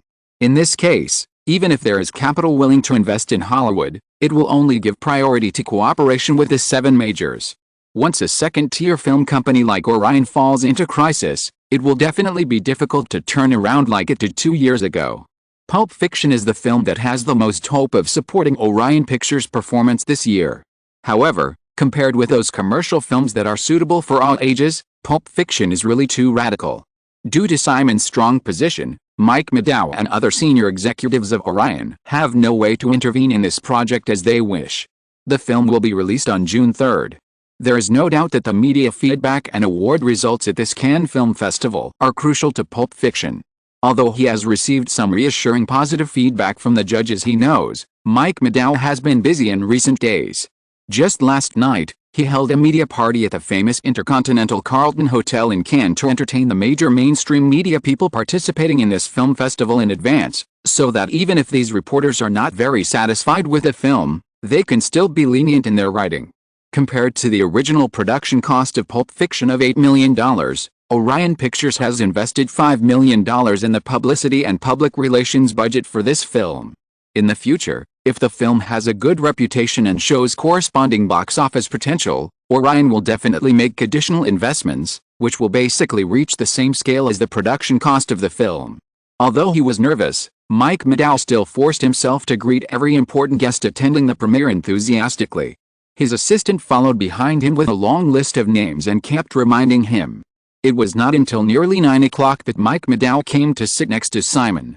In any case, what should be done has been done, and the next step depends on God's will. In the packed Ruby Hall, the lights dimmed and the screen soon lit up.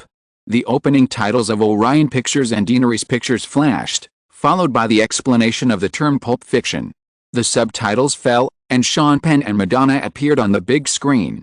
This is obviously a roadside cafe. Sean Penn was leaning on the booth in an unpresentable manner, while Madonna was sitting opposite him, making small movements with her hands from time to time. The two of them were discussing a somewhat puzzling topic at a very fast speed. Everyone in the Louvre Hall was stunned when they saw the two people appear. Many media people still clearly remember the disastrous consequences of several movies starring Madonna in the past 2 years. Therefore, the first thought in many people's minds when they saw the figure of this pop star was a failure. Although many people had learned in the previous publicity that Madonna and Sean Penn would guest star in this movie, most people did not expect that Simon Westeros would put them at the beginning of the movie. At this time, listening to Sean Penn and Madonna's chattering on the screen, although there were also unbiased audiences who found that Madonna's performance did not seem to be that bad, but could be regarded as a very dedicated and superb performance, such a plot still made people puzzled. It was not until the two people who were just chatting excitedly suddenly broke out, especially when Madonna roared like a mad mother rabbit and started robbing, that some film critics realized some different meanings. However, the short prologue came to an abrupt end after a pair of Mandarin duck robbers suddenly attacked. The official opening credits fell, and the scene had already turned to Vincent and Jules played by John Travolta and Samuel Jackson. Listening to the two people discussing hamburgers and other issues like two ordinary office workers while driving, still the chattering style at the beginning, the audience who had just been aroused by Madonna and Sean Penn's characters became bored again unconsciously, until the two arrived at the residence of several traders. Then, without warning, they started to draw their guns and kill people. The plot switched again, coming to the boxer Butch played by Robert De Niro. Butch, who seemed expressionless, listened to the instructions of the gangster boss Masha, but let the audience clearly feel the strong restlessness hidden under this calmness. Robert De Niro's performance at the level of the best actor was vividly reflected in this very unique long shot. Butch's subsequent encounter with Vincent also laid the groundwork for the subsequent plot. After Robert De Niro's brief appearance, the plot turned to Vincent again. After completing the task to retrieve the box, Vincent, who had a lot of fun, followed the instructions of the boss Masha and rushed to play with his wife Maya. At Maya's insistence, the two came to the Bunny Baby restaurant. The plot has advanced to this point, and the movie has only been shown for half an hour. At a certain moment, many viewers suddenly found that this nagging film filled with a lot of information and constantly switching scenes had unknowingly brought themselves into it. With the classic swing dance of Vincent and Maya, some people even felt an unstoppable feeling, and they became more and more curious about the next plot of the film. However, unlike any movie model in the past, except for a few viewers who have already seen the film, all other fans, no matter how enthusiastic they are about the film, found that they could not guess the plot of the film. Vincent and Maya finished dinner, and the sexual tension between them had reached its peak. According to the usual plot, the next scene must be a natural intimate scene, but the fact turned into an absurd farce. Maya accidentally took Vincent's drugs and fell into a coma and was in critical condition. The sudden adrenaline shot seemed to give many viewers a shot of cardiac stimulant. The date between the two ended with a cold joke about ketchup. The plot changed again, and the story of the gold watch began. When Captain Quince, played by Christopher Walken, told the story of the gold watch, many viewers who had watched The Deer Hunter couldn't help laughing at Simon's bad taste, especially when Butch, played by Robert De Niro, appeared later, further revealing the relationship between the characters, and even laughter rang out in the hall.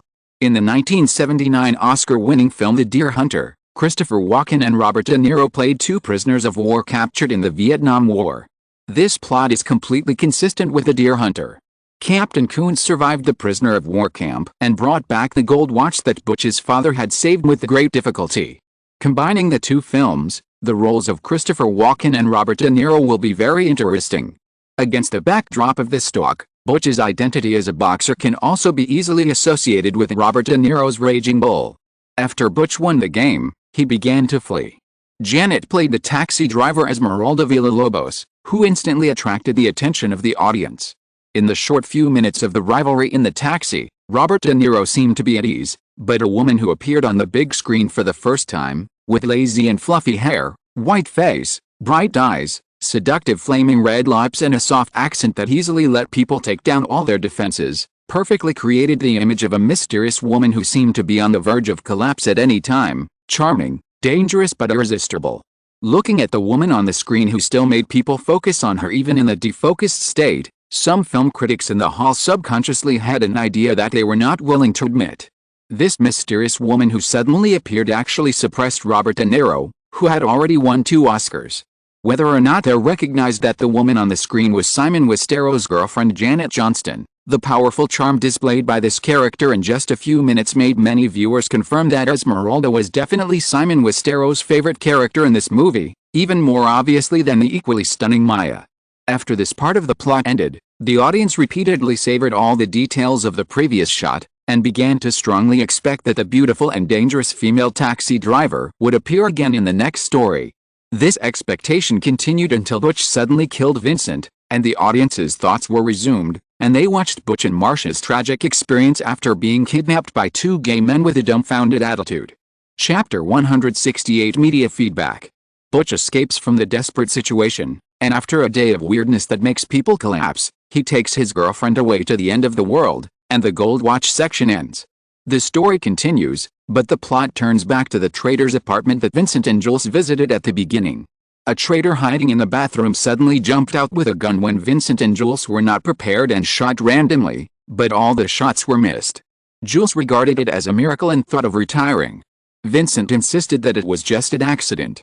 The 2 partners accidentally shot the undercover in the head during the dispute, and blood splattered all over the car. In order to avoid being stopped by the police, Jules rushed to the house of a friend named Jimmy nearby to deal with the problem. The furious Jimmy was indifferent to the 2 people covered in blood, and ignored the headless body in the car. He just kept worrying about his wife Bonnie's reaction after returning home from the night shift. This strong sense of absurdity once again made the audience laugh. Mr. Wolf, who specializes in solving problems, appeared and finally revealed a role of Robert Redford that fans had been looking forward to. Several grown men seriously dealt with a corpse to avoid troubles after Jimmy's wife returned, pushing the absurdity of the film to the extreme. The critics in the hall also began to understand why the last paragraph was called Bonnie's situation. Bonnie, an ordinary night nurse, never appeared in the front, but unexpectedly became the key factor in the development of this black comedy plot beyond normal people's logic. After dealing with the corpse, Vincent and Jules chose a roadside cafe to eat, and unexpectedly encountered Madonna and Sean Penn's Bunny and Pumpkin, who started to rob, and the plot finally ended with a perfect circular closure. The ending credits slowly rose, and Mike Madow turned his head and scanned the hall in the dim light. His heart, which had been lifted high, finally fell again. At the Cannes Film Festival, there are often situations where audiences leave the movie in large numbers in advance because a movie is too bad or they resist the intention of the movie. Mike McDowell had been worried that the large number of violent scenes and the straightforward description of drug use in Pulp Fiction would cause audience disgust. But at this time, the film screening was over, and the Rubier Hall, which could accommodate more than 2,000 people, was still full. Obviously, a certain bad situation did not happen. It is impossible for everyone in the more than 2,000 audiences to like Pulp Fiction, but to be able to attend such a hard-to-get red carpet premiere, whether it is filmmakers, media reporters, professional film critics or ordinary movie fans, basically have the professional qualities to judge whether a movie is good or bad. Therefore, the lights came on and warm applause soon rang out at the scene. After a simple curtain call, the audience began to leave, and Simon and other main creators went to the press conference hall next door to attend the routine press conference after the premiere. Near noon, no one wasted time. As soon as everyone sat down, the reporters in the audience raised their hands. The host called a brown-haired man with glasses who was obviously French. He took the microphone and said in English with a slight accent, "Mr. Westeros, I am Vincent Fessy, a reporter from Cars du Cinema. First of all, I want to say that Pulp Fiction is definitely another amazing work of yours. This film completely breaks through the style limitations of Run Lola Run. Both the camera soundtrack and the narrative techniques show a lot of innovation. However, what makes me curious is, what exactly is this movie expressing?" Simon waited for the other party to finish speaking, then smiled and moved closer to the microphone and said, "Thank you for your affirmation of this film, Vincent. In addition, you can just call me Simon. I'm only 20 years old, and I always feel it's a bit weird to hear the name Mr. Westeros." Amid the chuckles from the audience, Simon continued, "As for your question, Vincent, I don't intend to express any profound ideas with this film. Just like the name of this film, Pulp Fiction, I'm just telling some stories that you can watch as a pastime while sitting on the toilet. In addition, this film also contains many of my experimental ideas about movies. It can be said to be a comprehensive exercise in narrative and technique. It is not difficult for you to find my references to the soundtracks, shots, narratives, etc. of many classic films." After Simon finished speaking, the reporter from Cars du Cinema did not give up the microphone in his hand, and quickly asked again, "So, Simon, how did you come up with the idea for this film?"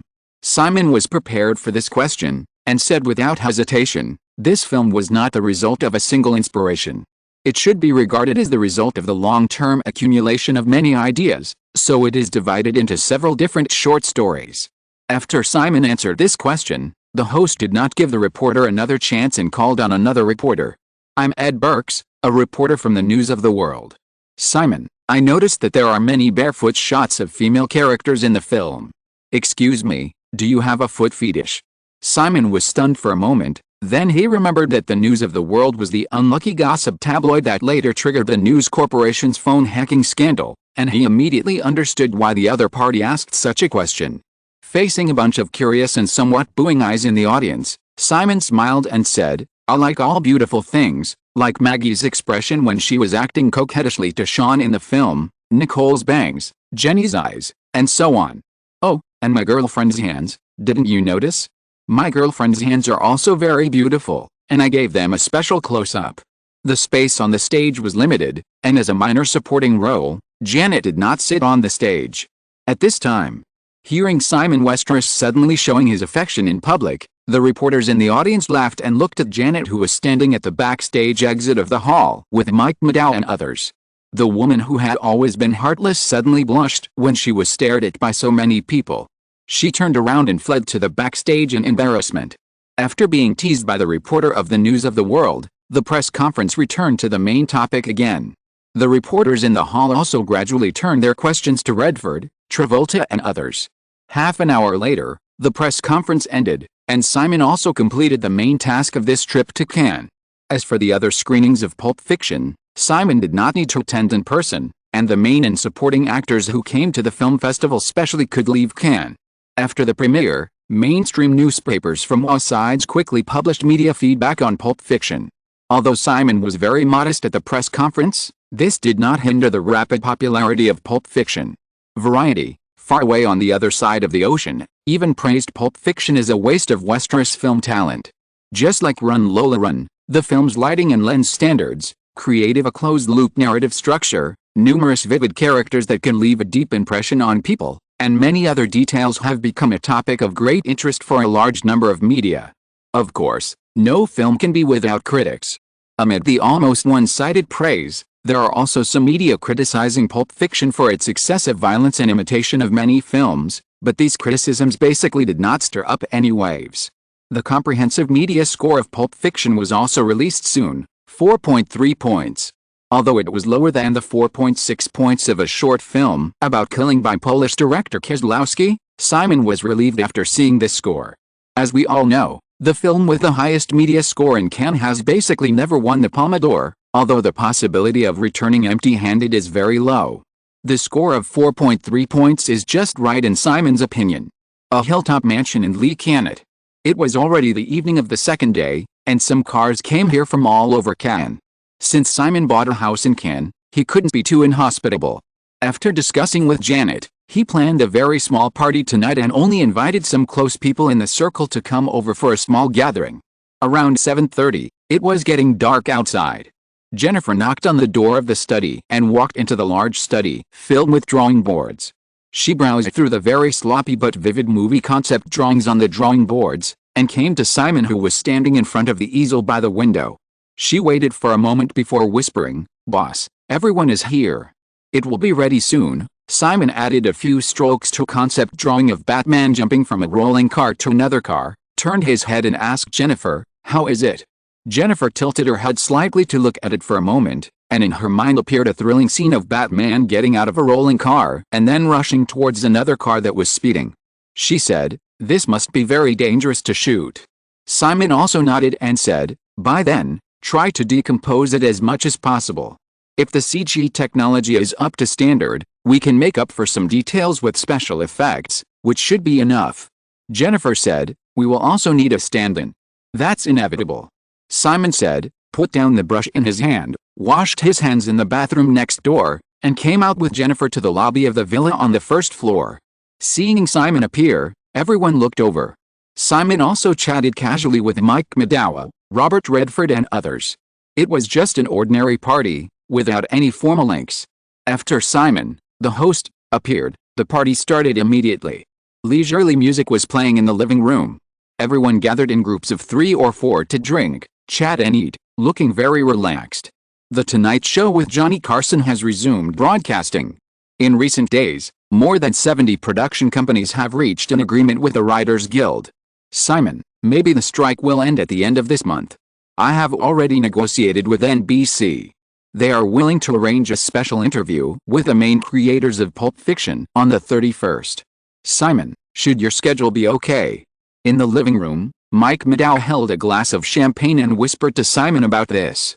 Although he knew that the writers' strike would not end so easily, and that the compromise of second and third-tier production companies would only provoke a greater backlash from the major giants, Simon did not express his own views, but just nodded and said, "Of course, I will be back on the 25th at the latest, and I may have to stay in New York for a while." Mike McDowell smiled and said, "About the reality shows produced by your company?" "Yes." Simon nodded. Since he had already publicly promoted them to the TV networks, it was impossible to hide such things. Mike McDowell paused and said, "Simon, I heard something. It seems that your reality shows do not need writers. This may not have been a big deal in the past, but in the current situation, you are likely to rouse hostility from the writers' union." Simon shrugged helplessly and said, "Mike, if it were any other time, do you think the major TV networks would be interested in Deanery's Pictures TV shows?" Mike McDowell heard this, shook his head and smiled bitterly, saying, "No. Even Orion Pictures only started to set up a TV department to get involved in TV program production business in the past 2 years, which is enough to show that the threshold for TV program producers is not so easy to cross. Although Deanery's Pictures has produced several hit movies, it has not yet proven its potential in the field of television. Even if several major TV networks are interested in Deanery's Pictures TV programs, they cannot offer too good cooperation conditions. Therefore, the current situation of the Hollywood screenwriters' strike and the general lack of TV programs on several major TV networks can be said to be the best time for Deanery's Pictures to get involved in the field of TV production. If it misses it, it can only accumulate qualifications bit by bit, or spend a lot of money to directly acquire a TV program production company to get a ticket to enter this field. So, if I offend the Writers Guild, I offend it. I can't miss such an opportunity in vain." Simon spread his hands, thought for a while and asked again, "Mike, you are not going to sign an agreement with the Writers Guild in advance, right?" Mike McDowell shook his head shrewdly and said, "Our main business is still movies, and we don't need to do this." Everyone knows the root cause, and Simon did not expose it. Those second and third tier film companies compromised with the Writers Guild in advance, in fact, for survival. After all, if there is no business for half a year, in the current economic environment, it is basically equivalent to closing down. Orion Pictures may not be in a good situation, but the company is not too dependent on TV revenue. Moreover, the founders are all veterans who have been in Hollywood for many years and know that if they compromise with the Writers Guild in advance, they are likely to be punished later. As the two were chatting, Madonna, who was wearing a black low-cut evening dress, came over with a glass of red wine, raised it to Mike Medow and said, "What are you two talking about?" "Good evening, Ms. Ciccone," Mike Medow greeted Madonna with a smile, and said very tactfully, "Just some trivial matters. It just so happens that I also need to talk to Travolta about participating in the film promotion. You two can chat?" After Mike Medow left, Simon looked around and asked Madonna, "Where's Sean?" Madonna glanced at Simon and said, "Is Sean more attractive than me?" Simon said helplessly, "I'm just curious why he didn't come tonight." "Sean had an audition and flew back to Los Angeles last night." Madonna continued to stare at Simon without disguising, and said, "So, now I'm the only one left." Chapter 169 Life Forced. Simon felt Madonna's fiery gaze and moved closer to the woman. He whispered in her ear, "Turn left on the second floor, it's the 5th room. Sneak over later and remember to take off all your clothes and wait for me." Madonna didn't expect Simon to be so straightforward. She was a little at a loss for a moment. It was not until Simon walked away from her as if nothing had happened that Madonna hurriedly chased after him. After walking side by side with Simon, she slowed down her pace and said, "Simon, you were just teasing me, weren't you?" Simon came to the buffet table, took a plate and picked at the food, and said, "Why would I tease you?" Madonna was stunned for a moment, and immediately looked at him with contempt. "Then you're such a bastard. I thought you regarded Sean as a friend." "Sean is a very good actor and a guy worth making friends with," Simon commented lightly, "but what does this have to do with you?" Madonna said dissatisfiedly, "I'm his wife." Simon glanced at the woman. "If you don't care, why should I care?" Madonna was speechless for a moment, and after hesitating for a moment, she explained, "Sean and I have no feelings for each other anymore. He sometimes hits me." "I'm sorry," Simon shrugged, and said, "but this is your private matter." Madonna stood by and looked at Simon for a moment, and said, "I suddenly realized, Westeros, you are really a cold guy to the bone." Simon responded indifferently, "Yet." Madonna was inexplicably angry, and was about to say something else. Robert Redford came over with a white-skinned oval-faced woman. "Simon, oh, and Maggie, did I disturb you?" "Of course not, Bob." Simon smiled and shook his head, and looked at the woman next to Redford. Robert Redford gestured to the side and said, "Just to introduce you, Simon, this is Melanie Griffith. She is the second female lead in my movie." Simon actually recognized the other person's identity just now. Melanie Griffith was one of the famous actresses in Hollywood in the 1980s. She also came from a Hollywood actor family.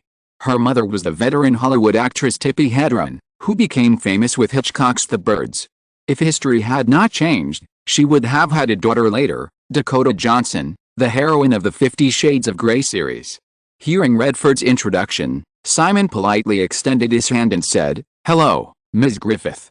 Melanie Griffith shook hands with Simon and said in a natural baby voice, "Hello, Simon, call me Melanie. I watched your Pulp Fiction yesterday. It was great. It's a pity that I didn't have the chance to play a role in it." Simon politely said, "Your performance in Brian's Pink Murder Night was also excellent. We may have a chance to work together in the future." When Melanie Griffith heard Simon say this, her tone suddenly became a little excited, and she said, "Really? Simon, I will take it seriously." Simon nodded and said, "Of course." Robert Redford looked at the two people chatting, raised his glass, and said, "Well, you guys chat. I'll go say hello to Miller."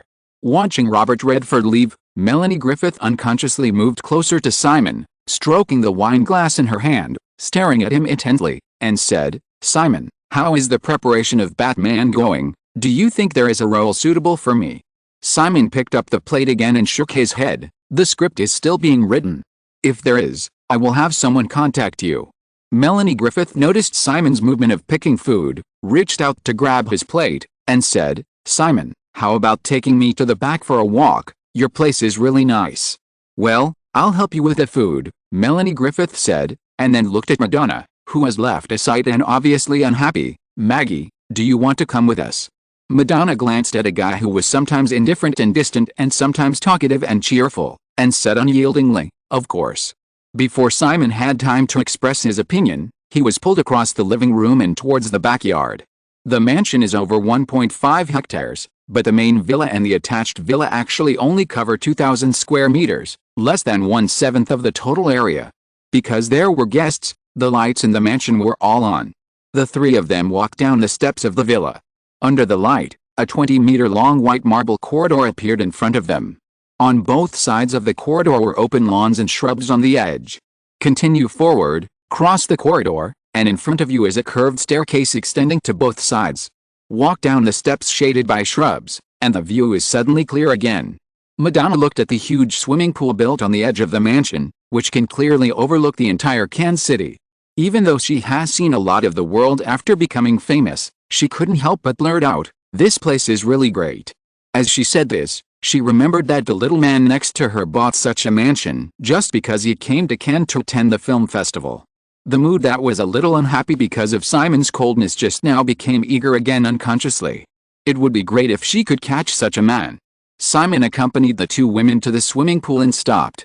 He ate the food on the plate slowly. When they walked around the swimming pool to the other side and looked at the night view of the city for a while, he said, "You two, should we go back?" Melanie Griffith came to Simon and saw that he was still eating. She snatched the plate again with some dissatisfaction and said, "Simon, are we not as attractive as these foods?" As Melanie Griffith spoke, Madonna also came over.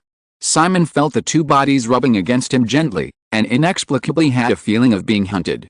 You know, the two people around him are definitely the playboy type. Taking a step back, Simon stretched out his hands to hold the two women a little harder. Seeing them sticking together, the slightly taller Melanie Griffith thought Simon wanted to play some different fun, and smiled and took the initiative to kiss Madonna. Simon took his plate back from Melanie Griffith, looked at the two girls hugging each other and said, "I think you two can comfort each other. I'll go over there to help you keep watch. Have fun." Madonna looked at Simon walking straight towards the villa, and didn't believe his nonsense about keeping watch. She cursed in a low voice with some reluctance, "What a bastard." Melanie Griffith also had a disappointed look on her face. The little man who just left, last year's run Lola Run made Sandra Bullock famous, and the Easter seasons When Harry Met Sally made Meg Ryan famous. The Pulp Fiction that just premiered in Cannes also made the unknown Australian actress Nicole Kidman enter the public eye.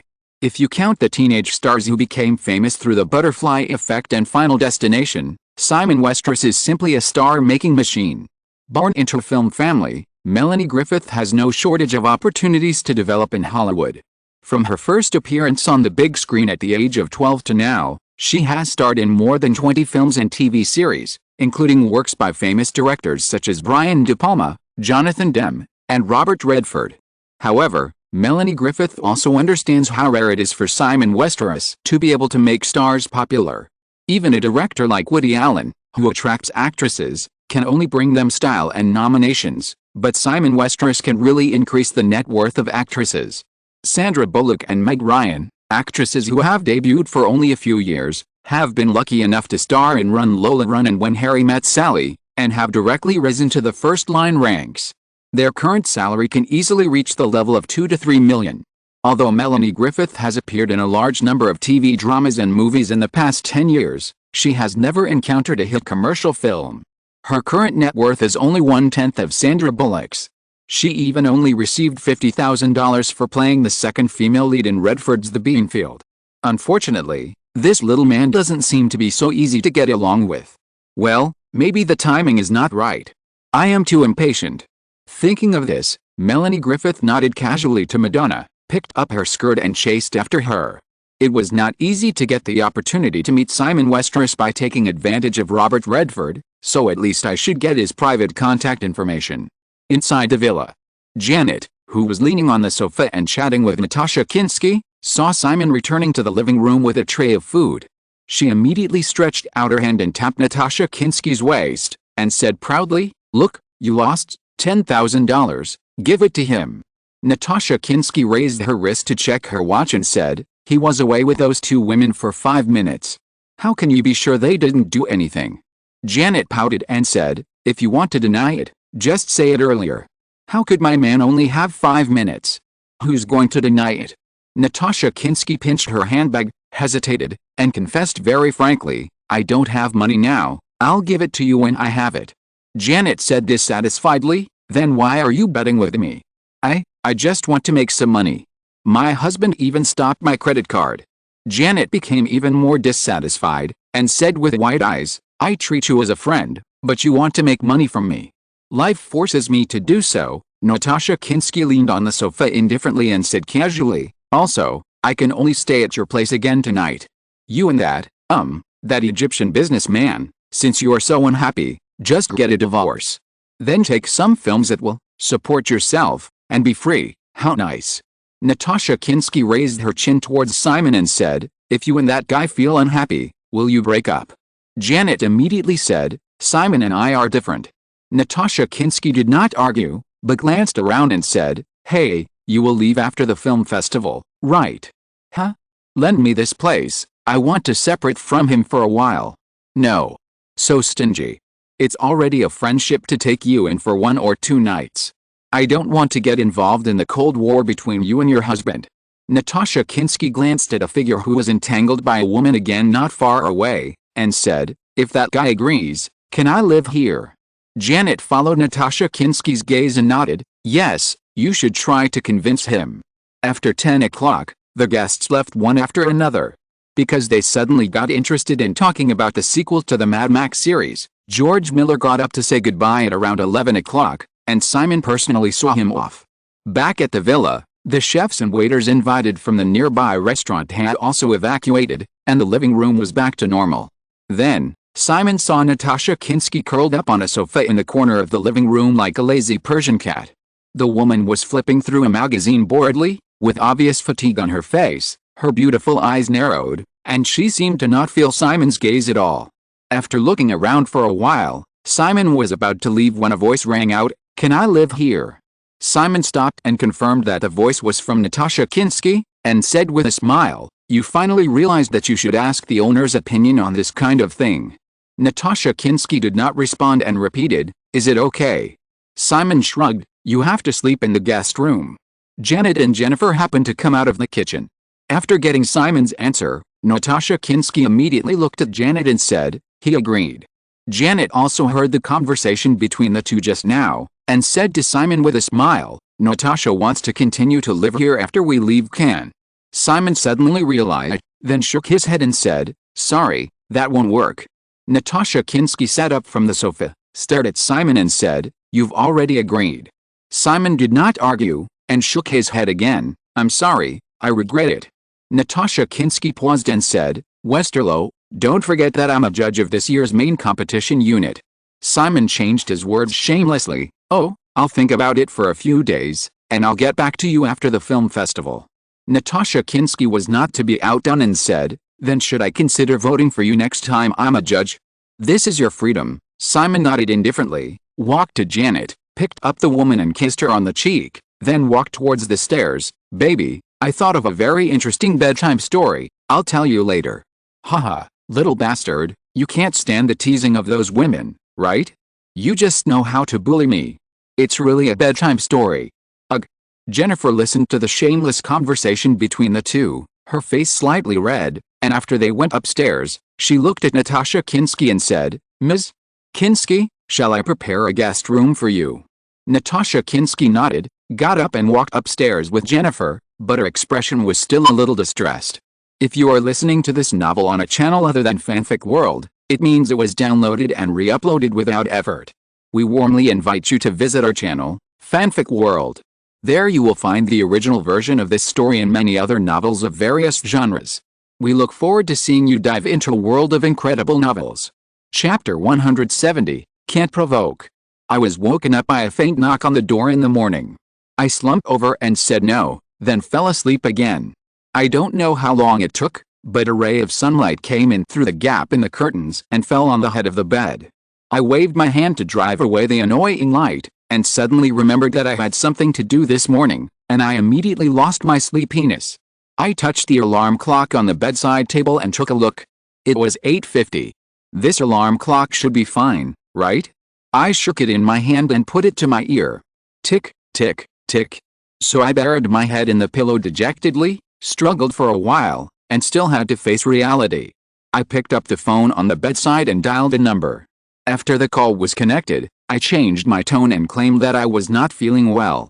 This way and that, I finally got away with it. I successfully escaped from work and felt very happy. I couldn't help thinking, it would be better if it could continue like this. There is such an opportunity. But what she wants is real freedom, not to become a man's private collection. I sighed secretly. The mood that had changed suddenly became low again. She dressed and washed mechanically, left the bedroom, and when she went downstairs, she happened to meet the girl who liked to tie her hair into a ponytail and came out of a room with a stack of documents. Seeing her, the girl greeted her politely. "Ms. Kinski, good morning." Glancing at the door behind Jennifer, she nodded. "Morning, where's Jenny?"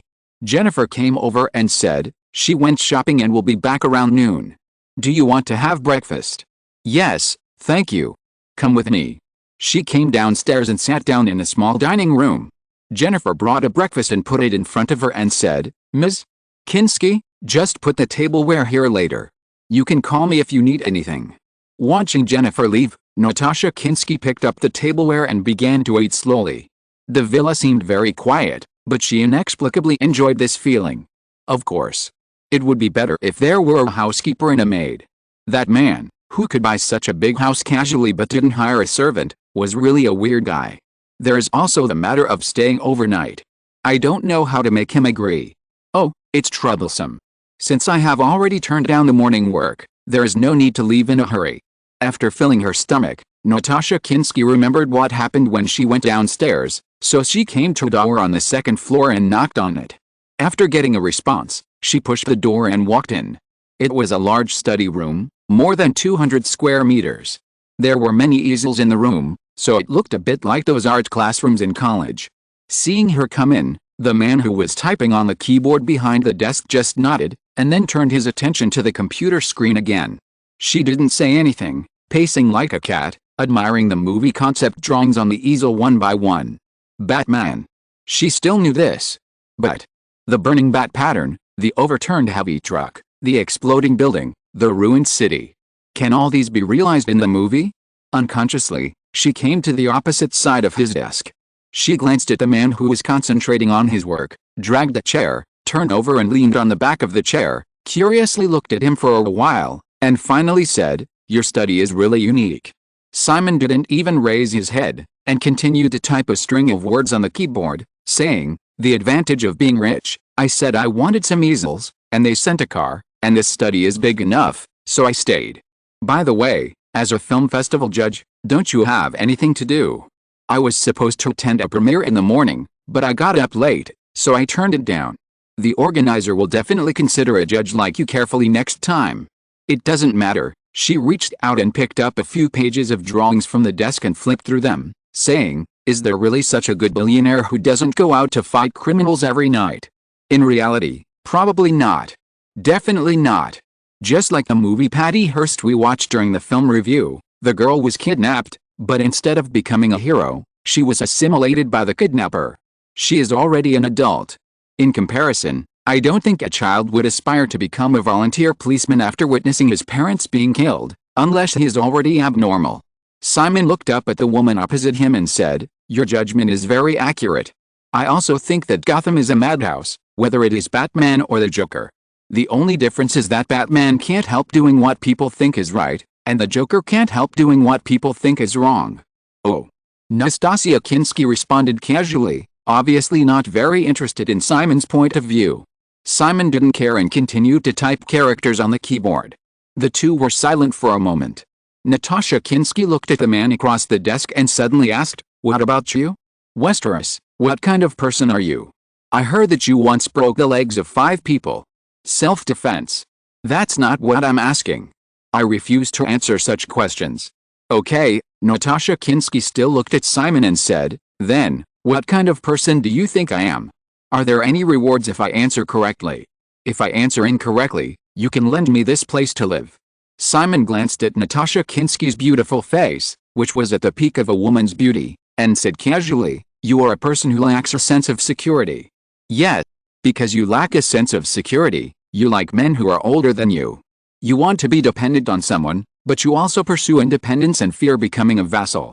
Natasha Kinski's eyes froze for a moment, and then she said indifferently, "What else? You long for attention deep down, but you feel like you don't care about it. Therefore, when you become the center of attention, you become very anxious and often behave inappropriately.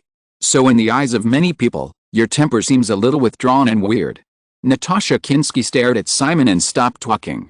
Simon did not stop and continued, "This is actually a self-destructive tendency. Perhaps it is due to your childhood experience.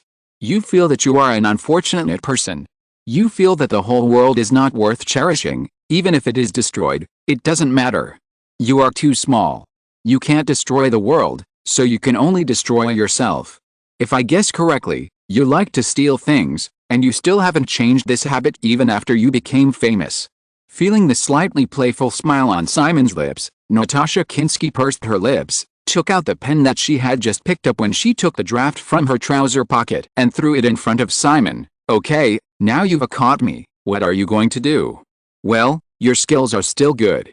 I was just guessing just now and didn't catch it." Simon smiled and pushed the pen back, saying, "You can take it if you like. I rarely use pens."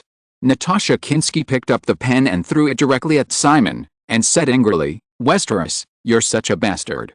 Simon caught the flying pen and said helplessly, "Ms. Kinski, maybe you should leave. I'll have someone take you back." Natasha Kinski sat still staring at Simon, and said, "You guessed everything right, so what reward do you want? Do you need me to go to bed with you?" "Unfortunately, I'm not interested in a woman who is in a state of self-destruction." "Oh, really not interested?" Natasha Kinski said, standing up and starting to unbutton her shirt. Simon saw this situation, calmly saved the manuscript he had just written, turned off the computer. Then he fled. You can't mess with a crazy woman. Who knows if she will really bite at the critical moment. Chapter 171 Closing. Staying in a mansion on the top of a hill in the small town of Cannes, Simon has gradually sorted out the shooting ideas of Batman these days. In the initial plan, the Batman single-player movie trilogy will be produced first, and the names will follow Nolan's Batman Begins, Batman, The Dark Knight and Batman, The Dark Knight Rises. However, in terms of content, Simon intends to adopt a completely different plot setting, and through appropriate interweaving with the Superman series, lay the groundwork for the entire DC movie universe. In order to realize the movie universe plan, the beginning of the first Batman trilogy is crucial. Simon actually has a very easy shortcut to success, that is, to use the Joker as the villain of the first trilogy. As Batman's biggest enemy and also the most popular villain in the Batman series, in the original time and space, the pinnacle works of the two versions of the Batman series, Tim Burton and Christopher Nolan, both use the Joker as the villain. The Joker, Batman's lifelong enemy, does have irreplaceable popularity and status both in comics and in reality. However, after repeated consideration, Simon gave up this idea. If the Joker is used, the first part must have a grand pattern to match it. If the starting point of the story is too high, it will be difficult for the sequel to satisfy the audience's appetite. Repeatedly saving Gotham and saving the world can easily cause aesthetic fatigue. Therefore, Simon intends to put the Joker as the ultimate boss of the trilogy in the last episode. As for the current opening, Simon does not intend to spend too much time and effort to tell the experience of Bruce Wayne's transformation into Batman, but intends to start with the process of Batman's running in with the entire city after he began to do chivalrous work. A volunteer policeman suddenly appeared in the city of Sin, and the reactions and responses of all classes such as the public, the media, the officials, and the criminals. At the same time, these branches will revolve around a high-concept model of the main story of justice defeating evil. The villain appears, Batman defeats the villain, begins to gain recognition from the city, and the story ends. Simon headed in Cannes to write the script for Batman. In North America, this year's summer movie season officially opened in May. On May 13th, Paramount released the seventh sequel of the classic horror film series Friday the 13th. Simon envied the scale of 1,796 screens, and earned $9.8 million in the first week. Although the box office was far from the expectations of the producers, compared with the ultra-low production cost of only $2.8 million, Paramount recovered most of the production and publicity budget in the first week. Apart from Friday the 13th 7, the other two new films of independent film companies did not make any waves. The second place was When Harry Met Sally, which was officially squeezed out of the box office champion throne of When Harry Met Sally 8 weeks after its large-scale opening. In the 10th week of its release, When Harry Met Sally earned another $6.13 million, with a cumulative box office of $90.12 million, and continued to move towards the 100 million yuan mark without suspense. Although Hollywood has always envied Daenerys Pictures for producing the first film in 1988 that broke the $100 million box office, Simon was not satisfied with this result. Paramount can arrange nearly 1,800 screens for a horror film with a production cost of only $2.8 million. During the entire release of When Harry Met Sally, the number of screens failed to exceed 1,500. In the first few weeks of the golden box office harvest period, the number of screens for the film was only over 1,000. This made Simon strongly feel the deep-rooted vigilance and constraints of Hollywood's traditional forces against latecomers.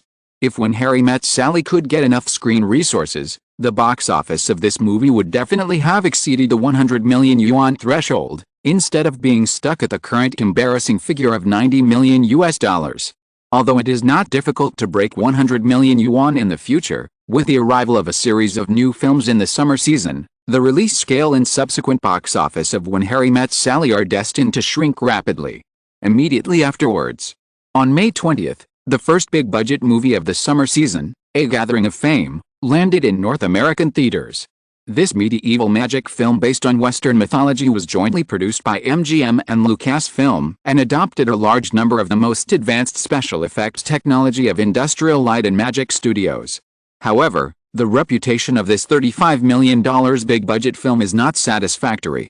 Variety magazine commented that it is a medieval version of Star Wars mixed with a lot of mythological fables, with a cliched story and lack of innovation. Due to the pessimistic outlook of the film, the distributor MGM only arranged 1,024 screens for the opening of Gathering Storm, which is not as good as Friday the 13th 7, not to mention the upcoming Crocodile Dundee 2 and Rambo, First Blood 3. According to the public data of the distributor, the two heavyweight new films are expected to open on 2,800 and 2,500 screens respectively. Such a scale of opening once again shows the arrival of the era of full distribution in Hollywood. Unfortunately, as the most anticipated new film of this summer, Pulp Fiction is expected to open on only about 1,500 screens. Simon can do nothing about it because this is the limit of the resources that Orion Pictures can mobilize. Moreover, the film reviews of Pulp Fiction have been changing since its premiere in Cannes. The media trend in North America has changed significantly. Many well-known film critics have criticized the excessive violence of the film and Simon's plagiarism of various classic films. The reason for this situation is obvious. Too many people do not want to see Pulp Fiction succeed. Simon has no way of finding out which party is obstructing it. Pulp Fiction was released on June 3rd. The previous week, Paramount Pictures' Crocodile Dundee 2 and Columbia Pictures' TriStar Rambo 3 were released. Fox's Beyond and Warner's Farmville were released at the same time. The following week, Disney's Four Daughters and Two Mothers, Paramount's The Presidio, and MGM's The Haunting of the Third were released. In the 3 weeks before and after, 6 of the 7 major film companies have come together just for the new films released. Even in the most popular schedule, the total box office for a single week is actually fixed. If you get more, others will naturally get less. In this case, Pulp Fiction happens to be the most eye-catching one among a large number of new films. Even Simon himself would not hesitate to attack his competitors if possible. Realizing this situation, Simon is no longer so optimistic about the award results of this film festival. Whether it is Simon himself or Orion, it is obvious that they cannot compete with the entire Hollywood Big Seven in terms of network resources. Others may just make a phone call and the award may be gone. This continued until May 22nd, the day before the closing ceremony of the film festival, when the organizers officially sent a retention invitation to the winning crew. Simon was completely relieved until he actually received the notification from the organizers. May 23rd, Monday. The last day of the film festival, the main daytime event was the rescreening of all the nominated films in the main competition unit. At the same time, the information of the retained crew also appeared in the local media in Cannes. The crews of 5 of the 21 films in the main competition unit were retained, namely Simon's Pulp Fiction, Clint Eastwood's Rookie Parker, Kieslowski's A Short Film About Killing, Fernando Solanas' South and Chris Menges' The World of Separation. Among the 5 films, Kieslowski's A Short Film About Killing has the highest voice for the Palme d'Or. Prior to this, the film had won the FIPRC Award in the main competition unit, which is an award awarded by the International Association of Film Critics that is completely independent of the organizer of the film festival and is similar to an award weather vane. As for Pulp Fiction, Among the 6 major awards of Palme d'Or, Grand Jury Prize, Best Actor, Best Actress and Best Director, the outside world generally believes that the Palme d'Or is unlikely, and the acting award is even less likely. The jury is also unlikely to give the Best Director to Simon, a young man who is only 20 years old. Then, the final result is likely to be only one of the Grand Jury Prize or the Jury Prize. It was approaching 7 o'clock in the afternoon. Outside the Palais des Films on the Cannes seafront, the closing ceremony was much quieter than the star-studded opening ceremony. The crew of Pulp Fiction received a notice of retention yesterday, and John Travolta, Samuel Jackson, and Nicole Kidman, who had already left Cannes, flew over from the United States again. Others such as Robert De Niro, Robert Redford, Madonna, and Sean Penn did not attend the closing ceremony for various reasons. Speaking of which, the fundamental purpose of this trip is still for the promotion of the film, and Orion must bear the expenses. Simon's private jet bill will also be sent to Orion in the future. Of course, the Hilltop Mansion in Lee, Canada is not something Orion can afford. Simon and his party rushed to the outside of the Palais des Films, and the red carpet ceremony of the closing ceremony was coming to an end. This time, everyone quickly passed through the media channel and entered the Louvre Hall in the Palais des Films. Perhaps it was specially arranged by the organizers that the seats of the crew of Pulp Fiction were adjacent to the crew of The Meeting Place, a special effects film led by Lucasfilm that will be the closing film of this film festival. However, Simon did not see George Lucas. Only Ron Howard, the director of Gathering Storm, and the leading actors Val Kilmer and Joni Wally attended the closing ceremony. After opening last Friday, due to poor word of mouth, Gathering Storm only earned $8.3 million in the first 3 days of the weekend, far below the expectations of the producers. The film can only expect to recover the expensive production and publicity costs through subsequent distribution channels. In fact, Simon has always been paying attention to Gathering Storm. Such a movie that uses the most advanced special effects technology of this era can provide him with a lot of references for making Batman. Moreover, Ron Howard, a commercial film director who is one level lower than Spielberg but has a very diverse range of films, also made Simon very interested. The two took advantage of the short break before the ceremony to chat for a while and exchanged business cards. At 7 o'clock in the evening, the closing ceremony and awards ceremony of the 41st Cannes Film Festival officially began. The host was still Mathilda May at the opening ceremony, and the atmosphere of the awards ceremony was as meticulous as the opening ceremony. After Mathilda May's emotional speech, the guests came on stage and the first award was the Technical Grand Prize. Yes, the name of the award is the Technical Grand Prize, which is also one of the few technical awards at the Cannes Film Festival. This marginal technical award does not have an envelope or trophy, but only a certificate. While waiting for the actress named Jane Birkin on the stage to announce the result, Simon couldn't help but feel his heart rise. If Pulp Fiction won such an award, it would be a joke. This kind of technical award is actually equivalent to a consolation prize, telling the main creators in advance that there will be nothing for you to do next. Fortunately, Jane Birkin quickly announced the result, and Clint Eastwood's rookie Parker was lucky to win this award, which was actually expected by many people. Watching the old cowboy forcing a smile to walk onto the stage, Simon did not hesitate to applaud with everyone.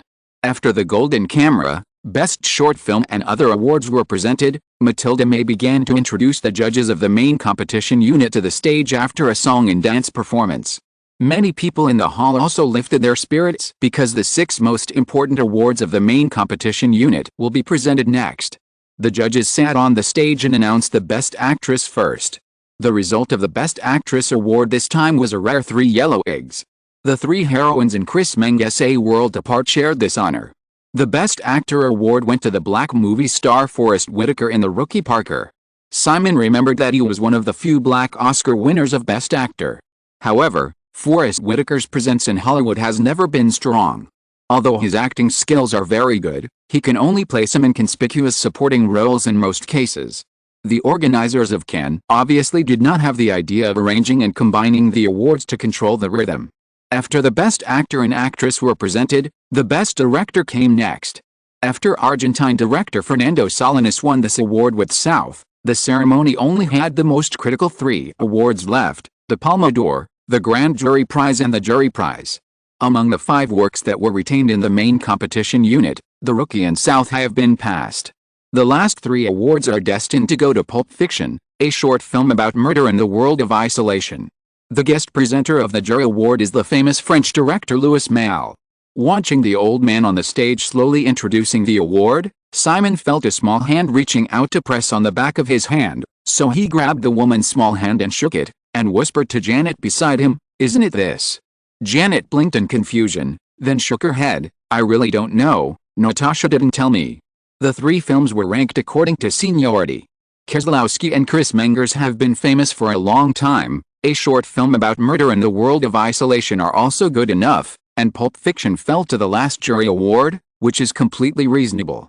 On the stage, Louis Malle finally opened the envelope, glanced down, and read out the result in the expectant eyes of the crowd. The winner of the jury prize is a short film about killing. Congratulations. Wow, wow, wow. Simon clearly felt that many eyes around him were looking at him amid the applause from the audience.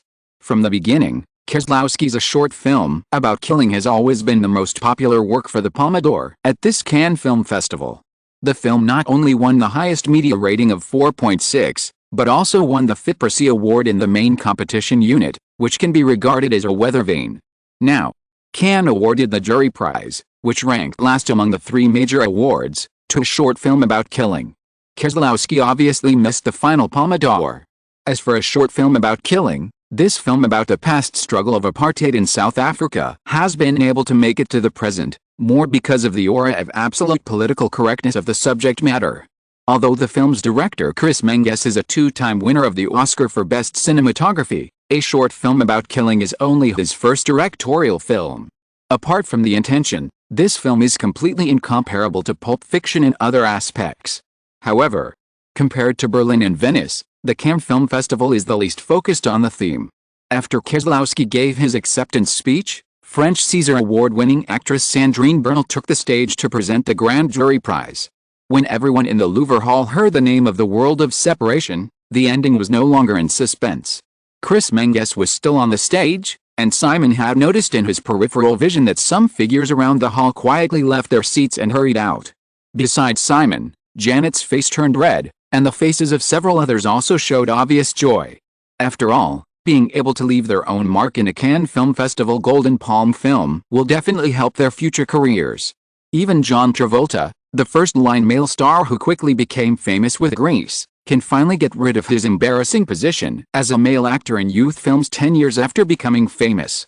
The title of Dancing King is no longer appropriate for a male actor who is already 34 years old and approaching middle age. The last moment has arrived. The award presenters this time were the jury chairman Ettore Scola and Natasha Kinski. The double yolk egg incident that Simon was a little worried about did not happen. After the 2 guests exchanged a few pleasantries, Ettore Scola opened the envelope, and Natasha Kinski read out the result that was already beyond suspense. The winner of the Palme d'Or is Pulp Fiction.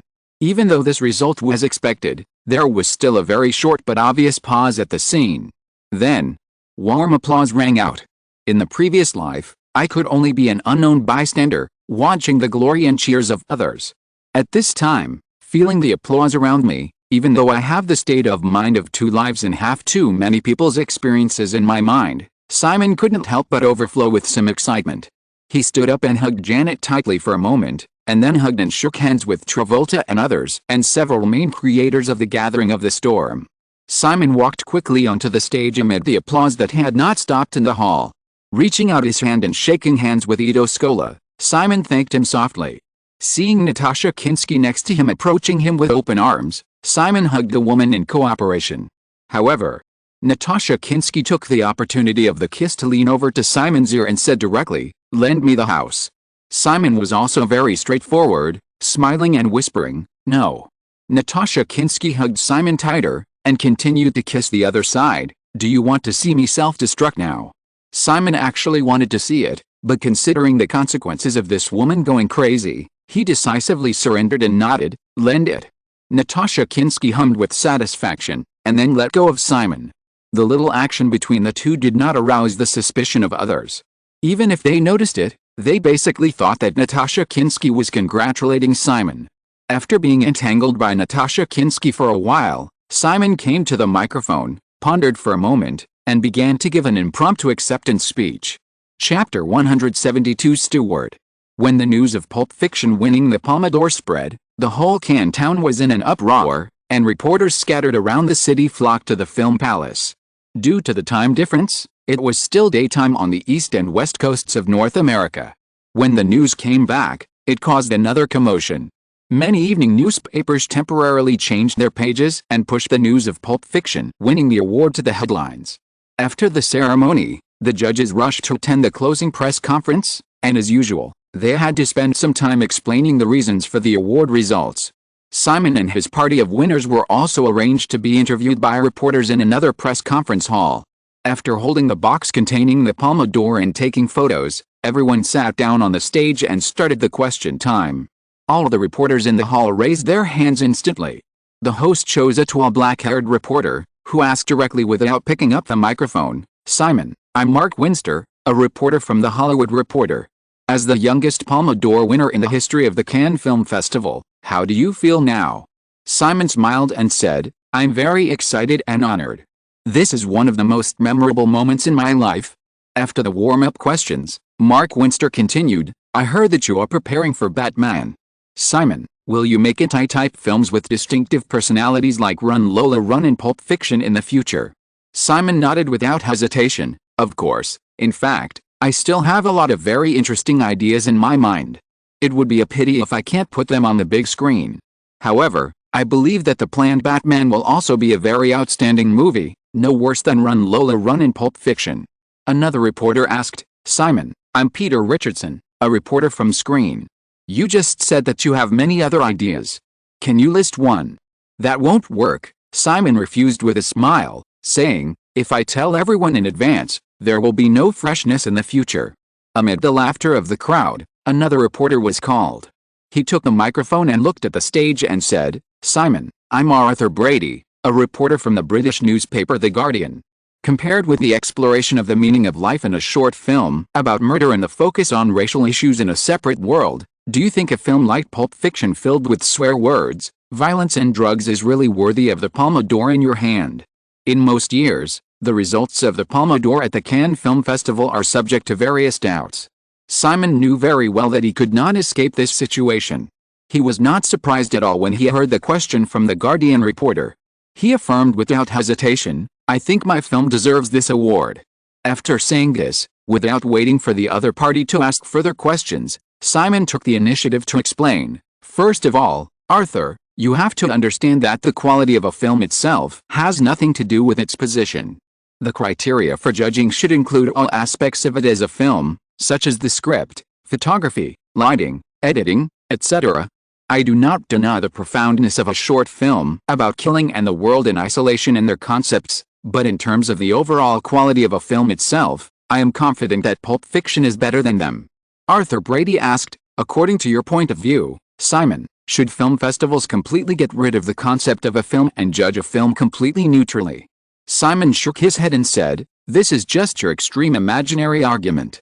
Movies are actually a carrier of ideas. Filmmakers use them to express what they want to express, and the audience can also freely choose what they want to see.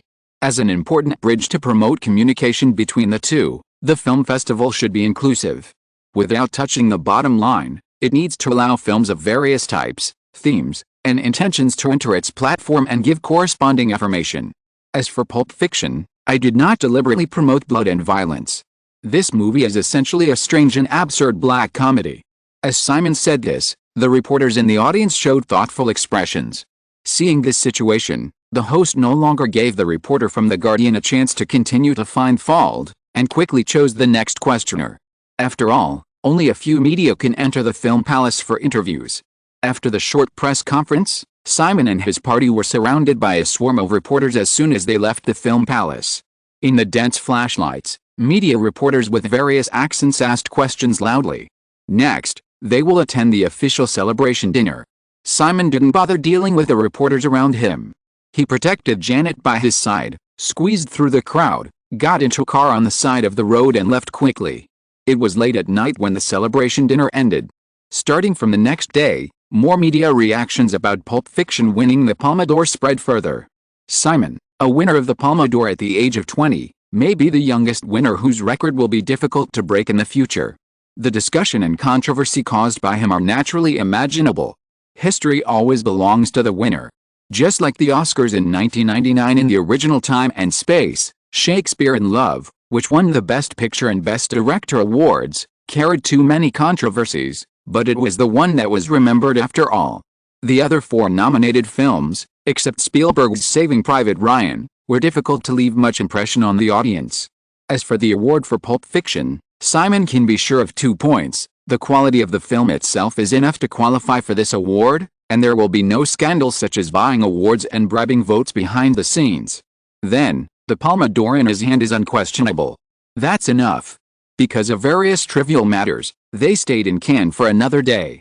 Early in the morning of May 25th, everyone was packing their luggage to leave. A business car drove into the mansion and stopped at the door of the villa. Natasha Kinski still looked careless and got off the car lazily. The driver unloaded 3 extra-large suitcases from the car and drove away. As a judge of the main competition unit, the film festival originally arranged a hotel for Natasha Kinski. Now, this treatment has obviously ended, which is actually the reason why the woman forced Simon to borrow a house on the stage of the awards ceremony. Simon and Janet came out to greet them. Natasha Kinski saw Janet, and she lifted her spirits a little and hugged the woman, then glanced at Simon and looked at her own big boxes. Simon pretended not to understand the woman's hint. Janet smiled and took Natasha Kinski's arm and walked into the villa, saying, "Let's go. I'll ask Neil to help you move, and you can live in our master bedroom." Simon followed the 2 women into the living room. Jennifer and the original real estate agent Sophia Fessy also came over to greet Natasha Kinski. Simon and Janet left Cannes, and the house still needed to be entrusted to Sophia Fessy to take care of it. When Natasha Kinski heard Sophia Fessy's self-introduction, she said very impolitely, "Ms. Fessy, can you help me hire a housekeeper? And a cook, a maid and a driver?" Sophia Fessy didn't understand, but nodded and said, "Of course, no problem, Miss Kinski. I will send some candidate lists tomorrow. You can interview them in person. Is there anything else you need?" "No for now." Natasha Kinski shook her head, gestured to Simon calmly, and added, "By the way, the bill will be charged to Westeros." Sophia Fessy was stunned for a moment, subconsciously glanced at Janet, and then looked at Simon. Simon felt Sophia Fessy's ambiguous eyes, leaned on the sofa in a self-abandoned manner, and said, "They must all be women." Sophia Fessy smiled and said, "No problem." Janet and Jennifer also smiled and continued to pack up, and Natasha Kinski followed them. Simon had just picked up a newspaper and noticed Sophia Fessy was still standing there. He couldn't help but look at her. This real estate agent, who was probably in her 30s and full of femininity, was wearing a white blouse and a black skirt, with short heels on her feet, which made her look very pleasing to the eye. Noticing Simon looking at her, Sophia Fessy stood still, and after a moment she said, "Mr. Westeros, do you have any questions?" Simon put down the newspaper and asked directly, "Sophia, how much money have you made in the past 3 years?" Sophia Fessy thought for a moment and said, "Before tax, about 1.2 million francs. Are you married?" Sophia Fessy did not hesitate and said, "I was married and divorced. I have a pair of children and I have custody of them." "Then, are you willing to come and work for me?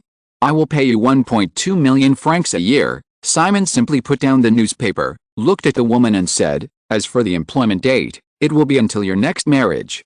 Sophia Fessy looked at Simon and said, "What do you plan to have me do?" "Butler," Simon said, "mainly responsible for helping me manage the properties in Europe." Sophia Fessy said, "Mr. Westeros, you don't seem to have too many properties in Europe. So, your other task is to continue to help me purchase properties until Westeros properties are spread across all major cities in Europe." Sophia Fessy's eyes flashed with some surprise, and she said, "This will cost a lot of money." Simon said, "Making money is my business." Sophia Fessy thought for a moment and said, "In that case, Mr. Westeros, 1.2 million francs a year is not enough." Simon shrugged and said, "If you want more, you need to prove it to me first." Sophia Fessy didn't hesitate too much and said, "What should I do next?" "Draw up an employment contract for me yourself." Simon took out a checkbook, quickly signed a check and handed it to Sophia Fessy, saying, "This is your first year's salary.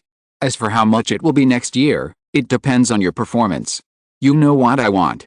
If you pay your loyalty, I will give you everything you want. If you deceive me, I will leave you with nothing.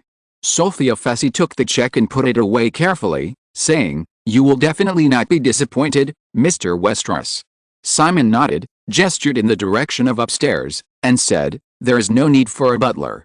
You will be the butler in the future. Help me keep an eye on this place and that woman." Sophia Fessy nodded and said, "I understand." Simon leaned back on the sofa, picked up the newspaper, noticed that the woman still did not leave, and asked, "Any more questions?" Mr. Westeros, you just said. Sophia Fessy hesitated slightly, and said, "The employment period is until my next marriage." Simon shrugged and said, "Yes, obviously, this is a man's possessiveness." "Oh, Mr. Westeros, you are so straightforward." "So, I am a normal woman, Mr. Westeros. I already have a good partner, he is. Living together counts." "Huh? I mean, you plan to live with him for a long time, which is also considered marriage. In this way, you will lose your job." Sophia Fessy pursed her lips and said, "You are such a domineering boss." Simon said, "Obviously, an annual salary of 1.2 million francs is not so easy to get, and you can also lie to me. What if you are discovered? I just said that I might spend 12 million francs to let you know that you shouldn't lie to me." Simon looked up again, glanced at the woman and said, "So, do you still want this job?" Sophia Fessy looked at the check in her hand again and said, "In that case, 1.2 million francs is not much?" 1.2 million francs, according to the current exchange rate, is about $180,000, which is equivalent to the annual salary of a vice president of a Fortune 500 company. In the 1980s, this level of annual salary was definitely considered a high-income earner.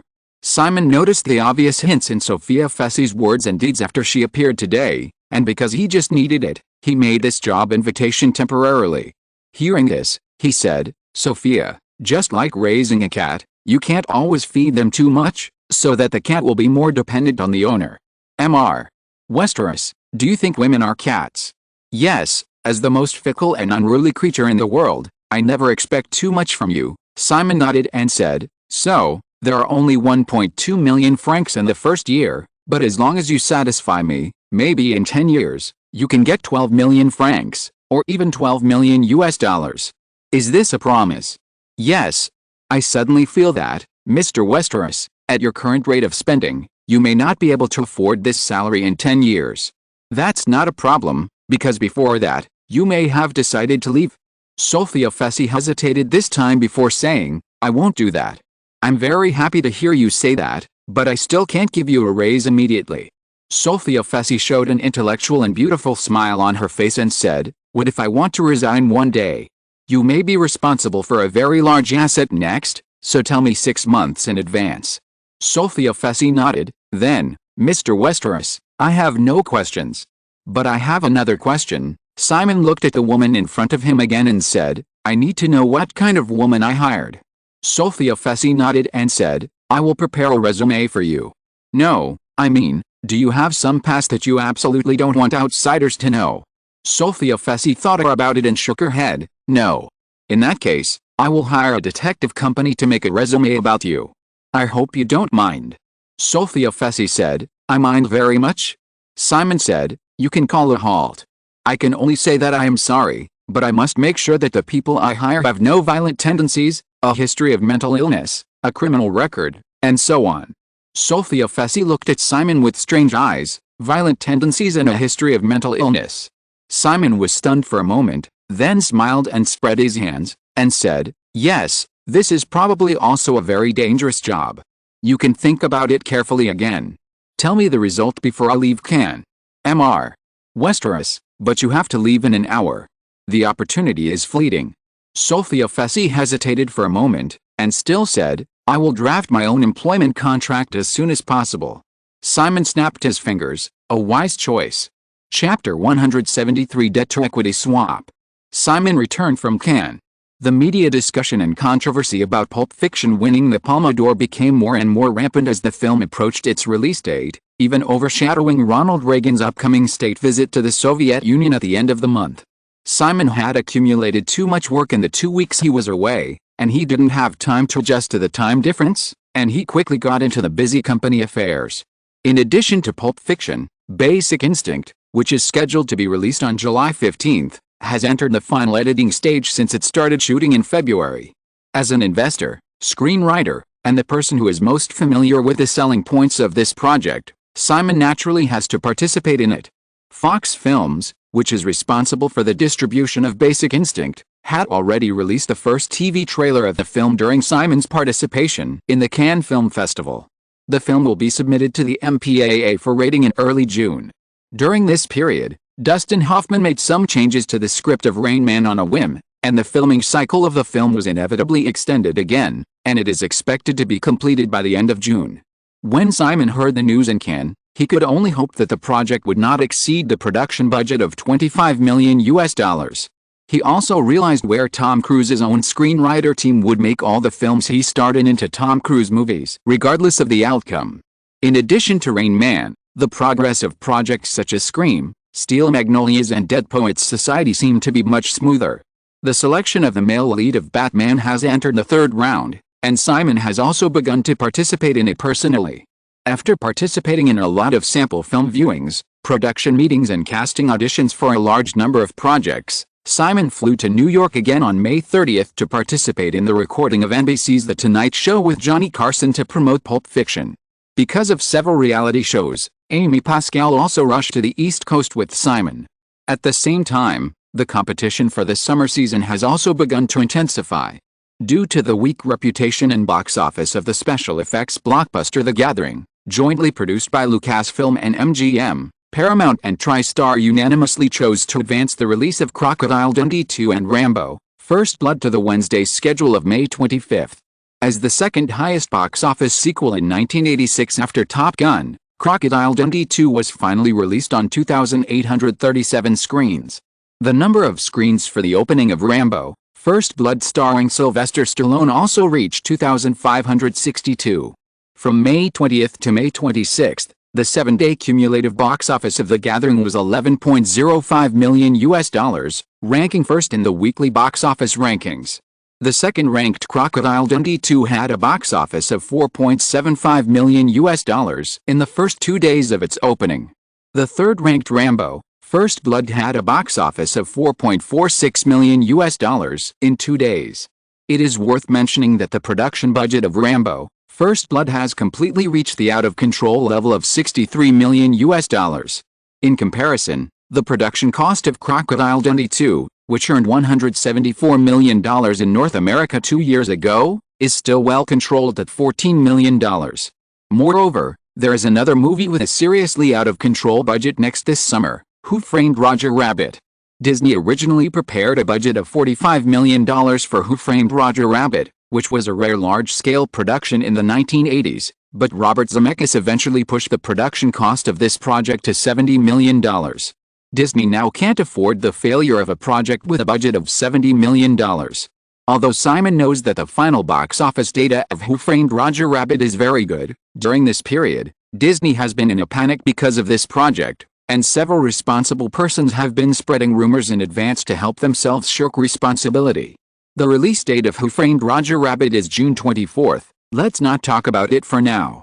Squeezed by 3 new films, the box office curve of When Harry Met Sally has always been very impressive. This week's box office fell by 33%, far exceeding the single-week decline of only 10% to 20% since its release. In the 11th week of its release, When Harry Met Sally received another $4.11 million, with a cumulative box office of $94.23 million, one step closer to breaking $100 million. Arriving in New York, recording The Tonight Show with Johnny Carson, Simon also needs to take care of Westeros business. Jennifer's father James Raybould has settled the loan issue during this period. Westeros' investment in several companies such as Cisco and some important matters of many technology companies in which the company has a stake, many related contract documents and memorandums, etc. need Simon to discuss, review and sign with James Raybould in person. On the other side, Amy's negotiations with the TV network are still continuing. The 4 major TV networks have expressed interest in the 4 reality show plans proposed by Daenerys Pictures, but because Daenerys Pictures wants to gain the initiative as much as possible in order to share more profits later, things are not going too smoothly. Television networks generally classify these reality shows as traditional variety shows. This type of show is usually proposed by a production company or producer in the industry, and the television network buys the idea and invests in it and owns the copyright. Even if it is outsourced, the production company responsible for the show often only earns a simple labor fee. If the show has a high ratings, it may get an additional bonus, that's all. Simon would never accept such conditions. Who Wants to Be a Millionaire and Survivor are phenomenal reality shows that are enough to support the ratings of a television network in the original time and space. In memory, the annual advertising revenue alone can bring the television network hundreds of millions of dollars in net profit, and the show's role in boosting the ratings of the entire television network is immeasurable. Moreover, once this kind of reality show is successful, the future overseas production licensing fees will also be a very considerable income. Just like Who Wants to Be a Millionaire, this reality show had remakes in dozens of countries around the world during its peak period, and these all had to pay copyright fees. If the copyright is handed over to the TV network, the profits that Daenerys Pictures can share in the future will definitely shrink significantly, and the overseas licensing fees that can continue to bring in income will have nothing to do with the company. Upper East Side, the Raybould family's apartment. It is already June 1st. Last night, The Tonight Show with Johnny Carson broadcast a special interview with the creators of Pulp Fiction, and the film is one step closer to release. All pre-promotion and marketing work has been completed, and the next step is to see how the film performs in the market. Tonight is the Raybould family's dinner invitation. In addition to Simon and Amy, the Raybould family's friends Robert Egger and his wife also came together. After this period of tug-of-war, Daenerys Pictures finally reached the first contract on Who Wants to Be a Millionaire with ABC yesterday. ABC TV network will obtain the North American copyright of Who Wants to Be a Millionaire. Daenerys Pictures retains the copyright of the project outside North America, and is fully responsible for the production of this program. According to the terms of the contract, ABC TV network cannot get rid of Daenerys Pictures to produce this program alone, and at the same time, Daenerys Pictures cannot transfer this program to other TV networks in the United States. It can be said that this is a contract that neither party can kick out. In addition, the project production budget and competition prize money are borne by Daenerys Pictures, and ABC pays the program subscription fee for each season based on the ratings. Daenerys Pictures will then pre-produce a pilot film for a consecutive week to test the program effect and determine to broadcast it in the following week, starting on June 20th. If the program meets the ratings standards, the two parties will negotiate the subscription price for the first season. This year's autumn season has been seriously affected by the writers' strike. Once the pilot of Who Wants to Be a Millionaire is passed, ABC plans to order 69 episodes at a time, broadcasting 3 episodes per week, just filling the 23-week schedule from the traditional autumn to spring of the TV network. As an indoor quiz reality show, the production budget for each episode of Who Wants to Be a Millionaire is not high. The basic venue recording costs only need about $200,000. The $1 million prize is not so easy to get. The average total prize expenditure of $100,000 per episode is more than enough. However, even if calculated based on the expenditure of $300,000 per episode, the cumulative production cost of the entire season of 69 episodes will exceed $20 million, which is obviously a considerable expense. ABC's break-even line is 10 million viewers in the fall season. If the audience size is less than 10 million, the program subscription price that ABC can provide will also be less than $20 million. Within the tolerable viewing range of the TV network, if Daenerys Pictures wants to keep this program, it can only rely on the sponsorship fees raised by itself to make up for the production budget. In this era when cable TV is not yet popular, the threshold of 10 million viewers is not low, but it is definitely not high. This also shows that ABC does not have high expectations for Who Wants to Be a Millionaire. In addition, because the pilot time is the least popular summer season for TV networks, ABC has set the pilot episode audience standard at 6.5 million. In the restaurant, everyone was enjoying their food and naturally discussed these reality shows. Robert Iger happened to be arranged opposite Simon. After talking about Who Wants to Be a Millionaire, the ABC executive turned the topic to Survivor. Simon, I actually think Survivor is more interesting than Who Wants to Be a Millionaire. However, this show is too risky. Because of the continuity of the plot, it must be produced for one season at a time, and a pilot episode cannot be arranged. It cannot be cut immediately if the ratings are not good. Therefore, I think it is best to arrange it for broadcast in the summer season. In this way, if it succeeds, it can be transferred to the autumn season, and if it fails, it will not have much impact on the TV network. Simon nodded in approval, and shook his head and said, "It's a pity, Bob, although we have done a lot of preparatory work, it is definitely too late in time. Many popular reality shows in memory were actually put on the summer season for trial broadcast, and then adjusted to the popular season after success. At present, reality shows have not yet become popular, but Robert Iger can easily see this, which undoubtedly shows the keen professional sense of this TV network executive. In fact, now is a good opportunity. No one has any shows to broadcast this year, so we can only take some risks." Robert Iger continued with a smile, "So, Simon, if you can make some concessions on the cooperation conditions, I can call Daniel now to finalize this matter." Since Who Wants to Be a Millionaire has been signed, Simon is no longer so anxious about the other 3 reality shows. As long as the pilot episode next month is successful, these projects will naturally not lack buyers, and Daenerys Pictures will be able to gain more initiative. Of course, if it fails, there is nothing you can do. Bob, the cooperation terms for Survivor that I can accept are similar to those for Who Wants to Be a Millionaire. This is a win-win cooperation plan. I don't think I have room for compromise." Simon shook his head and refused, and then said, "By the way, Bob, if Daenerys Pictures TV business develops well in the future, would you be willing to jump over and help me?" Simon had only made some attempts through James Raybould before, and now he brought it up in front of everyone. Everyone in the restaurant looked at Robert Iger. Robert Iger was also a little surprised, but he quickly said, "Simon, if there is a better platform for career development, I would be happy to change jobs. But I don't see the potential of Daenerys Pictures yet." Simon smiled and said, "Can I take this as a promise? You are a very amazing young man, and I am also very curious about what will happen if I work for you. So, why not?" Robert Iger shrugged, and in everyone's surprised eyes, he asked Simon, "I remember you tried to acquire New World Entertainment at the beginning of the year."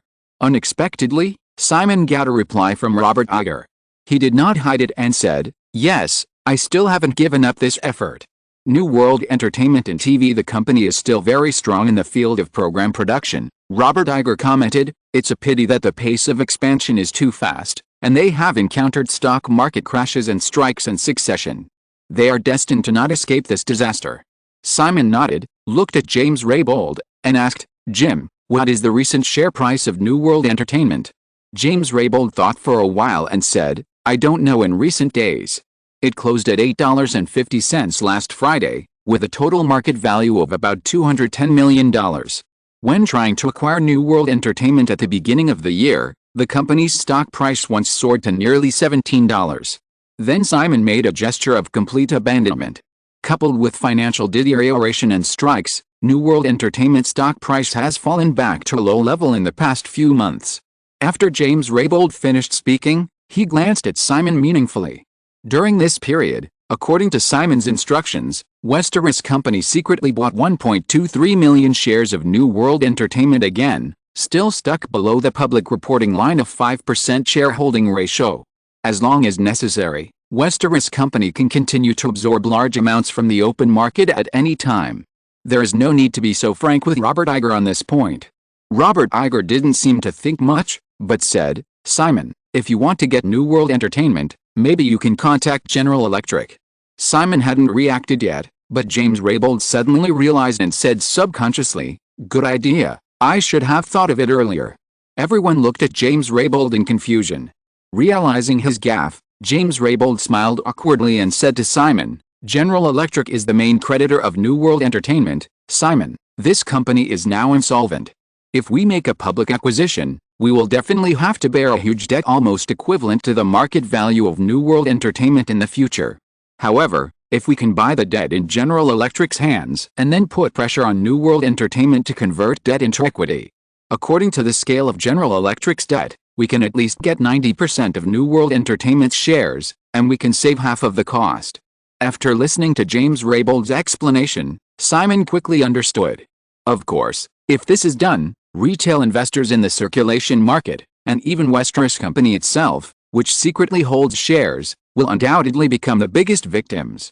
The 90% debt-to-equity ratio means that the stocks held by the original shareholders have directly depreciated to 1/10 of the original stock price. However, if New World Entertainment eventually goes bankrupt and liquidates, the stocks held by the shareholders will also become worthless. Investments are all risky. Simon did not sacrifice his dedication to help millions of families, and he quickly made up his mind.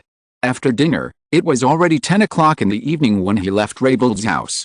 Simon and Raybold agreed to go to the company tomorrow morning to discuss the New World Entertainment in detail. He took the initiative to open the car door and let Amy Pascal get in the car. Simon was going back to his apartment on Lexington Avenue in Midtown and would take Amy back to her hotel. Neil Bennett in the front row started the car. Simon and Amy were chatting casually.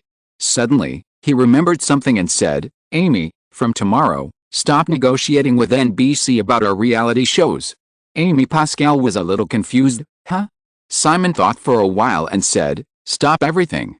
Not only NBC, but also the other companies. You can go back to Los Angeles tomorrow." Amy Pascal felt that she understood something, but she couldn't completely sort out the joints.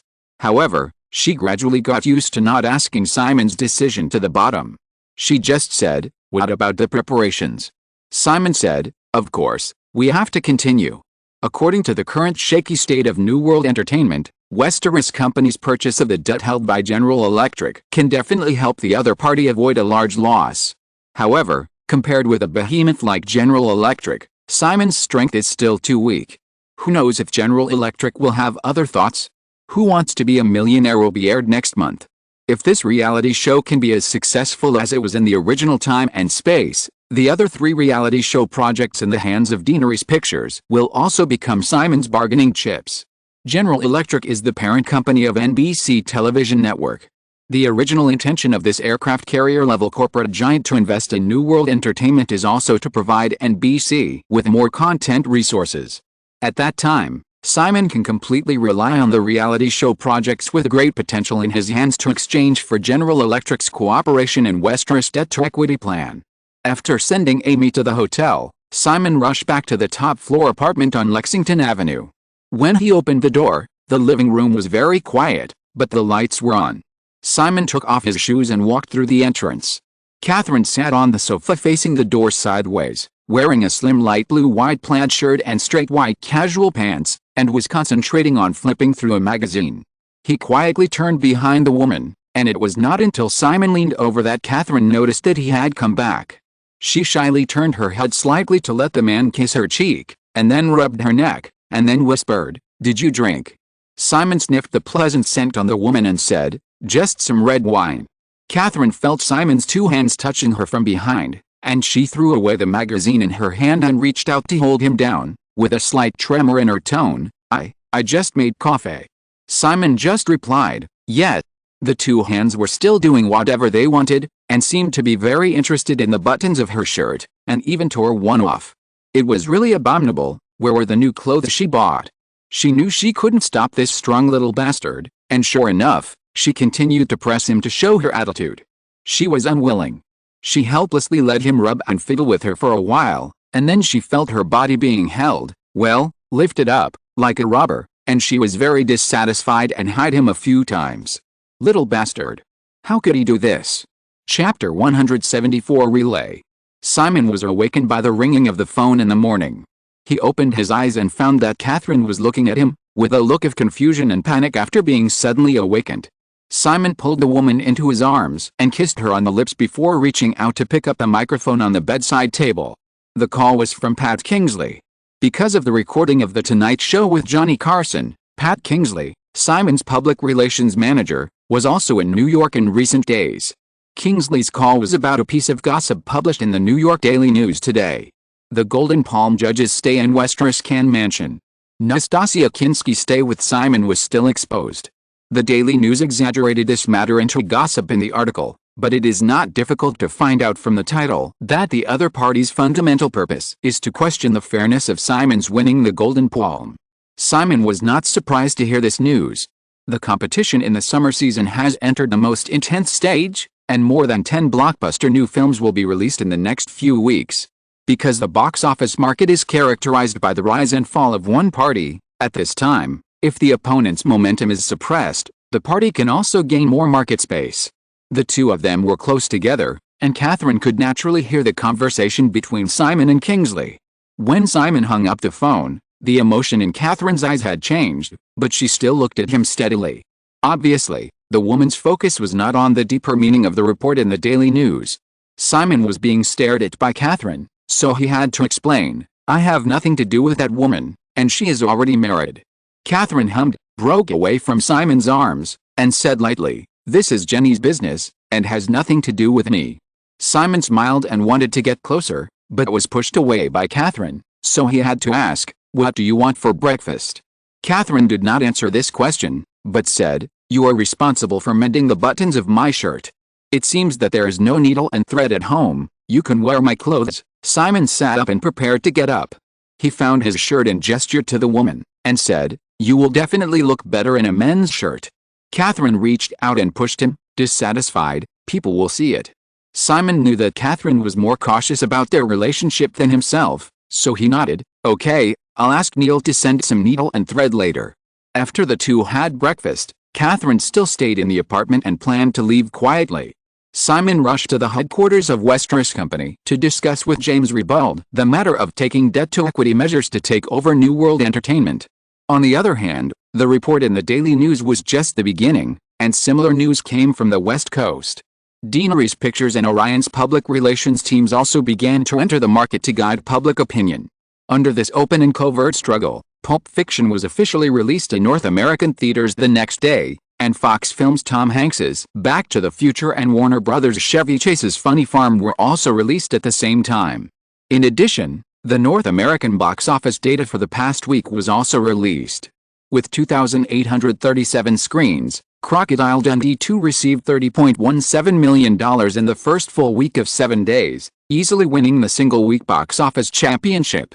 Including the 2 days of the previous week, the total box office of this movie has reached $34.92 million. However, the reputation of Crocodile Dundee 2 is in sharp contrast to its massive pre-promotion and large-scale opening screens. The North American media has almost overwhelmingly negative reviews of this movie. Variety magazine commented that Crocodile Dundee 2 is too bland as an adventure film, and not funny as a comedy. The New York Times critic's opinion is even more intense. The default strategy of most sequels is to take advantage of the previous film as much as possible and give the audience more elements they like. Crocodile Dundee 2 is like an idiot, doing the opposite. It almost abandons everything that made people's eyes shine in the first film, and it is mediocre and boring. Although the media reputation of Rambo, First Blood 3 starring Stallone is better than Crocodile Dundee 2, it is only relative. Moreover, with the same large-scale 2,562 screens, Rambo, First Blood 3, a sequel with a huge production cost of $63 million, had the same box office revenue as Crocodile Dundee 2 in the first 2 days of its opening, but in the first full week, the box office was quickly left behind by the other, earning $20.17 million in 7 days, an accumulative box office of $24.63 million. The third place on the list, The Man from Nowhere, had a box office drop of only 16% in the second week, earning another $9.26 million. However, due to its weak start, the cumulative box office of The Gathering in 2 weeks was only $20.32 million. When Harry Met Sally still ranked fourth, and continued to earn $3.32 million in the 12th week of its release, with a cumulative box office of $97.55 million, just one step away from breaking $100 million. Compared with several new films such as Crocodile Dundee 2, the 3 films released on June 3 have very good reputations. Tom Hanks's Back to the Future can be said to be the famous work of this Hollywood super-aspect superstar, and it also brought him his first Oscar nomination for Best Actor in the original time and space. Chevy Chase, a veteran comedy star, also received a lot of praise for his farm.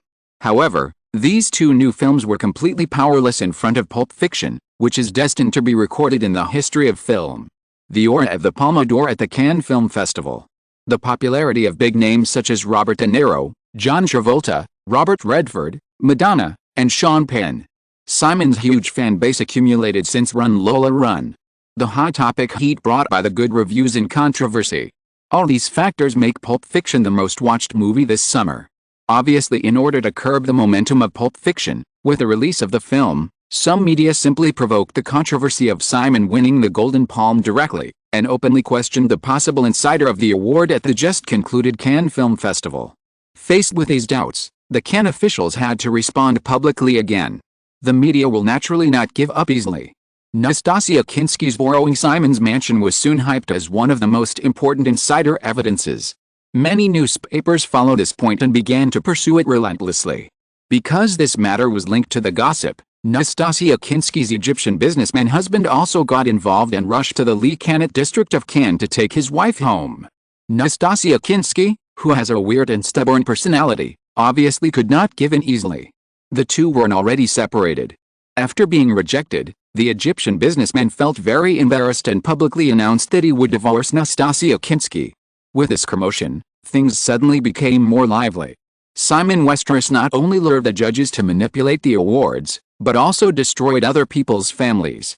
It's simply unbearable to watch.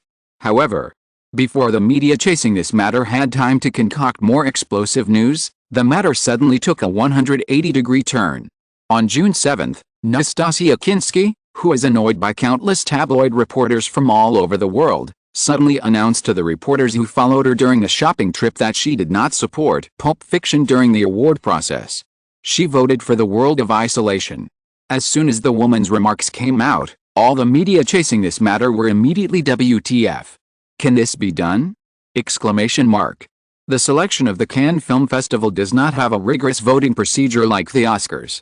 Sometimes, if the judges can reach a verbal agreement, there is no need to vote to determine the ownership of the award. However, the voting procedure just passed was initiated because of the disagreement of the judges. Nastasia Kinski made a public statement, and the organizers of the Cannes Film Festival, who were originally a little overwhelmed by the media bombardment, immediately found the voting card from the newly sealed festival archives. Because the voting card was written with her name directly, Nastasia Kinski's handwriting was also easy to recognize. This woman really voted for The World of Isolation. After confirming this, the organizers of the Cannes Film Festival, who were relieved, immediately published a photocopy of Nastasia Kinski's voting card in the newspaper. The famous Italian director Eero Scola, who served as a judge in the main competition unit, also publicly stated that Nastasia Kinski did prefer The World of Isolation during the review discussion. In the competition for the Golden Palm, the vote ratio between Pulp Fiction and The World of Isolation was 6-4. When the news was announced, even Simon, who had just returned to Los Angeles, said WTF. Sister, I borrowed your place to live and hired a lot of housekeepers, chefs, servants and drivers for you, and I have to pay the bills. Is it really okay for you to do this? Janet, who learned about this, laughed so hard that she couldn't straighten her waist, and by the way, she despised Simon, the sucker. Although the truth made people laugh and cry, the insider doubts that some media had been preparing for a blow disappeared in an instant. With this tearing, the attention of Pulp Fiction has been raised to a higher level. Moreover, the overwhelming praise of Pulp Fiction by most North American media and the word of mouth of the audience for the quality of this film have also made the situation reversed very thoroughly. In the hustle and bustle, on June 10th, another week of the summer season passed. From June 3rd to June 9th, the release of new and old films increased the total North American box office to $92.67 million this week. In comparison, the total North American box office for the week from May 27 to June 2 was only $73.87 million. The highly anticipated Pulp Fiction won the top spot on the North American box office rankings for the new week without any suspense. With 1,569 screens, the box office for the first week finally reached $27.53 million. Although it failed to reach the level of $30.17 million of Crocodile Dundee 2 last week, no one would doubt the strong strength of Pulp Fiction. After all, Crocodile Dundee 2 opened on 2,837 screens, while Pulp Fiction opened on only 1,569 screens. On average, Crocodile Dundee 2 barely earned $10,636 last week, while Pulp Fiction earned $17,546. Moreover, Crocodile Dundee 2 had only one competitor, Rambo, Third Blood, last week, and perhaps a low-grossing movie, The Man Who Knew Too Much. But this week, Pulp Fiction is fighting with 4 other movies, namely, Fast Forward, Farmville, Crocodile Dundee 2, and Rambo, Third Blood. After Pulp Fiction, due to poor word of mouth and the over-squeezing of market potential by opening on a large scale, Crocodile Dundee 2's box office dropped by 41% compared to last week, with a box office of only $17.87 million. But even so, the opening of more than 2,800 screens allowed the film's North American box office to easily break the $50 million mark. The third place on the list is Fox Films' Backdraft, with a first-week box office of $12.59 million. Because Fox Film only arranged 1,132 screens for the new film, this single-week box office record of over $10,000 per theater is not bad. Simon remembered that Backdraft achieved a North American box office of over $100 million.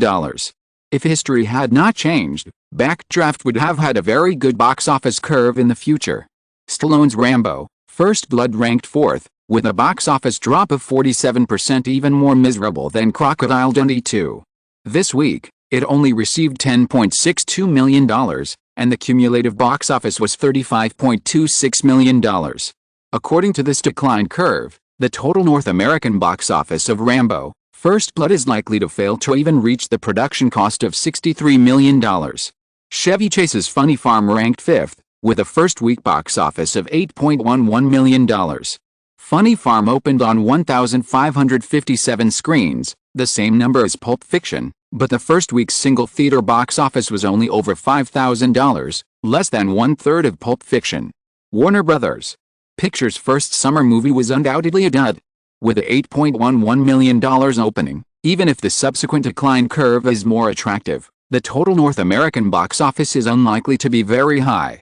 Outside the top five, the sixth-ranked The Man Who Knew continued to earn $7.08 million in its third week, with a cumulative box office of $27.4 million.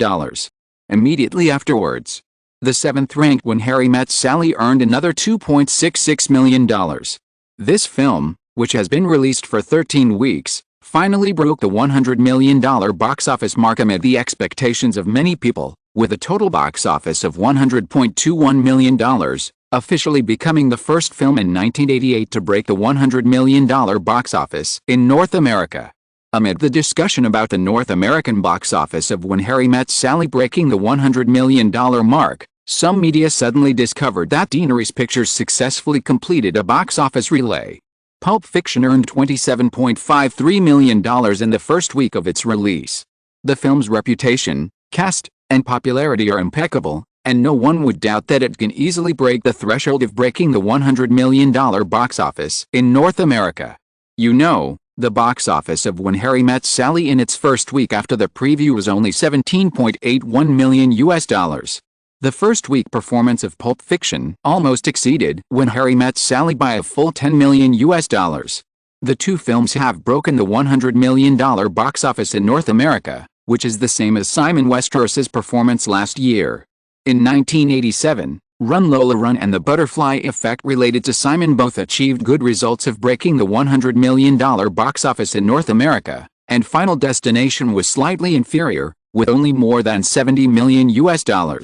However, now that 1988 is not even halfway through, Simon Westeros has already tied the box office record he achieved last year.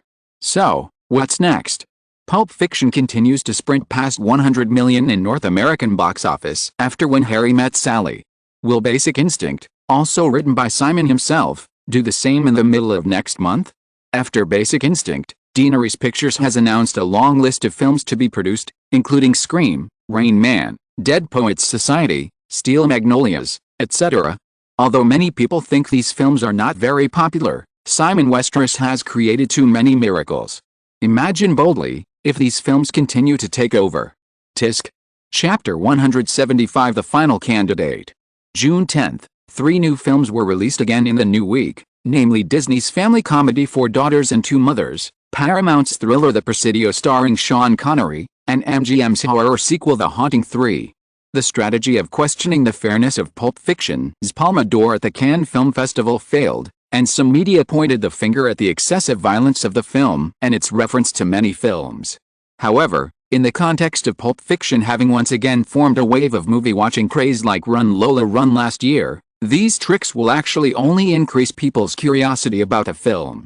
To be fair, for most viewers, Especially the mainstream youth audience of Pulp Fiction, it is actually difficult for them to appreciate what is so good about this film without being affected by external public opinion. However, when a large number of media around and many classmates and friends are discussing Pulp Fiction, these people often have some understanding of the film and have their own expectations before entering the cinema. Therefore, countless details such as Vincent and Maya's swing dance, the foreshadowing of the deer hunter in the gold watch section, Esmeralda and Taxi Driver, etc., are very interesting. Coupled with the novel circular closed structure of the film's plot, the whole film has been unconsciously labeled as cool. Because of the popularity of Pulp Fiction, the popularity of several big names in the film has increased again. Newcomers such as Samuel Jackson and Nicole Kidman have also begun to enter the public eye. Even Janet, who only appeared in the film for a few minutes, has become the subject of discussion in many media because of the wonderful performance of the taxi driver Esmeralda. Jonathan Friedman even jokingly asked Janet privately if she was interested in signing a contract with WMA. Under such unstoppable popularity, in the second week of its release, Pulp Fiction continued to maintain its position as the weekly box office champion with only a 15% drop. From June 10 to June 17, the film once again earned $23.38 million. 2 weeks after its release, the cumulative North American box office of Pulp Fiction has exceeded the $50 million mark, reaching $50.91 million. After easily earning $50 million in box office in 2 weeks, major North American media and box office statistics agencies generally predict that the total North American box office of Pulp Fiction will reach about $150 million, and the film is likely to achieve a North American box office of over $100 million within 6 weeks. Coincidentally, the release interval between Pulp Fiction and Basic Instinct is exactly 6 weeks. After a sharp drop of 41% last week, the second-ranked Crocodile Dundee 2 still fell by 31% this week, earning another $12.35 million, with a cumulative box office of $65.15 million. Although it has a release start of more than $30 million, according to the current downward trend of the film, the North American box office of Crocodile Dundee 2 is likely to barely break $100 million, far from the $174 million of the first film. After Crocodile Dundee 2, Tom Hanks' future really exceeded everyone's expectations and only had a slight drop of 4.7% in the second week, almost the same as last week, earning another $12.01 million, and the box office accumulated to $24.6 million in 2 weeks. The North American box office of $24.6 million may not be comparable to Pulp Fiction and Crocodile Dundee 2, but compared with Funny Farm, which has completely fallen to the 8th place in the weekly box office rankings this week, we can see how gratifying the box office data of Future. In the second week of its release, Funny Farm, which is similar to Future, had a box office drop of 26%, earning only $6.01 million. Counting the $8.11 million in the first week, the box office accumulated to $14.12 million in 2 weeks. According to the decline curve of Funny Farm, the total box office of this film in North America may only be around $25 million. Moreover, if the box office decline in the next few weeks can be as weak as in the first week, Future will obviously be able to hit the North American box office again as it did in the original time and space. Fox, which had not expected such a good thing, has already started to prepare for more screenings. Apart from Pulp Fiction, Crocodile Dundee 2 and Back to the Future, the performance of other films this week was lackluster. Among the 3 new films, Four Daughters and Two Mothers, which had the best opening performance, only had a box office of $9.11 million. After achieving a North American box office of over $100 million last week, When Harry Met Sally, which had already slipped to the 10th place in the list, quietly collected another $2.15 million, with a cumulative box office of $102.36 million. If nothing unexpected happens, the box office of When Harry Met Sally will slip below $1 million next week. Disney has reduced the number of screens for the film to 635. It is expected that when it is closed in August, the total box office of When Harry Met Sally in North America will eventually be fixed at around $110 million. The summer movie season in North America is in full swing, and the Hollywood screenwriters' strike continues. On June 13, The Motion Picture and Television Producers Association proposed the new contract again after another tug of war. Although this plan made some concessions, it still failed to meet the initial expectations of the Writers Guild. The strike lasted for more than 3 months, and the autumn TV season was destined to be severely affected, but the screenwriters who had no income for a whole quarter were also having a harder and harder time. Therefore, the Writers Guild finally decided to give the choice to the screenwriters themselves and initiated another vote to decide whether to accept the new contract offered by the Producers Guild. Simon did not think that this butterfly had reached the point where it could affect the overall situation.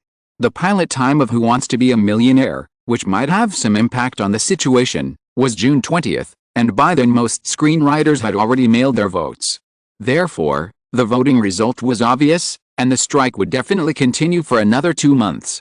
After several contacts, General Electric, which had a $220 million debt to New World Entertainment, responded positively to Simon's debt-to-equity plan, and General Electric's CEO Jack Welch personally called Simon several times.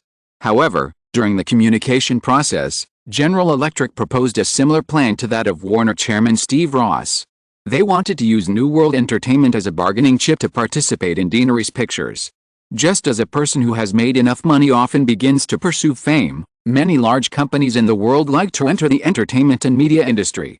Among the current 7 major Hollywood companies, half of Columbia Pictures shares are held by Coca-Cola Company, and Paramount's parent company is Gulf Western Industries. General Electric acquired NBC Television Network 2 years ago for similar motives. Although Daenerys Pictures has only been in business for less than 2 years, the continuous success of many films has obviously attracted the interest of General Electric. Using a debt that might have been lost to exchange for shares in a rising Hollywood star is definitely a very cost-effective deal.